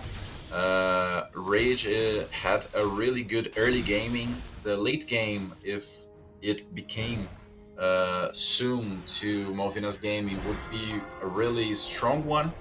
But so far, Influence Rage is nailing the game. And since they know that what they can control, and so far what they can try to pull a team fight from out of Malvinas Gaming, but so far I haven't seen that aggressive gameplay where they try to dictate on how the tempo of the game should be playing. And so far it's just having bit stunts, it's just opening visions, and as long as the Selena is free, as long as the Selena is the menace, Influence Rage will be able to like reach greater heights because of that. And look, on the 9th minute mark, you get 3 free turtles, you got the early lord, and even Alls tried to split push on the far lane. It is even spotted out by Chino. So you gotta force out. The question is, what's next for Malvinas Gaming if they want to turn this moment back for them? Yes, actually, Malvinas Gaming, they are not playing. They are responding to the offenses of the Rage Gaming, and now Hayabusa used his ultimate to try to escape, but oh my god, they are following, and that's another kill for the Influence Rage, double kill for the blue team. And a lot of the trade-offs come out. I was shocked that Joden already owns a winner crown. So in the middle of the AOG, he was able to trigger that quite early. So in case things happen, he's still able to survive. And through the 10th minute mark, Influence Rage is able to even invade up to the tier 3 turrets of Malvinas Gaming. And if they really want to turn this thing around, I wouldn't even say how to try to buy time, try to find ways of doing clearing. So you have a Farsha, you have a high ground defender. I suggest it will be used quite well, but so far finding a great moment here. Even All's shadow kill is just forced out just to clear out that lord. Yes, and now they are going to Lucas, who uses his flash, but oh my god, another amazing team fight for the Influence Rage, and even Farsa has a really good clean wave control. It won't be used because the Selena just tread it with the stun, so it's really difficult to Farsa try to clean the wave. Okay, nice, being in the front line, and also the target base is wide open. Zaman Force is forced out, but no one is being pushed back. Core is wide open. No minions cannot go in, but finally, Chino is down, and 2 people are even down, and a double kill for Joden, and triple. That somehow came back into the moment because we know that the potential of the Alpha is finally unlocked. And because of this, 2 people trying to go down. No Selena can help. Chan tried to open up, but the base quite open. Chan taken down, leaving Joden on his own. The pressuring is finally a turn for Malvinas Gaming to finally have a breather. Yes, it was an over of Influence Rage. They extended a lot more than they should, and now they don't have Chan. The Lord is just on the top side of the map. We can see the equipment of our heroes, and I think it would be really good for Malvinas Gaming try to contest the Lord, but no, they don't even try it because the front line of Chi-Chi with the Chino's Chi-Chi, it just don't let them. I think it's also a bit, they're trapped a bit in a dilemma of like, should I go? Should I not? But if I try to fight this, Joden is already full power. And how is it? And if we're talking about full power, just one abyssal arrow, no escape, even no full commitment of the Way of the Dragon for it. Another menace here. Okay, abyssal arrow hits, 4v5, Lord entering in, base wide open. Whoa, nice kick from the back. But again, the front. Influence a victory for match number 3. it was just an amazing and perfect match of Influence Rage. They started the gaming with a lot of kills, perfect kills on the mid lane, definite. Selena was an amazing pick for the blue team, just played really well. Chem just showed that you must ban Selena because it's really hard to play against. And again, it was a perfect match for Influence Rage. Mm. Oh, but talking about how overall in the highlights, I must say for match number three, game number one, it was kind of one-sided. Even though in the early stages of the game, you can kind of see that they're trying to fight it out, who will get the tempo and everything. But since Joden was rotating faster, since Joden got that momentum on the first blood, he was just able to secure gameplay after gameplay after that. And plus also from how their teammates are playing and supporting Joden, it was a no wonder fact that Influence Rage was able to just reach out further against Melvin in this game. Sadly, there is still one or two moments usually when you're too hyped up in the energy that you're already in. A little bit of overextending, but overall it's still okay. So since that, they're able to secure the first game just like that. Yes, and as we were saying, the draft compositions, the Influence Rage was really peak of composition.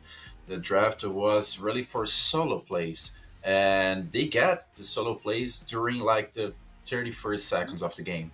So they started with an intention, they could get the kills. The jungle get the first kill. It was a really good increased power during the early game, and after that, Movina's Gaming could not bring back the game to control, so they were just following the influence rate rhythm. So, in some ways, that we can see how Influence Rage was able to dictate throughout game one. But what I was curious about that both jungles has also hold on to that early potential that they can actually do. But the question is, what slipped up by Malvinus Gaming that the Hayabusa wasn't able to do so on the same thing? The Hayabusa tried to help the mage during the early game, because Selena was rotating with Show really fast. They were just cleaning the mid wave and going to support or the jungle or the side lanes, and Hayabusa didn't get the support. Hayabusa was really solo playing, as we saw a lot of times Hayabusa pushing the bottom lane, trying to split, trying to not get press dot by the influence rage, and as the same time Alpha, the Jotun Alpha was just ganking, getting kills, invading the jungle of the Hayabusa. So you don't have your team to protect your jungle. You probably won't increase. You probably won't grow as same as the other jungle. So it was a little bit of that, and the Mm-hmm. influence rage was really strong during the early game. So it's really difficult to play again in this vantage. And talking about the draft compositions between both of the teams, I would say it's quite stable for both because drafting wise, there are some tanky heroes, also many with like early game heroes, and also some late game insurance. Both of them match the criteria, but the outcomes is just on how you try to fulfill it during in the first game. So let's see what will be in store in game number two. I do agree with Gabriel that the Selena should be res-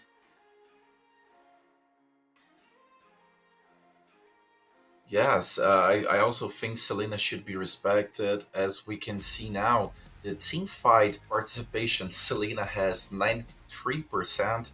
It was Selena was everywhere in the map, uh, with the abyssal flashes or with the first skill that could bring vision. It's a really damage skill, so it should be respected. They should be respected. So probably a few heroes will be shifted in the first phase. I would actually want to see the Phoveus let go on the second game. So that trade off. Yes. Yeah, me too. And Phoveus against Chichi would be a really good matchup. We Yeah. want to see who get the level 4 first to start ganking other lanes, to start helping the teammates. And no surprises, the MVP, the most valuable player of the game, was the jungler Jotun with his alpha. And he was really online, Vey. I really do agree with the KD of 10-1-2, and looking at how he plays, it just goes so well on how the friends from Infant's Rage, the players, they just layered the skills other than the way of the Dragon Kick, layered in with the Spear of Alpha. So, like, it's quote unquote chain CC all day. And since, well, it's an alpha, you get an online, you get an early online sign in, technically.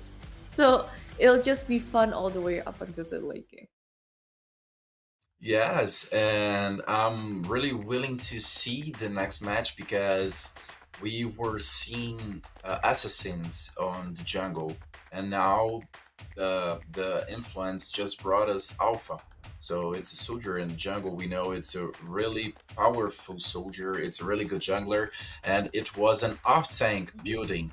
It had only one attack item that this attack item also gives you some shield and resistance. So it's an hybrid item.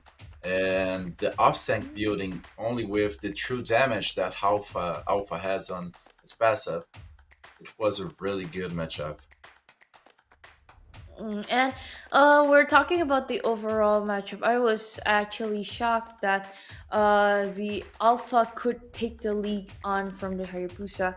So probably there is a chance it might be respected too, but I think it will be prioritized more to the Selena over than the Alpha.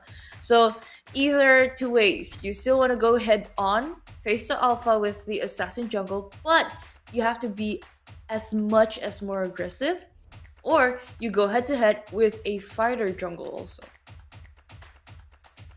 I'm not sure if it would be respected. Alpha was a really good pick. It was a problem, but if you choose to ban to block Alpha, you let, for example, Zuxim open, you have a lot of things that won't be banned. So you need to choose. Oh, I follow the meta, or I just blocked the thing that just killed me in the last match. So let's see, because now we have the peaks and bans on your screen. Okay, second game of match number 3. Let's see, our friends from Influence Rage, they ban out the Loyi from Malvinus Gaming too. Second ban, probably Jusin again. So far, Jusin for today is still really focused on as the first ban in the first banning phase, and it's so far always secured on the red side. So it's Yes. kind of a template answer for it.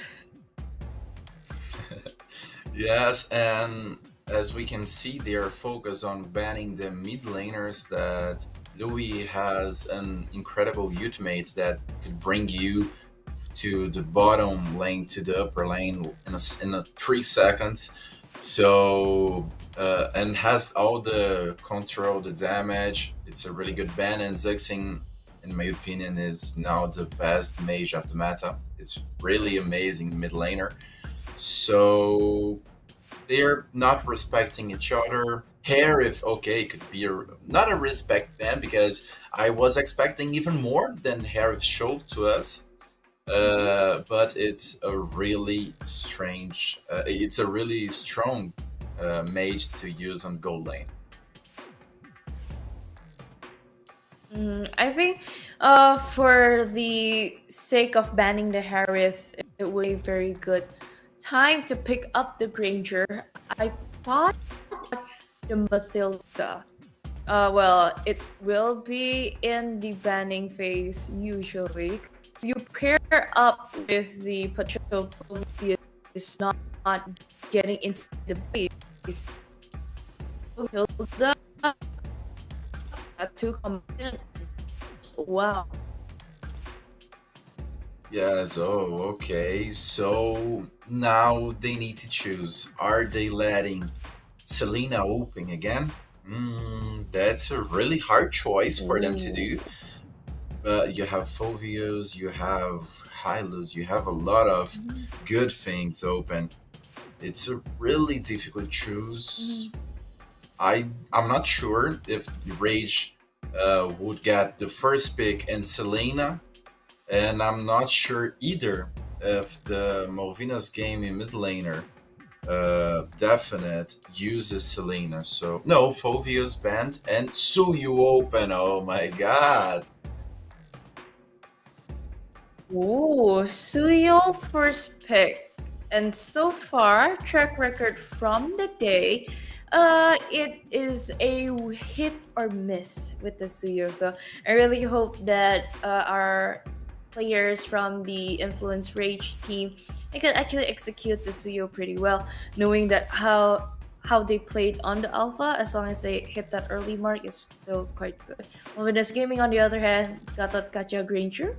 Be a very good pick right now for first picks. It would actually. It would be an amazing pick. And Suyo is you carry your team or you drag it down. So far, and the championship is going that way. Okay, Chichi and Ivy. Oh, really good response. I really like the counter pick. So it's just straight up counter pick instead of prioritizing any meta hero. Still good. So either way, are slowing down the Suyo entering in any way possible, and you already have frontliner to just be a menace and probably tie a curtain call between so enter, or probably a mid lane, probably somebody in the front. So it'll be hard for them to move on later on. But it's two Yes. influence rich. Gatot Kacha and Granger. You have Gazetkacha and you have Ranger. You Last have pick. Suyu at the jungle, Ranger on the gold lane. Wow, the early game of the Influence Rage is really strong, and Alpha just changed the teams. Now is for Movinas Gaming. Okay, so far that probably will sustain more going up against like Influence Rage's hero, like taking a lot of damage from Suyo or probably Granger, but at the same time, you're able to melt that Gacha in case if he just jumps instead of. And I wouldn't be surprised if Movinas Gaming just try to pick the carry, because if I'm not wrong, the gold laner of Movinas Gaming used it to be the best carry in Argentina. So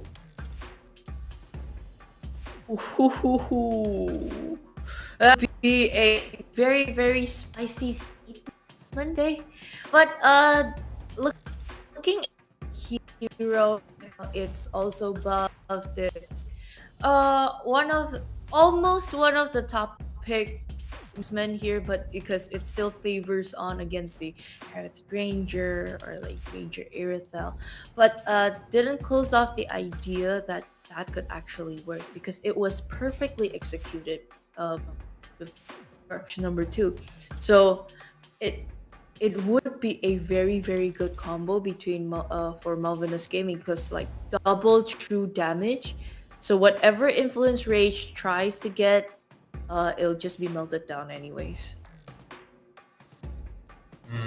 And for the okay, they just banned Irithal, and Novaria was the respawn ban for the Movinus Gaming.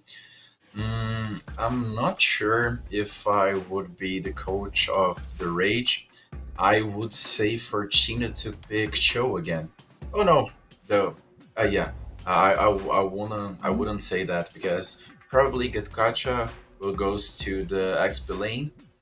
I'm not sure if they're going to do it roaming, and it not necessarily needs an engage, a power engage, but it does need a sustain more than Gatakacha because okay, you have Gatot and they focus Gatot. What else? You don't have the sustaining to sustain the team fight.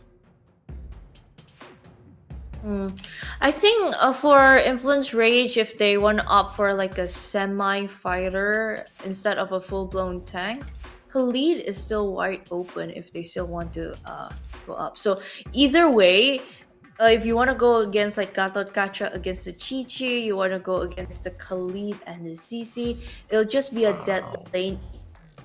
Hyla to seal the deal for Malvinus Gaming. So it was taken away, kind of denied pick for closing down the Influence Rage.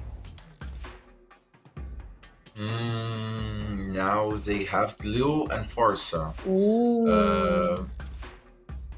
It was a good pick. It got the sustain that we're talking about. Oh wow! I'm looking at the Influence Rage composition. I'm not feeling synergy between the heroes. Mm. I think in order to make it work, it just needs to like bait out a few things from Malvinus Gaming and like on how they try to target it.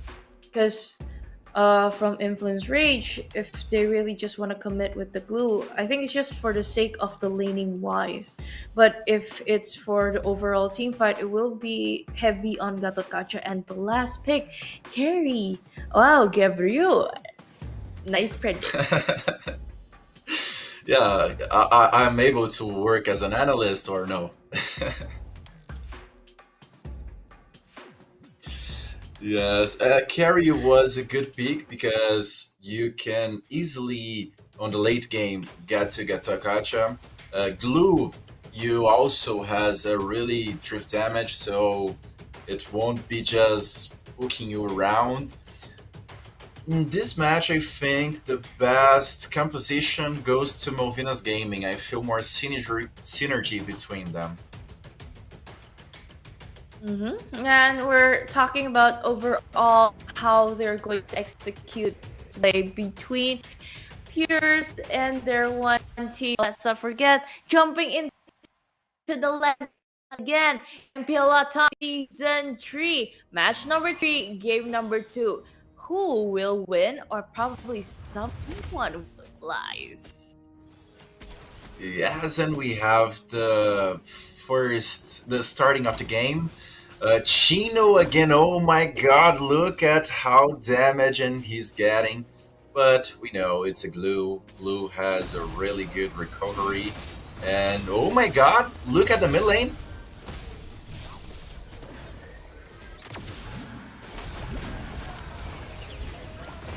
Okay, started up a very good team fight. First blood, then secured quite well. Influence Rage again and again, getting that early stage for Jotun in order him to just hike it up a notch for the early game. And because of that setup is quite well, invading the jungle of Malvinus Gaming almost happened. So still okay for overall. 1k gold lead for quite early, so it would be a problem though if Influence Rage keeps pulling gameplays like this. Yes, and the killings wasn't very good distributed because Chino gets one and Paquito gets the other. Flash used it by Fury to escape. Okay, The Malvinas tried to respond on the upper side of the lane, and now Fury has more experience, but oh my god, Kieran is going up against him, and okay, Ranger has a lot of dashes, it doesn't have anything to worry about. I feel like on the turtle right here, Keeve will try to enter, but Chino zoned them out quite well. Okay, Snap Snap is just triggered in. AOG even jumping in with the Feather Strike commenting onto both. Finally, Jordan gets that kill, but again and again, Malvinas Gaming, they're losing their objectives one by one, and slowly but surely Influence Rage, they're able to do so. But on the other hand, let's talk about the top lane.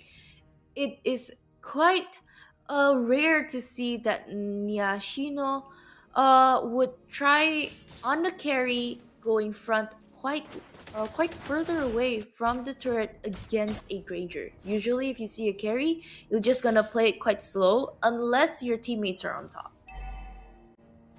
Yes, and Hylas should be protecting carry because the Granger on the match 1v1 is really stronger, and now Glue is escaping from the initiation of Alpha.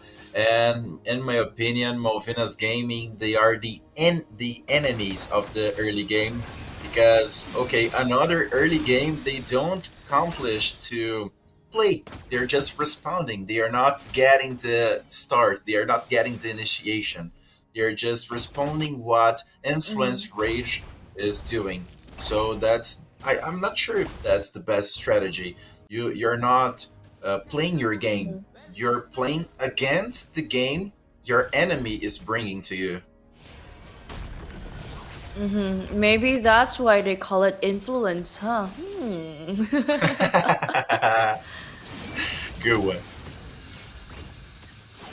Okay, but an influence that started here feel taken down just like that. All Swerve Alpha didn't get to hit no much. Glorious Pathway even gets to slow down, but even the real world manipulation didn't really trigger anything front. Too tanky, too able to even melt down a bit from Influence Rage. How's that even possible? Another perfect team fight to Influence Rage. Now the turtle cam. We saw Glue starting the turtle. Paquito is just trying to piss off the Hylas, but it won't be even contested. Don't have any glue. And oh my god, look at how strong Porsche is right now. Just a combo between the first and the second skill, Half-Life of the Chi-Chi, that should be a sustaining for the Malvinas Gaming. Ooh, okay. For me, the early game of a Chi-Chi, if it's not level 4 yet, it's just gonna be hard for a team fight. Even for the early, it'll just be focused on team fight, not tanking anyone at all. You need your emblems to work for you for that. You need your items to work for it. But on the other hand, a 1v1 battle down there, but, Joden gets to rise on top of that. Yeah, I'm not sure if that's even fair because Jotun is like 2 levels up against the Owls and it's really strong. Now it's 205, it's going to get the purple buff from the Owls. And okay, I'm not sure Alpha was a good pick here in this matchup. To be honest, you cannot really handle on just for the sake of holding on to the sustain factor of the hero. You really need to farm for that to happen too. But here's the thing that we talked about during the first game. It'll be the same for unless right now. A moment making out a flicker just to pull out offensively. Nashino taken down with the Feather Airstrike, bursted out quite good. And again, Influence Rage, they are still on top and controlling the tempo slowly by surely. And so far in the middle lane, a retribution was out 14 seconds before the turtle just to clear out the minion wave. I would say that it was okay. And oh my god, where is Hylas? It should be a tank, but Fury supposedly don't know that because it just vanished. And killing spree for Jotun. And oh my god, the influence rage is really going and going and going. Another kill, double kill for Jotun. Almost Fury got the carry of Niazinho. And okay, a perfect match so far for Influence Rage. 11 kills, up none. And this is quite heavy if you're playing on Malvina's gaming side. And you probably cannot pick anybody off. Your main handler should be Nyashinho, but you gotta wait at the same time. So you gotta decide that if you want to funnel into alls or you want to funnel into the carry, because it will be wise if you want to funnel into the carry because it will take some more time. But knowing that the bottom lane, even the far lane, was triggered that easily, and no more passive, and even a mega kill now, Chan taken the carry down. This will be a very big problem if Malvinas Gaming don't step up for this time. Yes, okay, where is Carry? Forza didn't know that. And it's really strong game for the Influence Rage that should keep it calm to get the the further Lord to just finish the game.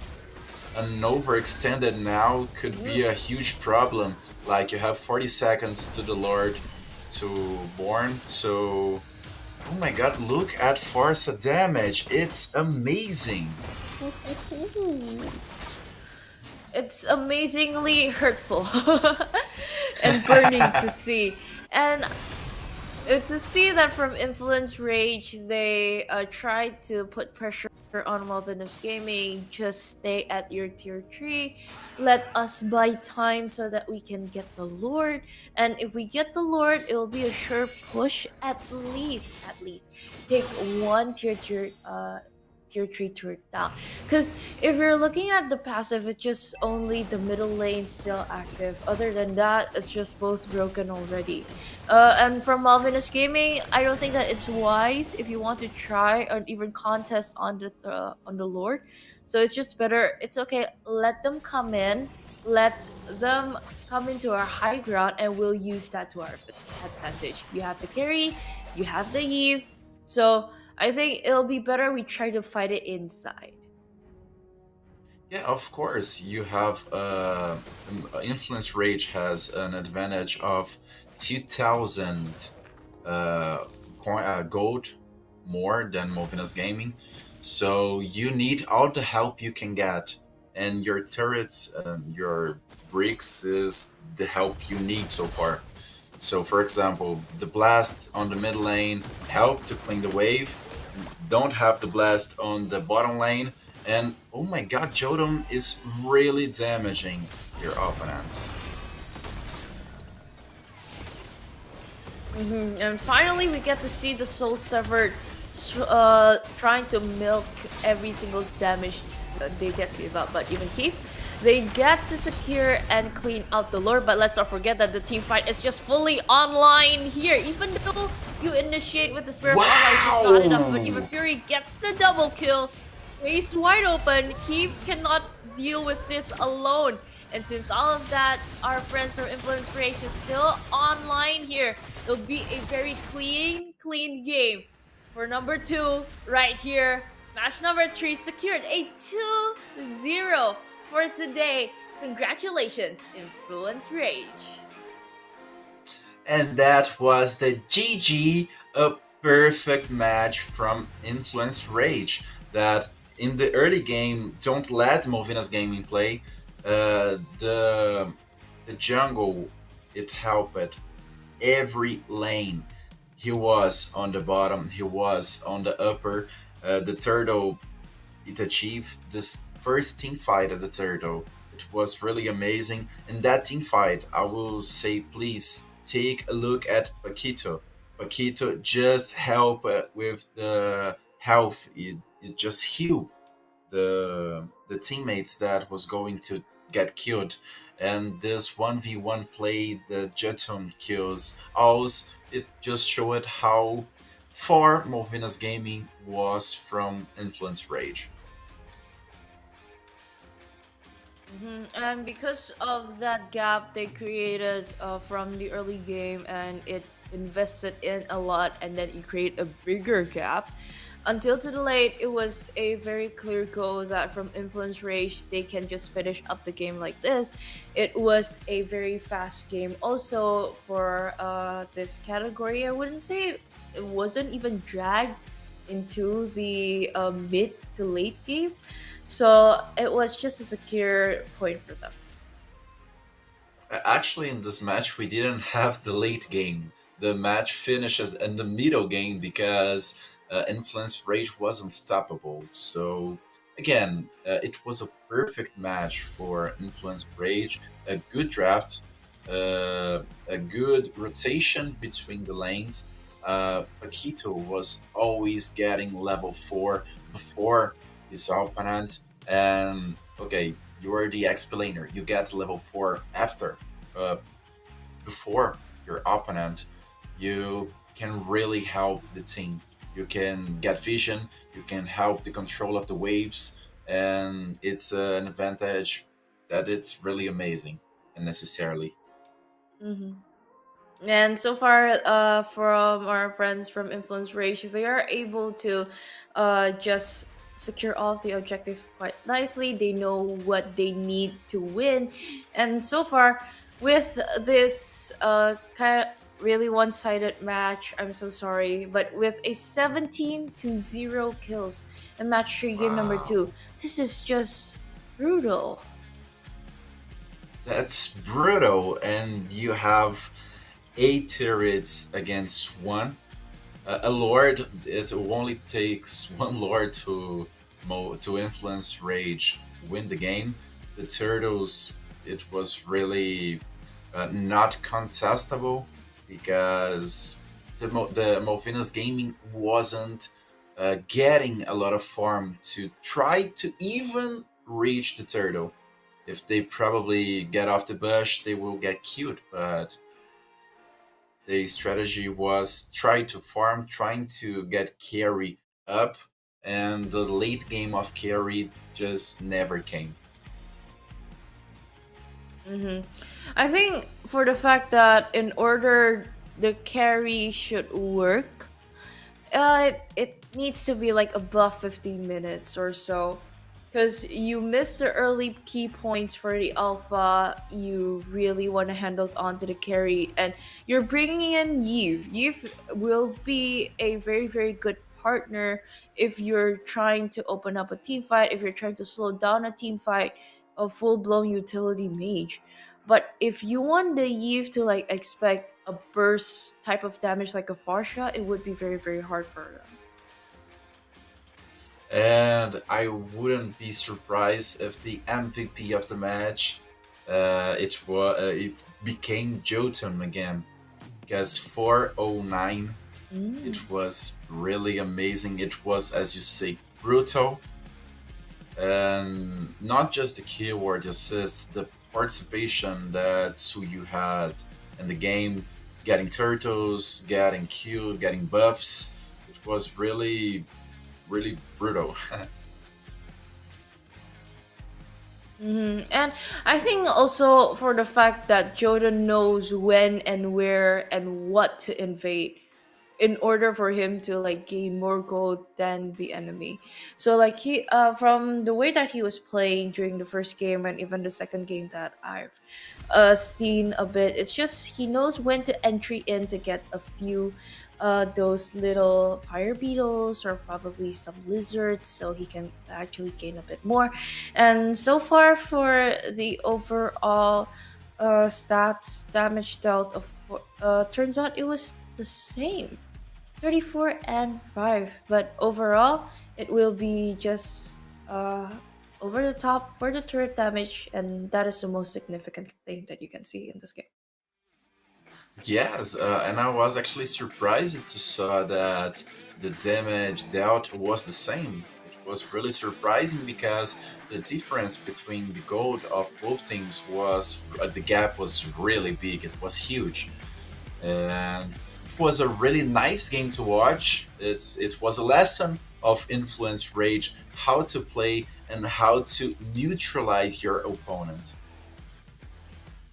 So a great lesson for all of us too. But overall, it was a very satisfying game to see, and I'm happy that Suyo gets to be utilized well today. So it's not all bad track records here for day one.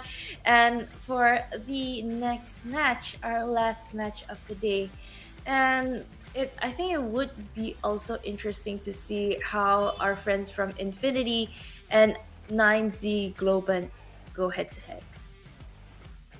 Yes, and as expected, Jotun, the MVP of the series, not of the match, of the series. Both matches, the most valuable player was the jungler, using a really good alpha and now using an amazing Soyu.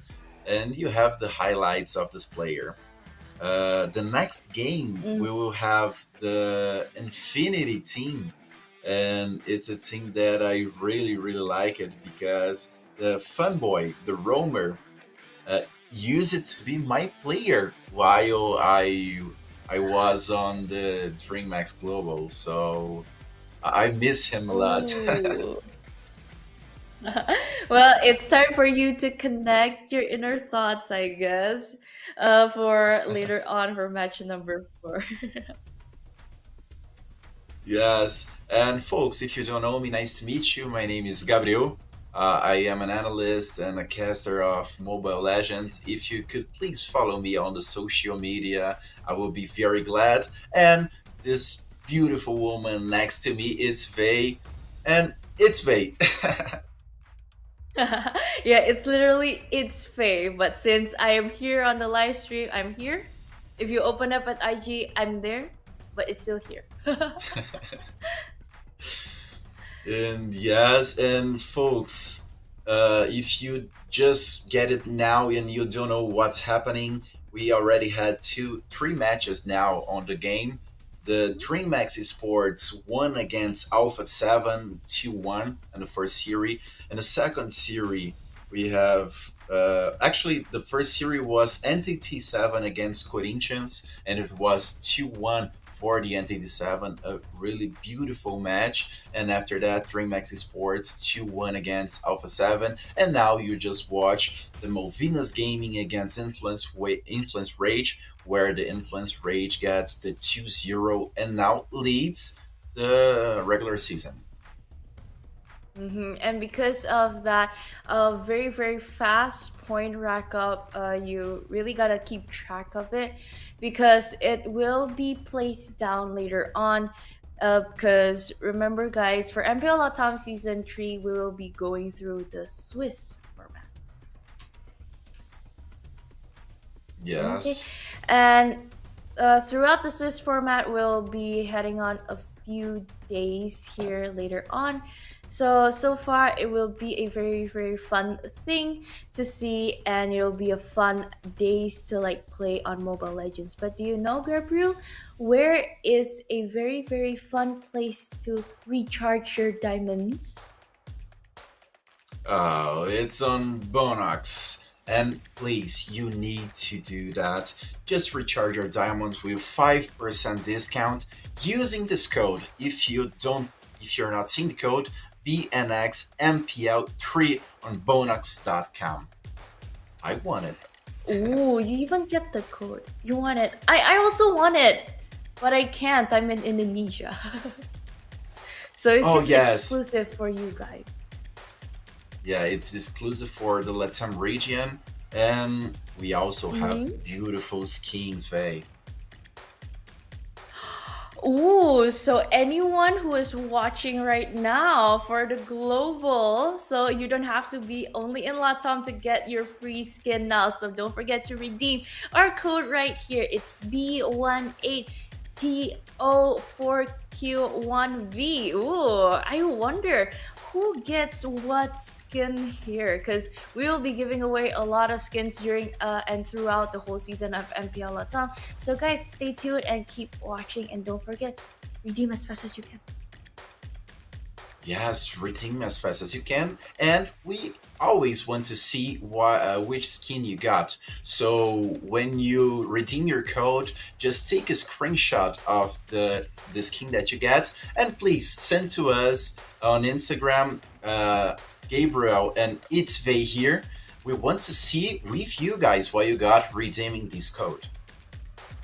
And even if you post up a good story, don't forget to use hashtag MPL LAS3.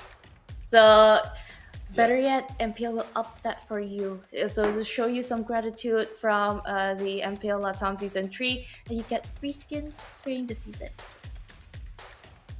Yes, and folks, we are willing to.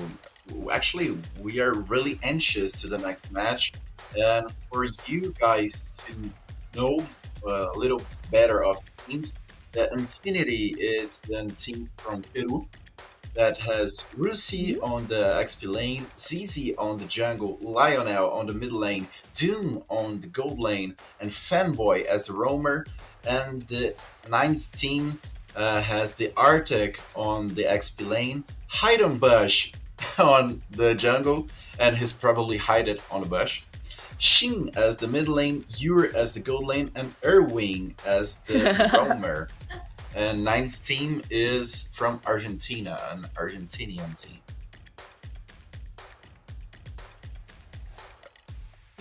Okay, so two different regions here, so trying to compete. So let's see what will happen. So a few names that I'm actually quite familiar. Probably it's because there's Hide on Bush from there. And as Gabriel said, Hide on Bush, as a jungler, you have to be very careful. And hearing that, even though I'm not in the game, I feel like I have trust issues with the bush.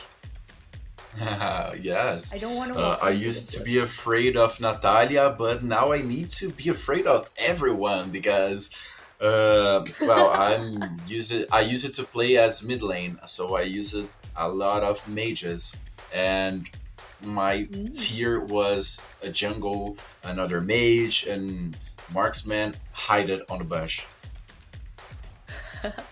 But sometimes when playing the mage, it's actually a perk that you have long range skills that you can actually check first.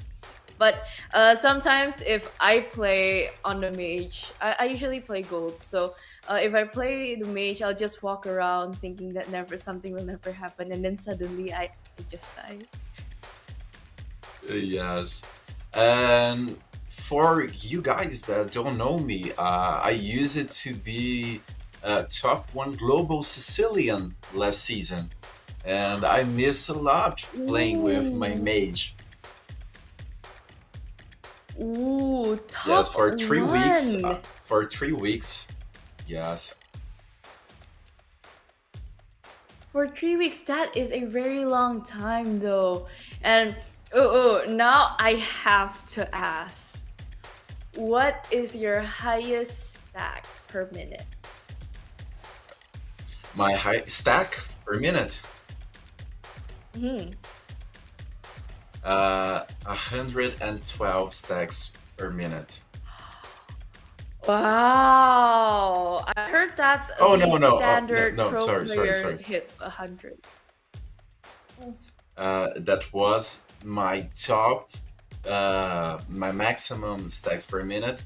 But on the match that we were getting, the early game really strange. So I was like 30 seconds of the game, 3-0. So I already had my mana boots. I already have the first item of the watch. So it was easy to farm.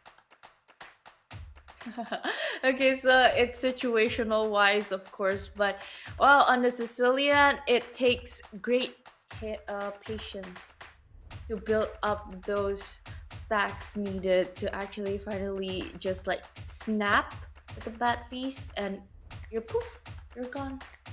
So if you Yes. guys see Gabriel on the Sicilian, run. Just run. He's a pro at it.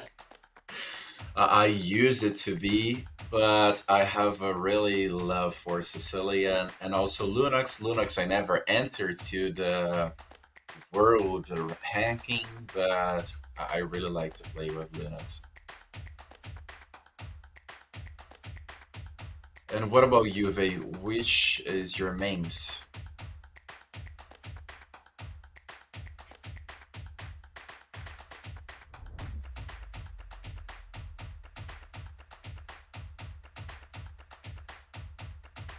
Okay, I guess no sound for Vey.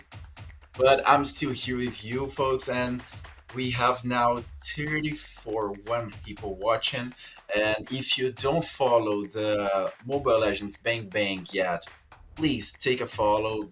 We want your like on our live, and I want to say thank you for Zeno to watch, to keep watching here with us. Substar Movie, hello. John, hello. GM Kalea, nice to meet you. We just started on the game as well as our live. So, again, for you guys that weren't here, we already had 3 games today. Entity 7 against the Corinthians, 2-1 for Entity 7. DreamX Esports against the Alpha 7, 2-1 to DreamX Esports. Influence Rage against Movinas Gaming, 2-0 for Influence Rage. And now we have the last game of the day. That is Infinity against the Ninth team. And now you're back, Faye. I miss you. I dipped a bit. It's okay. And I while dipped you a were bit gone, to when to see. I dipped a bit to see a few heroes that what are these players going to play later on? So hey, I'm back now. So since you're back, please answer to us which is your main and your favorite hero. Oh, okay. So I at first was addicted to be playing Karina, but recently I love playing Melissa. Oh yeah, I So it's a really like switch. Melissa too. But it's very Yeah, situational sometimes, because like during the meta right now, if you're going up against a Granger or probably a carry, Melissa would like have so much problems with it. yeah. If you had a babysit Joe or a babysit Hylos or some tank who can babysit you, okay, you can increase, but probably your team, your mid lane will suffer. But that's okay. If you are up against 1v1 with Granger, I would not recommend Melissa. No. Whatever happens, even with just a Rhapsody, me hiding in the turret, it's not enough, guys. The range is just too wide. Yes. And Abdallah asks, what is happening here? So, welcome to our live. That's MPL LATAM. It's day 1. We already have 3 matches, and we are just waiting for the next match that is going to be the 9th team against the Infinity. Oh, okay. So, talking about the few players that you've probably worked with before, Gabriel, which team do you think will come up victorious in the fourth match of today? Ooh, that's a really hard guess to say, but since I know better the players of the 9th team, I know Highland Bush, I know Erwin. Even though I trained at Fanboy, I know more the players of the 90 team. So I would go like probably a 2-1 to 90 team. Okay, should be interesting. I would trust your instinct, of course. You know your region more. I'm here to learn. I'm here to explore of the region LATAM because it's actually quite new for me too. So I'm very, very happy to get the chance to even cast in English here. Yes, and actually the 90 team played a championship named Snapdragon Pro Series 6. It was the LATAM, and they got the third place. The first place was the Alpha 7, the second was Influence Rage, and they got the third spot, winning against Vasco Esports. So it's a strong team. Ooh. Their players already has some experience in the pro championships. Uh, Iron Bush, if I'm not wrong, played the mid-season cup on the MSC, played the Liga Latam, almost went to the Mhm. M5 series. So it's a player that it's a kind of old in the scenario, in the Latin scenario, so has a lot of experience. And now we have the peaks and bans on your screen. Uh, okay, Moskov was a Ooh. surprising ban. I Quite an wasn't early expecting ban, Moskov. also though for Joy. For Chusen, it's still very very template. It's actually not a hard guess if it becomes the first ban, but knowing that there's a Moskov and the Loi is just off the table, I think they are trying to play something or to not let 9Z Globant have a split push moment so they can focus on more of a team fight situation for Team Infinity. And now we have Suyu again. We just saw what an well played Suyu can do. We saw Jotun teaching us how to play with this hero. So, okay, 9Z Gaming, be careful, open your eyes, learn about the last match, what you have to do up against.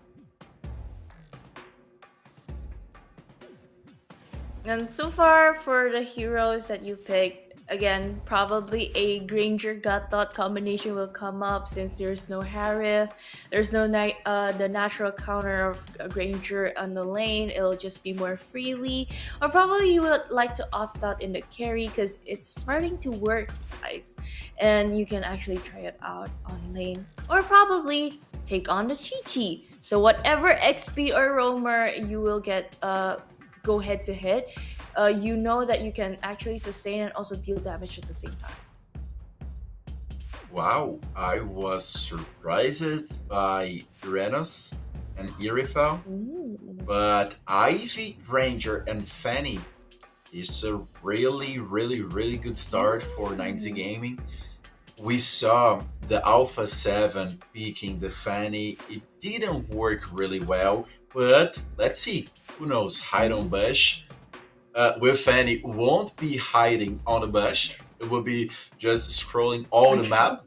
And Getatka, that Vay just said, is banned. It was a really good combination with Granger, but not anymore. Blocked by Infinity.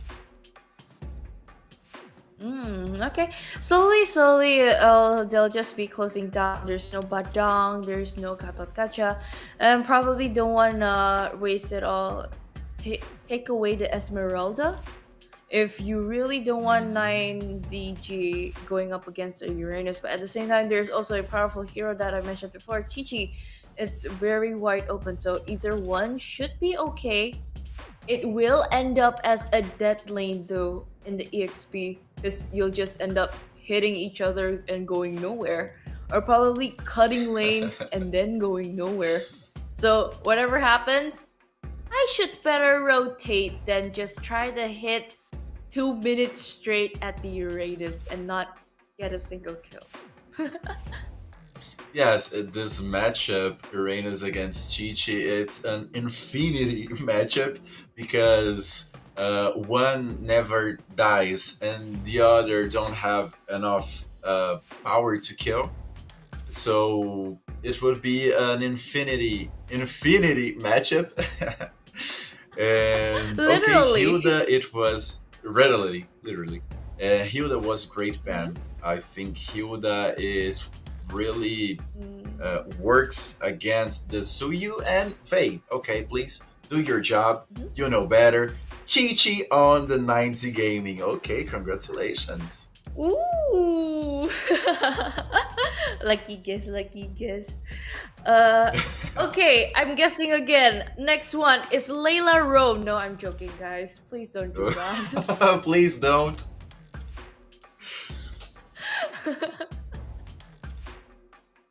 Okay, I like And the Infinity coming back. Akai, it really ooh. stops the Fanny, and Aurora has an extra life, a lot of group control in the ultimate, a lot of group in the second skill, a lot of damage in the ultimate, and the first skill, a really good wave control, and Hylos for just. And Hylos is going on the roaming, and Chi Chi explain. Okay, a nice matchup. I don't have any favorite on this draft. Yeah, I think so far it's still very quite matchy on this. I would really like to see how Infinity try to work things out though between the Akai and the Uranus and also the combination between Aurora and the Irithel because I think it would be a problem if ever the Frigid Glacier wasn't on point, it wasn't on okay with the heavy spin and everything. So let's just see how these combinations will go head to head later on in our first game ever on the fourth match of the day. MPL LATAM Season 3, let's go! Infinity versus 9Z Globant. And we have the first knowledging of the game. Funboy is trying to get Hylos not to invade, since we know that Hylos on the early game is almost an assassin, not a tank, as much as you can see what it did on Uranus. Okay, well, I mean, for the early laning for these two, I think it'll still sustain for Rusi, but at the end of the day, yeah, I think I'll just better rotate faster instead of just trying to hit the Uranus. And for the early phase so far, what do you think about the emblem builds in this game, Gabriel? I really like the combination. I think we saw Funny, Ivy, and Granger with the same master emblem. We know that I'm not sure the name in English, but in Portuguese is Raiva Impura. I will search and bring to you really soon. And I think it's a really good match for the carries of the team. The gold lane, the jungle, and the mid lane. Okay, they are probably the carries of the team. If someone will get kills, if someone will take damage, deal damage on the opponents, it probably will be those three. And we saw Funny getting an invade. Okay, an invade did happen, and I think the purple buff is taken away. Can't really Yes, see you're a right. circling icon right now. Yeah, I think it's stolen away. I think it got Yes, it stolen. was stolen by Suyu because Funny don't have the purple, just get the orange now, and we know that energy now will become a problem for Funny because without the purple buff, it became really difficult to get this recovery of the energy. Yes, quite true. And even prioritizing item wise, they don't want to get the shoes done yet, but I think that is building up to a Hunter Strike. So priorities for the first item, whatever happens, let's just do a bit of penetration here. But a heavy spin, pinning down Erwin. And even with the glorious pathway, it's not fast enough for him to just run away. First blood by Doom secured quite easily. Okay, curtain call onto Lionel, and even the frigid glacier is not on point Oh hitting my on anyone. god. Thank goodness there is a passive for Lionel to survive. But what a beautiful flash, a beautiful defensive play for Aurora. Lionel just get back with the spell flash. And wow, it was a really good defensive play. And now we have the game paused. So back to us. And nice to meet you guys. Faye, what you thinking about the game so far? So far about the game, can't really see the outcome yet because they're still trying to rotate. They're still trying to find, can I dictate this tempo? Can I dictate this game? There isn't any visible for taking over moments yet, but we are. Let's talk a bit about the draft. Talking about overall, from Infinity's side of the draft. Overall, I would like to see it strive. It should strive in the early game because if it's not, it'll be a very, very heavy hit and miss on the Granger. But on the other hand, going up against 9Z with that type of composition, it would be a very, very heavy takeover team fight in order for them to win. So momentum wise, it will be they will need more crucial timing on that. Well, perfect rating of the game. Now it will become a really difficult for 9Z Gaming because Funny don't have the control of the purple buff anymore.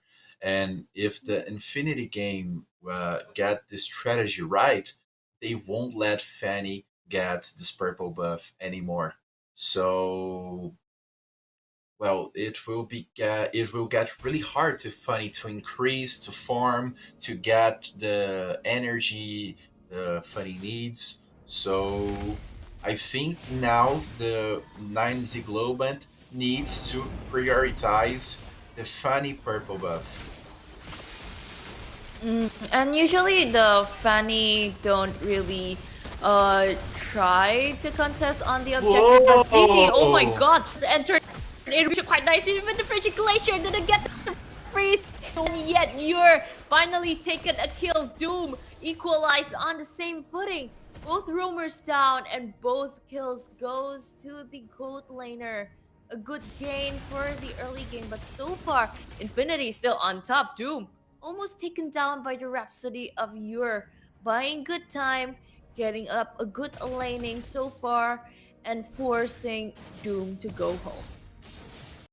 And Zizi, you are a thief because the 90 Globant was doing the turtle and the Suyu just getting there and get the spell right. So the smite was better, the smite was calibrated, and there is two turtles to infinity against none to 90 Globant.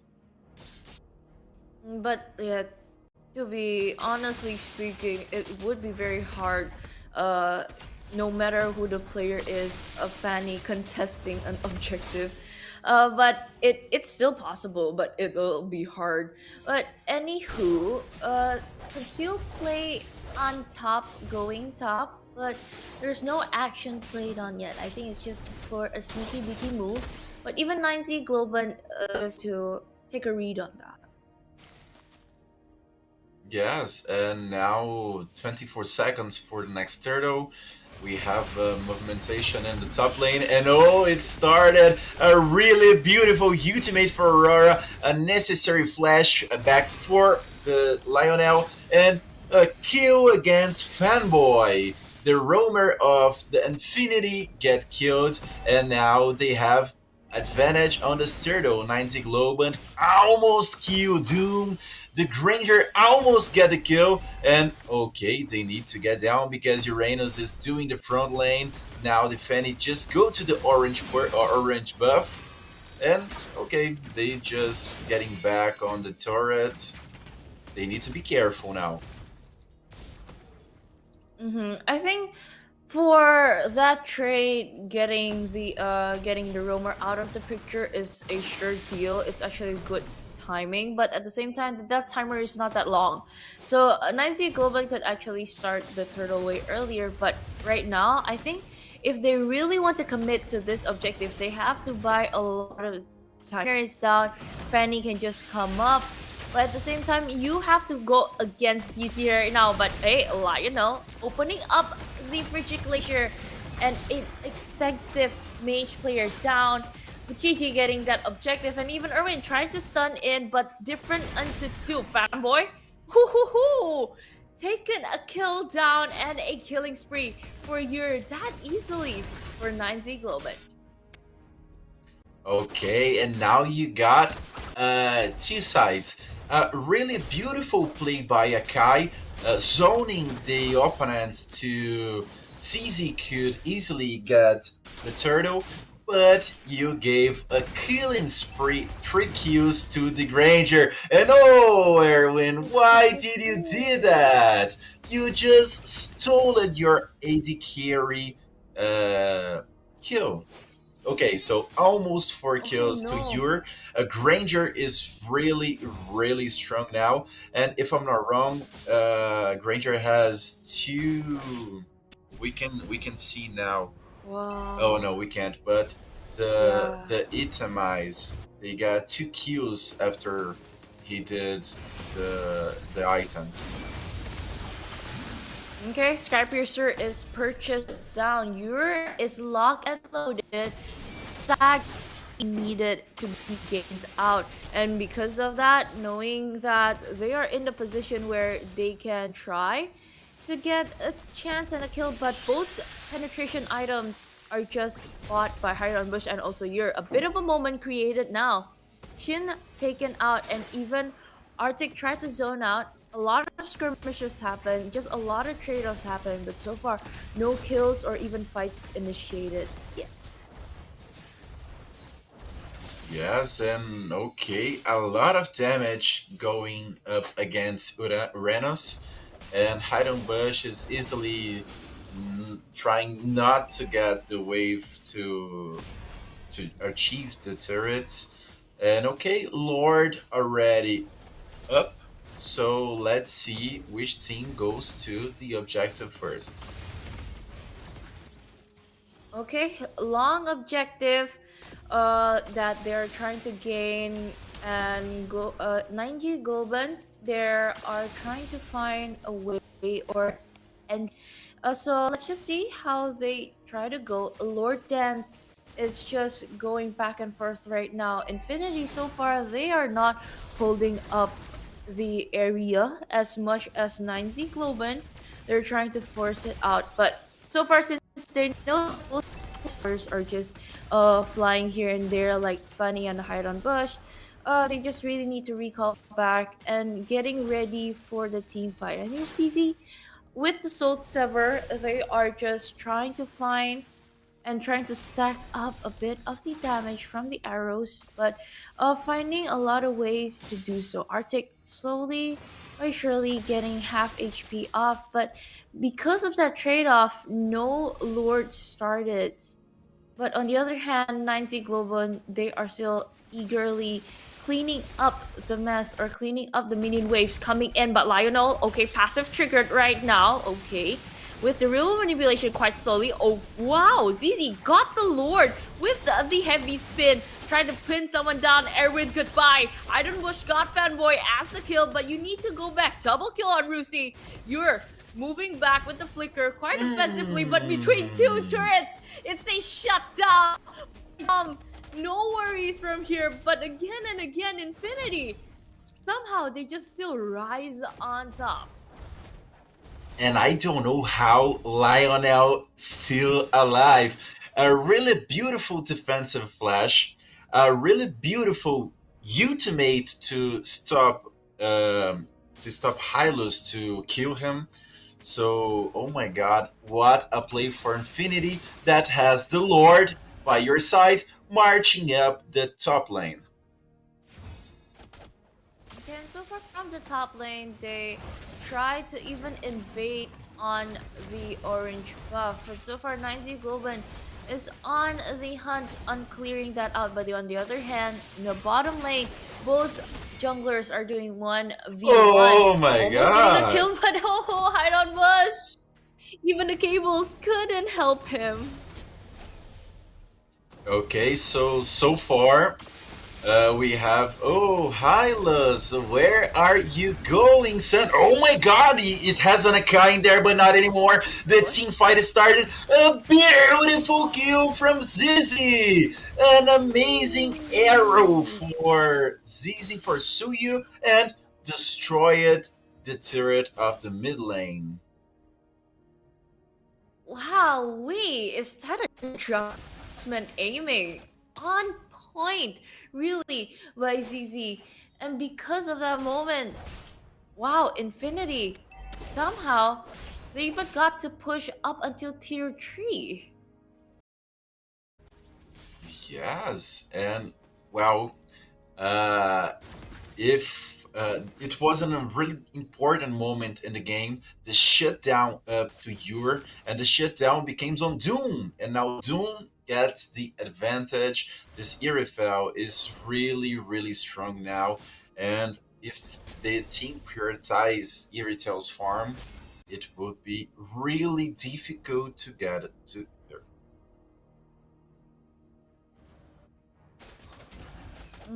I think last item here for Irithel is building up to a BOD.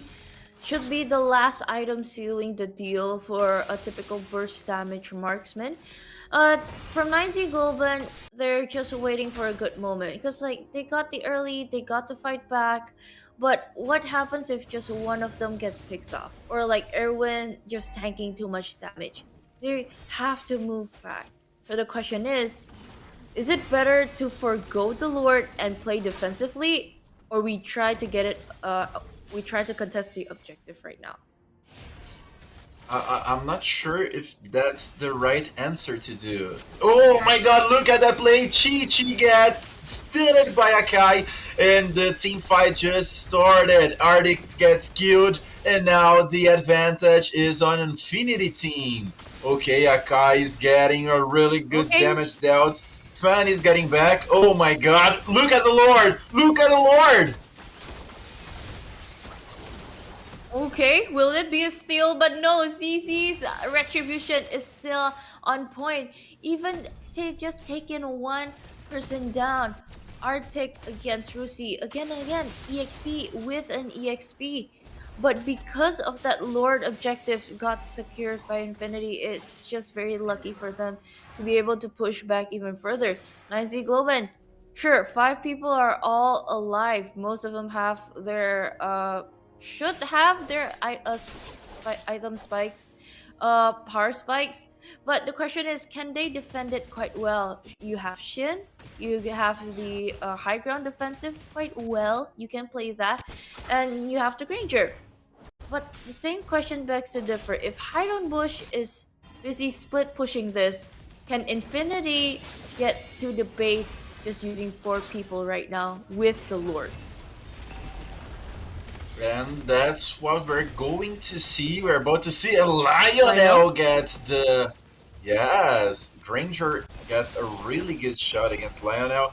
And for example, we know that Funny is not a good wave cleaner. So the splitting push that Hydon Bush did, it was a good thing because now the Infinity team needs to go to the bottom lane, to the XP lane to farm, to push, to get the control back.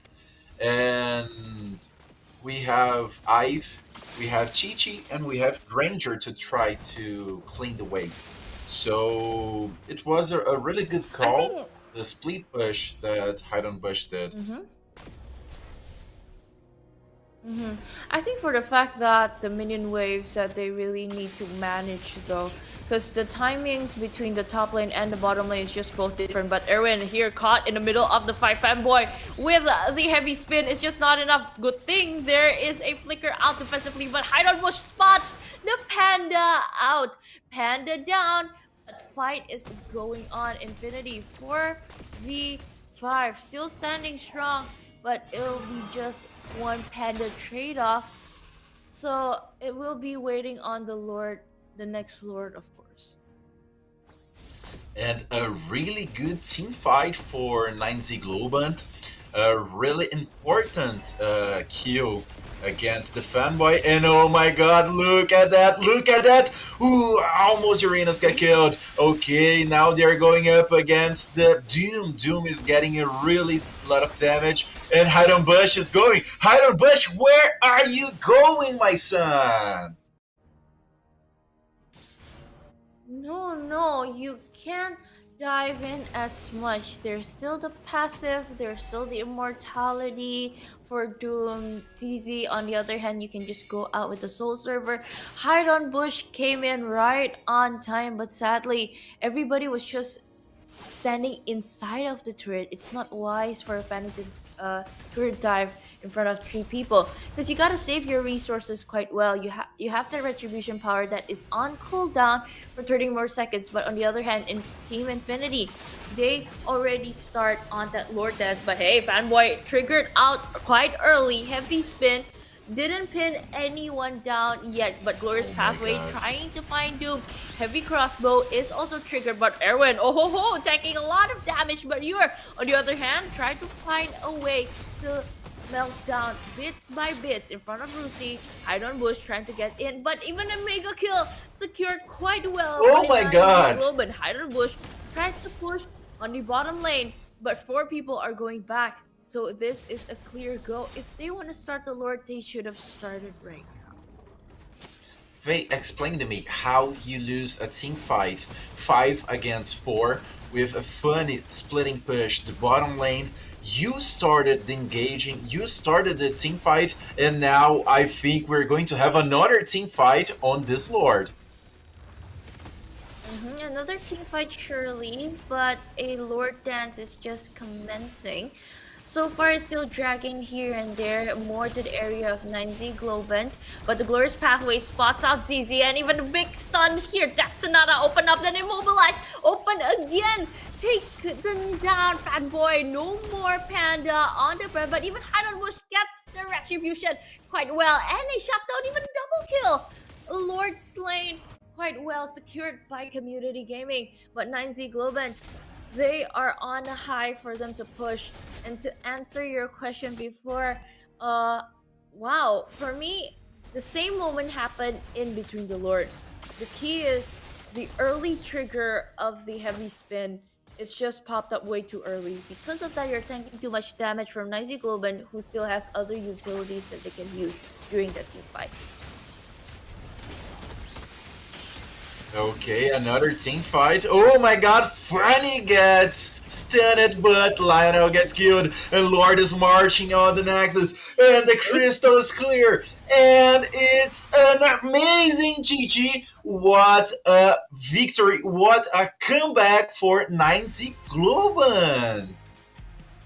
Then wow, we can see from the highlights actually, there are a few moments where utilities are used wisely, where they can actually be a good hit. But from a few times that we can see that probably in just some moments right here, sometimes the heavy spin is just triggered too early. And since everyone from Infinity, other than Rusi and Fanboy, cannot tank so much damage, and when you're just stacked up that Sky Piercer quite well, it's just a clear go that they can be eliminated out or deleted quite early. And plus, Hydon Bush is on the hunt. Using the Fanny, which gives you advantage, you can just go in and out quite well. Even if you cannot help deal a lot of damage, but in the end, you can actually be a finisher. It was only one part there that it got quite overextended it was on the verge of a gameplay where Infinity thought that they can actually win, and they even got a lot of turrets down. For example, like right now, the way they push back, the way they want the uh the way they want to win so badly, it was just too rushed, I guess, up until the end. And 9Z Globan was able to smell that out. Okay, I think that we can actually take back this moment, and there they actually did. Yes, and now we got the double kill for Granger against the Zizi, the Shadow, and double kill. And it was a really amazing comeback. We saw in the last match a really strong early game of the Influence Rage team, and the Malvinas didn't. It wasn't changing objectives. Okay, Influence was farming, Influence was getting turtles, and Malvinas wasn't doing anything. Infinity was farming, Infinity was getting kills, Infinity was getting turtles, but 90 Global was getting farm, was invading the jungle, was getting the Europe protected so he could increase, so he could carry the game. And in my opinion, it's the biggest name on this match it was Granger. The damage, the participation, the gold control, it was really amazing. So that's why this comeback, it was so beautiful to see, Vey. Mm-mm. And since they were able to perform it quite well, like on the moment they know how, okay, I believe this is the time, and this is really the time to shine for the Granger. And it was executed so well. Even the other teammates from 9Z Globan were just able to, okay, let's just support whatever happens. Let's just try and trigger the WON from the Iritel first. So you can just come in, shoot in Rhapsody, be the finisher. Even if somebody wants to escape, you cannot escape. There's the Death Sonata just ready to fire. And with this type of game, almost entering into 20 minutes, it's just a 3 kill difference. I don't think that it will be a very heavy discussion on between like the goal difference and also the kill difference. But let's just talk about overall. It's just a satisfying team fight on who gained the momentum, who looked at the moment right, who knew when to end the game. And we saw a perfect using of Ivy because Sheen protected his teammates, was starting the team fights with the slow and the stun, and it was a really perfect use of Ivy. So congratulations for the mid lane of 90 Globant, and I'm really anxious to see the next match. What are they going to do? Ivy would be respected, would be blocked, or no? So, What they're going to do? I'm looking forward.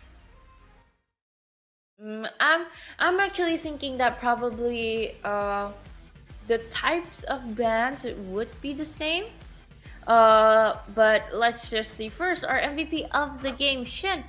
He's able to use it quite well, the main support system of the game, just as Gabriel just mentioned, a 407 KDA on the Eve. And it was just so well rounded during the game, and it was popped up quite well on how he used the real world manipulation quite on time and with good spacing too during the game fights and also the team plays. Yeah, so congratulations to Shim.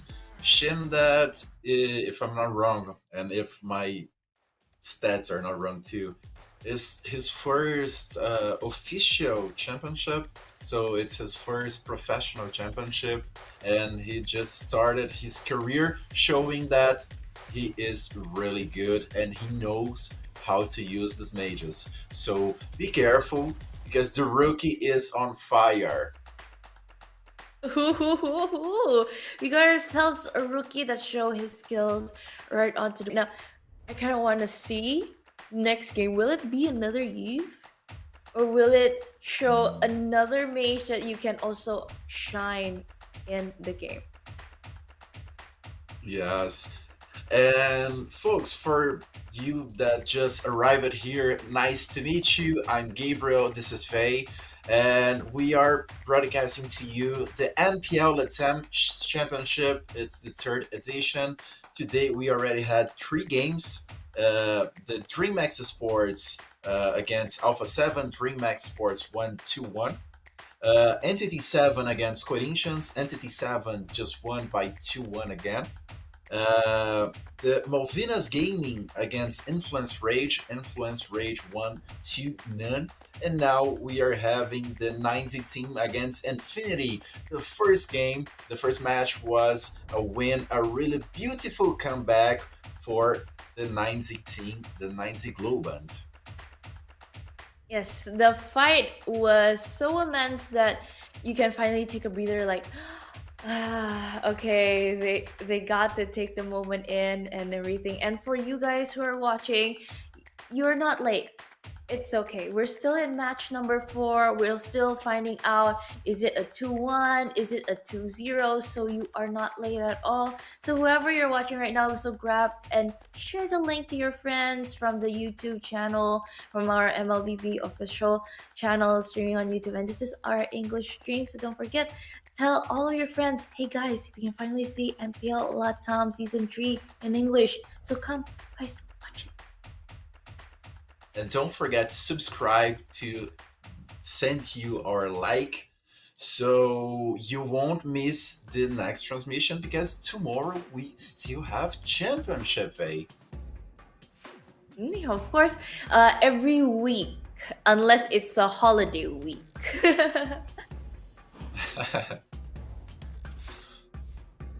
And we already have the peaks and Ooh. bands in your screen. And okay, Joy is the first block for Infinity. And okay, I'm looking forward to this match. Both teams now know each other. They know what they're up against. So let's see what they're going to do.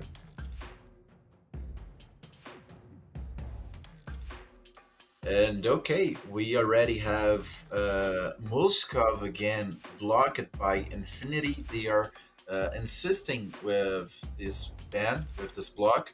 And on the other hand, Matilda and Zexen blocked by 9Z Globand. Okay, Louis. It's the same bans, the same blocks they did in the last picks. So, as they perfectly said, nothing new.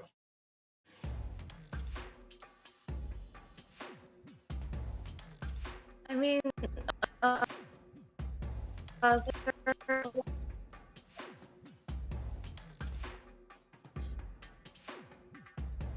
And okay, we also had the Harif ban. so far, I And think so you first pick again. so. I missed a lot. I don't want to. Okay, now you're back, Vey. I'm glad to have you back because we have the same matchup. Suyu, Uranus, Irafel against Ivy, Granger, and I don't know, maybe Fanny again. Because it's the perfect same match we just saw.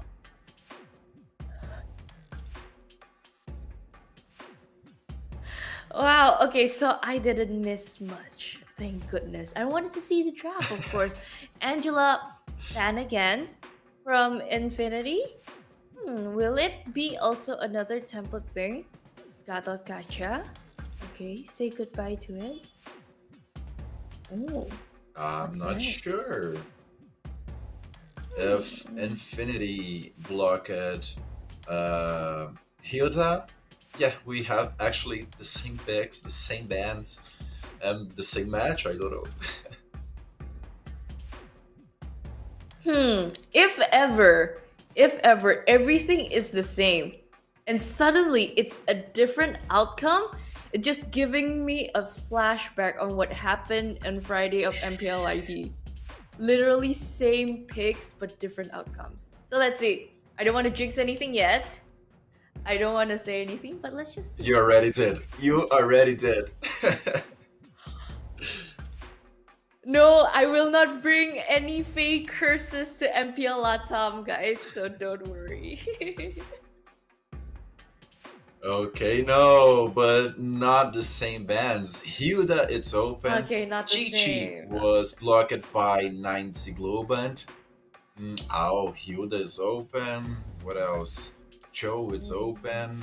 I really don't know what to pick right now. Or no, I think they just need a body first. Without the Hylas, without the Gatot Kacha, what's next for something tanky? Until the gun, Khalid? But it will not be that tanky. It should be okay. XP though.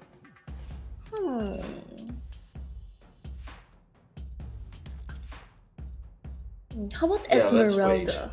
So at least you can melt down the shield from Uranus.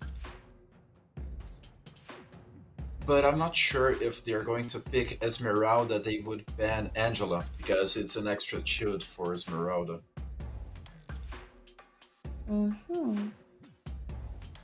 True. Okay, we're waiting. Does Infinity pick? Not the Team Infinity, but it's taken a while. Come on, guys, we all want to sleep, so please let's.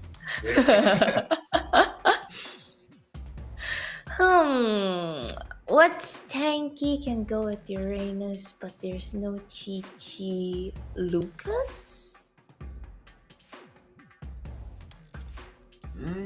Or I'm Edith? not sure. Edith But sounds if it's good. Edith, sounds good.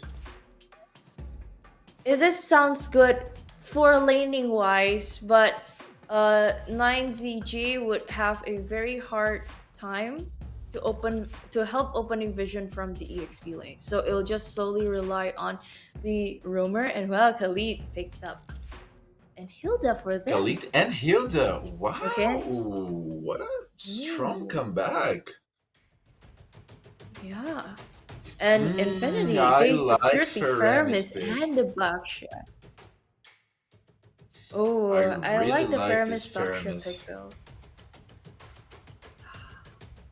I agree. And wow, I think Wow, it'll be really a surprising. hotter match.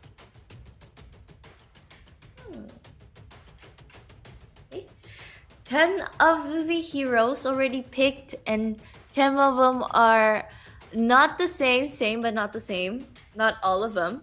So it's all good so far. And for the game that's to determine, is it going to be a 2-0 or a 2-1? So guys, welcome to the Land of Dawn, match number 4, game number 2 between Infinity and Night. It has everything to be the last game of this match, and I'm looking forward to see that. We already saw Lionel doing the help of the buff with the ZZ by the Infinity, while Fanny of 9Z Globant just started his purple and goes straight to the orange buff. And wow, I'm looking forward to this match, and we see Erwin trying to go to ZZ, and it achieves. Okay, Erwin, quite early on an invade. Even Arctic tried to enter in. Wow, first blood! Just as easy as that. 9Z Globin. This is a really early invade, I might say. Yes, a really early invade, and Arctic gets the kill. ZZ, who got the purple buff, don't got it anymore because he got killed.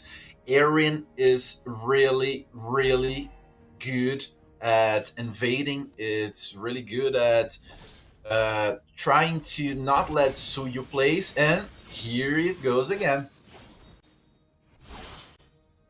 Okay, trying to find a good way or to maneuver around, because like Infinity, they are trying to find a way, because like all of the objectives are gone. There's no more jungles that they can take.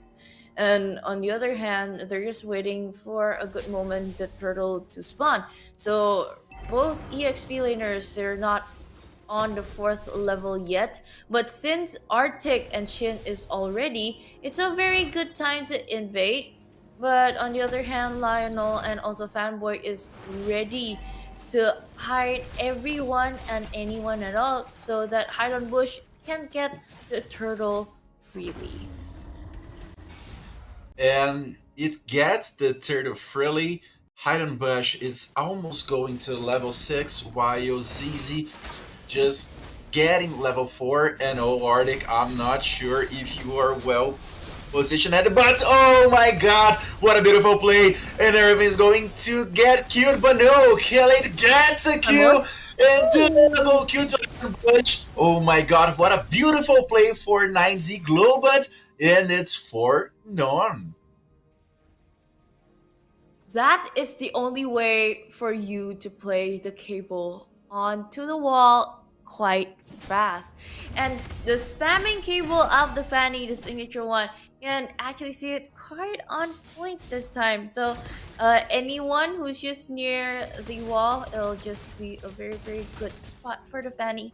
And actually, I salute to 9Z Global. They are able to like measure that out. They are able to just put Infinity. Okay, let's just make you close here, so the so Hide on Bush can just easily take you guys out, and that actually happened, and even created a 2 point almost 3k gold lead. On the other hand, top lane, Doom kind of got harassed a bit, almost by a sandwich gameplay, but still able to survive because 9Z Global, they're trying to find an opening right here. Erwin quite aggressive here on the gameplay, but even gets the 2 kills down. A double kill for Yor quite early with the Rhapsody without the Death Sonata. Even this is a great early start for 9Z Global. You see game number 1 is aggressive. This is aggressive-er with the at the back. Yeah. Wow, what a beautiful start of 9Z Global. Infinity needs to do what 9Z Global did on the last match. You need to farm, change objectives. For example, turtle just spawned now. Okay, you can't contest this turtle. Help Irifel grows, help Irifel farm, and don't get killed like Rissy almost did. And okay, now it's Infinity time. No, it isn't. No, it isn't. Okay, fake news. The way that solo kill on top, but I was just about to mention the way that Arctic and Irwin zone, it's just straight up menace. It's even dive into the jungle territory, but on the other hand, you're finally taken down and a shutdown by Fanboy. This Granger just gotta stop, but even stopping him just once is not enough. That stack will just go -8. Yes, really shutdown, an important shutdown, but in the hands of Fanboy, really, I don't think it worked really out. Okay, now 9Z Global has the control of the game. Khalid is really being unstoppable. And oh my god, look at the play on mid lane. Another kill for Infinity. And a really beautiful ultimate by Feramis. Wow, okay, Infinity is coming back to the game. Getting back to the game, of course, but Rusi, being knowing that he's playing on the Uranus, you can just be a menace, you can just be present there. Opening vision would just be very easy for Team Infinity. At the same time, with the vision and the information that you can get early on, 9Z Global is just somehow always present there and ready for a fight. But if you're ready for a fight and being melt down like that easily, it's really hard to sustain even if you're playing a tanky type of hero. Yes, for example, Uranus, it's a tank and just got killed by Ur. What a beautiful play again for Shin. Shin could get the knockup by his ultimate, and now Erwin is trying to take out ZZ's farm. Actually, Khalid is being walking ward because he's getting vision for all opponent teammates. And with the Khalid's fast rotation, and Lucy just tries to follow in here and there.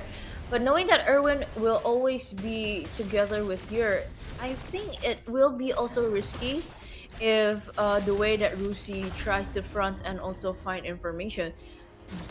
You're at first you're trying to find information, but at the end you're just feeding gold to the Granger. That I think that will be a more ineffective way to do so. But during the team fights, you know what is effective, like diving in right now. Hidden Bush didn't get a good target yet. Another round triggered quite early. Rusi burning from the effects. Thank goodness he is still able to go back. Even Arctic searching for a kill or even searching for a target.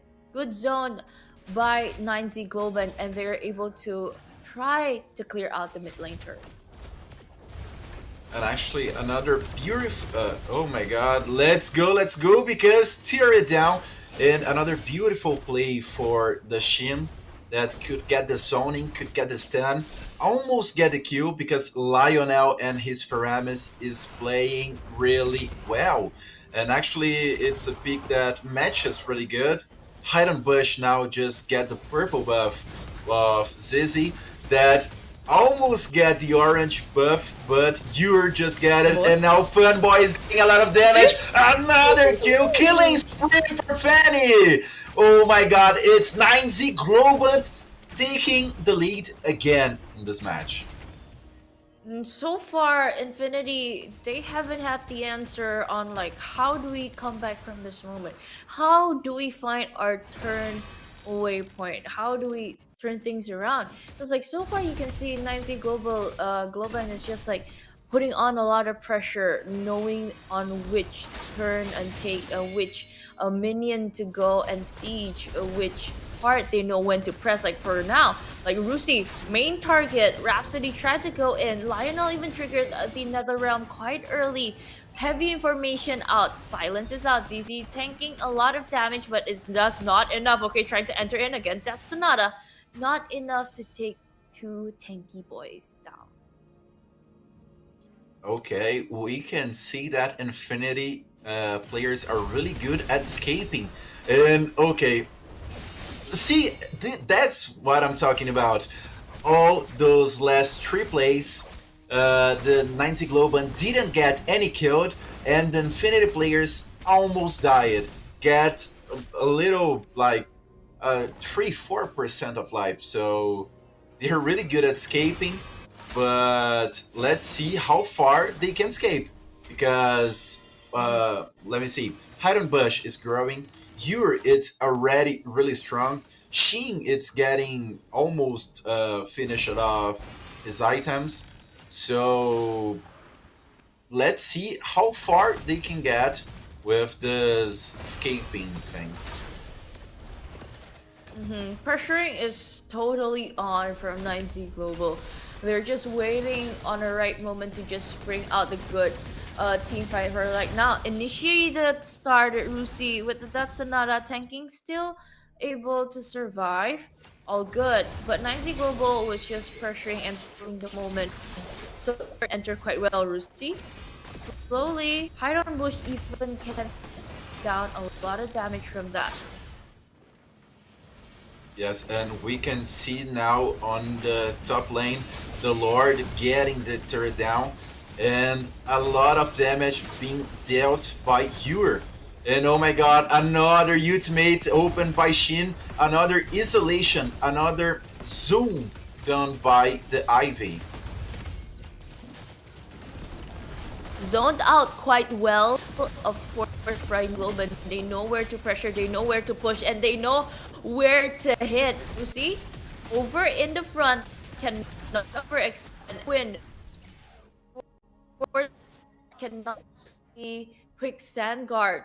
9Z Globan still able to survive, still finding great moments, and even Infinity, they have to clean up a lot of their messes. They have to clean up a lot of the minions that are coming in. And so far, even 9Z Globan, they don't even give them space that much, knowing that the Lord is on a countdown for 50 seconds. The Hilda is just there hiding. finding info. It's just there being present. That type of pressuring you get from a pro player team, it's just quite heavy or hefty to actually try to see or try to sneak out or even try to pick off.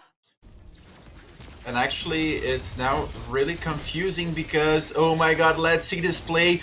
A team fight started. Oh my god, look at ZZ just get killed by Yor. Another beautiful play by Shin. Another beautiful stun by the mid laner of the 9Z Globant. And another kill from the marksman of the 9Z Globant. Yor 5-1-2. And I'm getting a little bit confused because Yor was on the bush. So he was hide on bush. Okay, sorry for the joke. I won't do it anymore, I swear. No, it's a fun joke. It's all about the fun. If the game is not fun, then it's not a game, right? Let's just enjoy MLBB that way. And hide on bush. Didn't hide on bush this time. Got the Lord and even 9Z Global start another teamfight. Fanboy tanking too much damage from Fear and a killing spree secured just like that from Yor. A clean push right now from 9Z Global.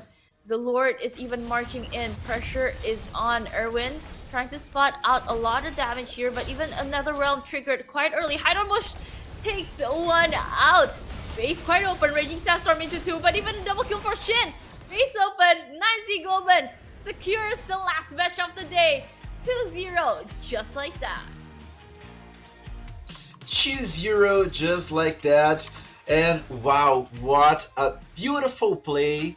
What a beautiful match by 9Z Globant. If in the first match we saw an Infinity really playing forward, playing an aggressive game, we saw 9Z Globant playing even aggressiver this time, because the early game of the Argentinian team was amazing, almost perfect, had a little overextended, but yes, a really beautiful match, and 2-0 the last game of the night. With a clear 2-0 here for closing in week number one, day number one, it's just really been an amazing day. From even looking at from the highlights, 9Z Global really know what they want to do, what they plan on to do, and they got to execute it quite well since they got the early key momentums that slowly one by one they can try to accumulate, and then on the other end they just really know when to open up the utilities that needed to take Infinity down. And so far they didn't even put like overextending any of the team fights. So even if they know there are 3 lanes pushing in, they prefer to I rather get the Lord first and then I push safe, instead of there's a chance that I might be taken out inside of the base without the Lord. That potential, it's just probably too scary for them. So let's just play it safe. Yes, and for instance, we have a really beautiful Funny getting used. Funny that show up today with not good appearances. It was a good pick, but the mechanic of King wasn't really as we as expected. King was a former RIQ Akira player, now an Alpha 7, and a really good assassin. But hide on Bush just nail it, and we can see the stats of the game. 9 turrets against them, 2 lords against them, 3 turtles against them, 9 orange against 3. And just remember, Erwin, the Khalid, just got the first orange of the Infinity team. So since the first minute of the match, the 9Z Globant was playing really forward. And we're talking about the overall on the team compositions and everything. Again, both of these teams have really great combinations. I like them both. And even so, we were talking about before, like we see Erwin getting the Khalid and also securing the Arctic securing the Hilda at the end. It was already quite unique and it was already quite strong. But on the other hand, we can see Infinity grabbing that Feramis and even securing that Baxia. It was a unique pick to actually see Baxia again. So for me, it was both okay. But overall, execution wise, 9Z Globant, you guys got it. You guys got it. And as I told you before the match, I know both teams. I know better 9Z Globant, and I know what the players were capable of. Hidden Bush is a really great name on the LATAM scenario. Sheen is the rookie showing what he can do, what he's good for. So he's giving his welcome card to the LATAM scenario, and well, be welcome, my boy. I'm happy to see a lot of new players popping up here and there as we shared before, and I would really like to mention it now again. At any region at all, regeneration is needed. New talents will always be needed, and since we already have a league and it's almost in every region, so it's really, really a good chance that actually esports really supports you that much. And so I'm really happy to see that even Shin gets to showcase one of his best heroes for today for a good show, won even for a 2-0, and even got an MVP in game number one. Yes. And let's see, let's hope to. Who would you say it's the MVP of the game, too? Hmm, I think I would give it to Yor. Yes, you really did an amazing game. Yeah, I'm with you on that. I think you are always right, Faye. You are never wrong. You're the MVP of the last match. Wow, with a 7-1 for KDA, the Granger was just a straight up killing machine. A great early funneling, also helped by the friends of 9C Global. They really know what to do. You really know where to position himself. And even this time, he already knows that, okay, where to target. And I think from communication wise, it wasn't even diverse. You can actually see, okay, the frontliners go here, you also hits here. It's not like it's two different sides of directions. So I could probably say even from the communication wise that 9Z Kobo they were able to do it very. Yeah, I couldn't say better. Uh, it was a really good combination, a really good synergy between all of the team. And again, it's really hard for you to start. I'm talking about the first match.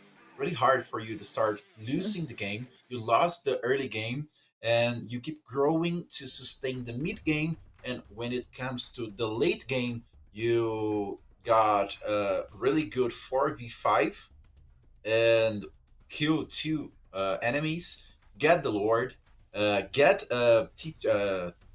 Tower 3 wipe it out. So in the second game, the 9Z Globan just show why they are one of the favorite teams to get to those finals. Ooh, okay. And so far, we've gone through 4 matches for the day, and there will be 4 more waiting for you guys later tomorrow. But we're talking about the overall of it. I'm really happy to see that MPL LATAM starts with the bang in the first day. Like a lot of moments to see, and even a lot of like gameplays. I was uh, surprise peekaboo gameplays during in the middle, and they could actually strive pretty well during that. A lot of the team fights that for me is very memorable to have in the first day. Yes, and folks, for you to know, we have a great sponsor that is Bonox. And listen up, if you want to recharge your diamonds with a 5% discount, head over to bonox.com and use the code BNXMPL3. The purchase is fast, secure, and super easy. And get this code only available for a limited time. So please, you want some diamonds? I want some diamonds. Okay, so let's recharge using the bonox.com. And I really want some diamonds. I'm thinking about it. I also want some though, but you know what, guys? This code for you guys. So it's a very, very good chance to redeem it. It's a 5% discount. And since there are a lot of skins available, a lot of events are going on right now. So it would be a very, very good chance to go shopping sometimes, looking for good skins in the game. Yeah, of course. And we already we also have the community game. The community gaming is a ultimate platform that offer esports competition, professional and automated payment solutions for community. They host tournaments of all types of games, especially Mobile Legends. So we provide tools and full support to organize your esports event. Whether you want to compete or host your own tournament, visit communitygaming.io right now. Ooh, okay. So, of course, there is a community to support your dreams. If anyone wants to, I want to be a pro player one day, community gaming is the first step to go. Yes, of course. And hey, I guess that's all for today. So let's confirm, but I think we are heading to the bye byes. Oh, yes. We ended 4 matches already today. Wow. Oh, since all of the matches from MPL LATAM Season 3 and Day 1, it was so amazing, a lot of good gameplays and everything. It didn't really felt like a very, very long day. I want some more games later on. When can I watch it though? Hmm. uh, Will Actually, there be any scheduling? today was a really long game and really Hmm. amazing matches. And for the people that don't know which matches already happened, we are talking again that the first match of the day was Corinthians against Entity 7, which Entity 7 win by 2 against 1. The second game of the day Mm-hmm. was DreamHack Sports against Alpha 7, which DreamHack went 2-1. The third match of the game was Influence Rage against Malvinas Gaming, was 2-0 for Influence Mm-hmm. Rage. And the last game you just watched, it was the 90 team against the where Infinity. Sorry, the 90 team against Infinity. Infinity, and 90. Yes, and It's two a two zero zero two. by 90 team. Yeah. Mm-hmm. So I think we have a pattern here for day one. So it's 2-1 2-1 2-0 2-0. Who knows? It can happen tomorrow again. Ooh, true. Hmm. Probably it would be fun to know if the audience predictions though. Knowing for a game day number two. So guys, what do you think? Will it all be 2-0s? Will it all be 2-1s? Or probably it'll be a pattern like today? Comment down below in the YouTube comment section. It's very welcome. Yes. And I'm really looking forward for tomorrow. We are going to have another matches, and actually we will show tomorrow the matches for you guys. So if you want to keep watching what is happening on this MPL LATAM Season 3, go to MLBB Esports on Instagram. And if you guys wanted to watch on YouTube, we do have the platform for streaming for English language at MLBB Esports, and that's the YouTube name of the channel. So don't forget to put on the subscribe button, to click on the ring, the bell, the little bell, so you guys will always be kept on update on like any MPLs at all, because it's on the weekends, so a lot of regions are actually playing on.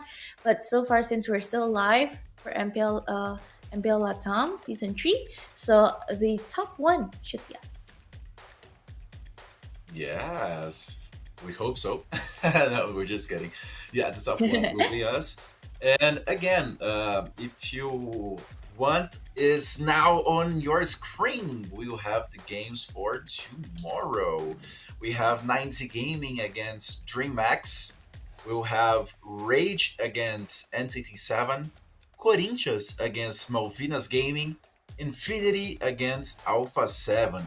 Wow, what amazing matches!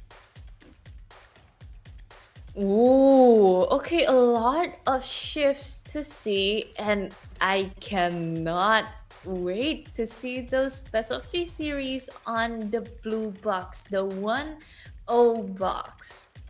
Wow, the round 2 boxes are surely quite interesting to see, especially like Corinthians against Gaming. So like overall, it would be a very fun day to watch tomorrow. So I think it'll be a hotter match than today.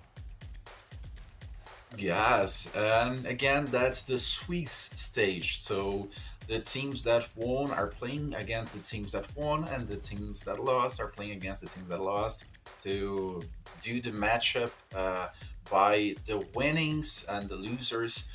And wow, if today was a really beautiful day, a really amazing day, we cannot hope it will be best tomorrow. It will be best tomorrow. So I'm looking forward for tomorrow, Vay.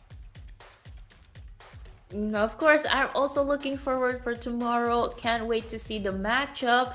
All against these teams, they're very strong also.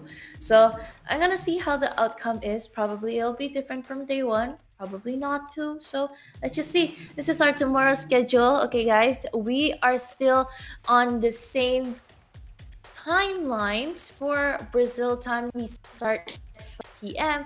and so on. So for you guys probably who are in Southeast Asia, depending on where you stay, we start at 3 a.m. in the morning or 4 a.m. in the morning, depending on where you are. That's really early or really not early. So here in Brazil, it's 5 p.m. and we are looking forward to have you again tomorrow.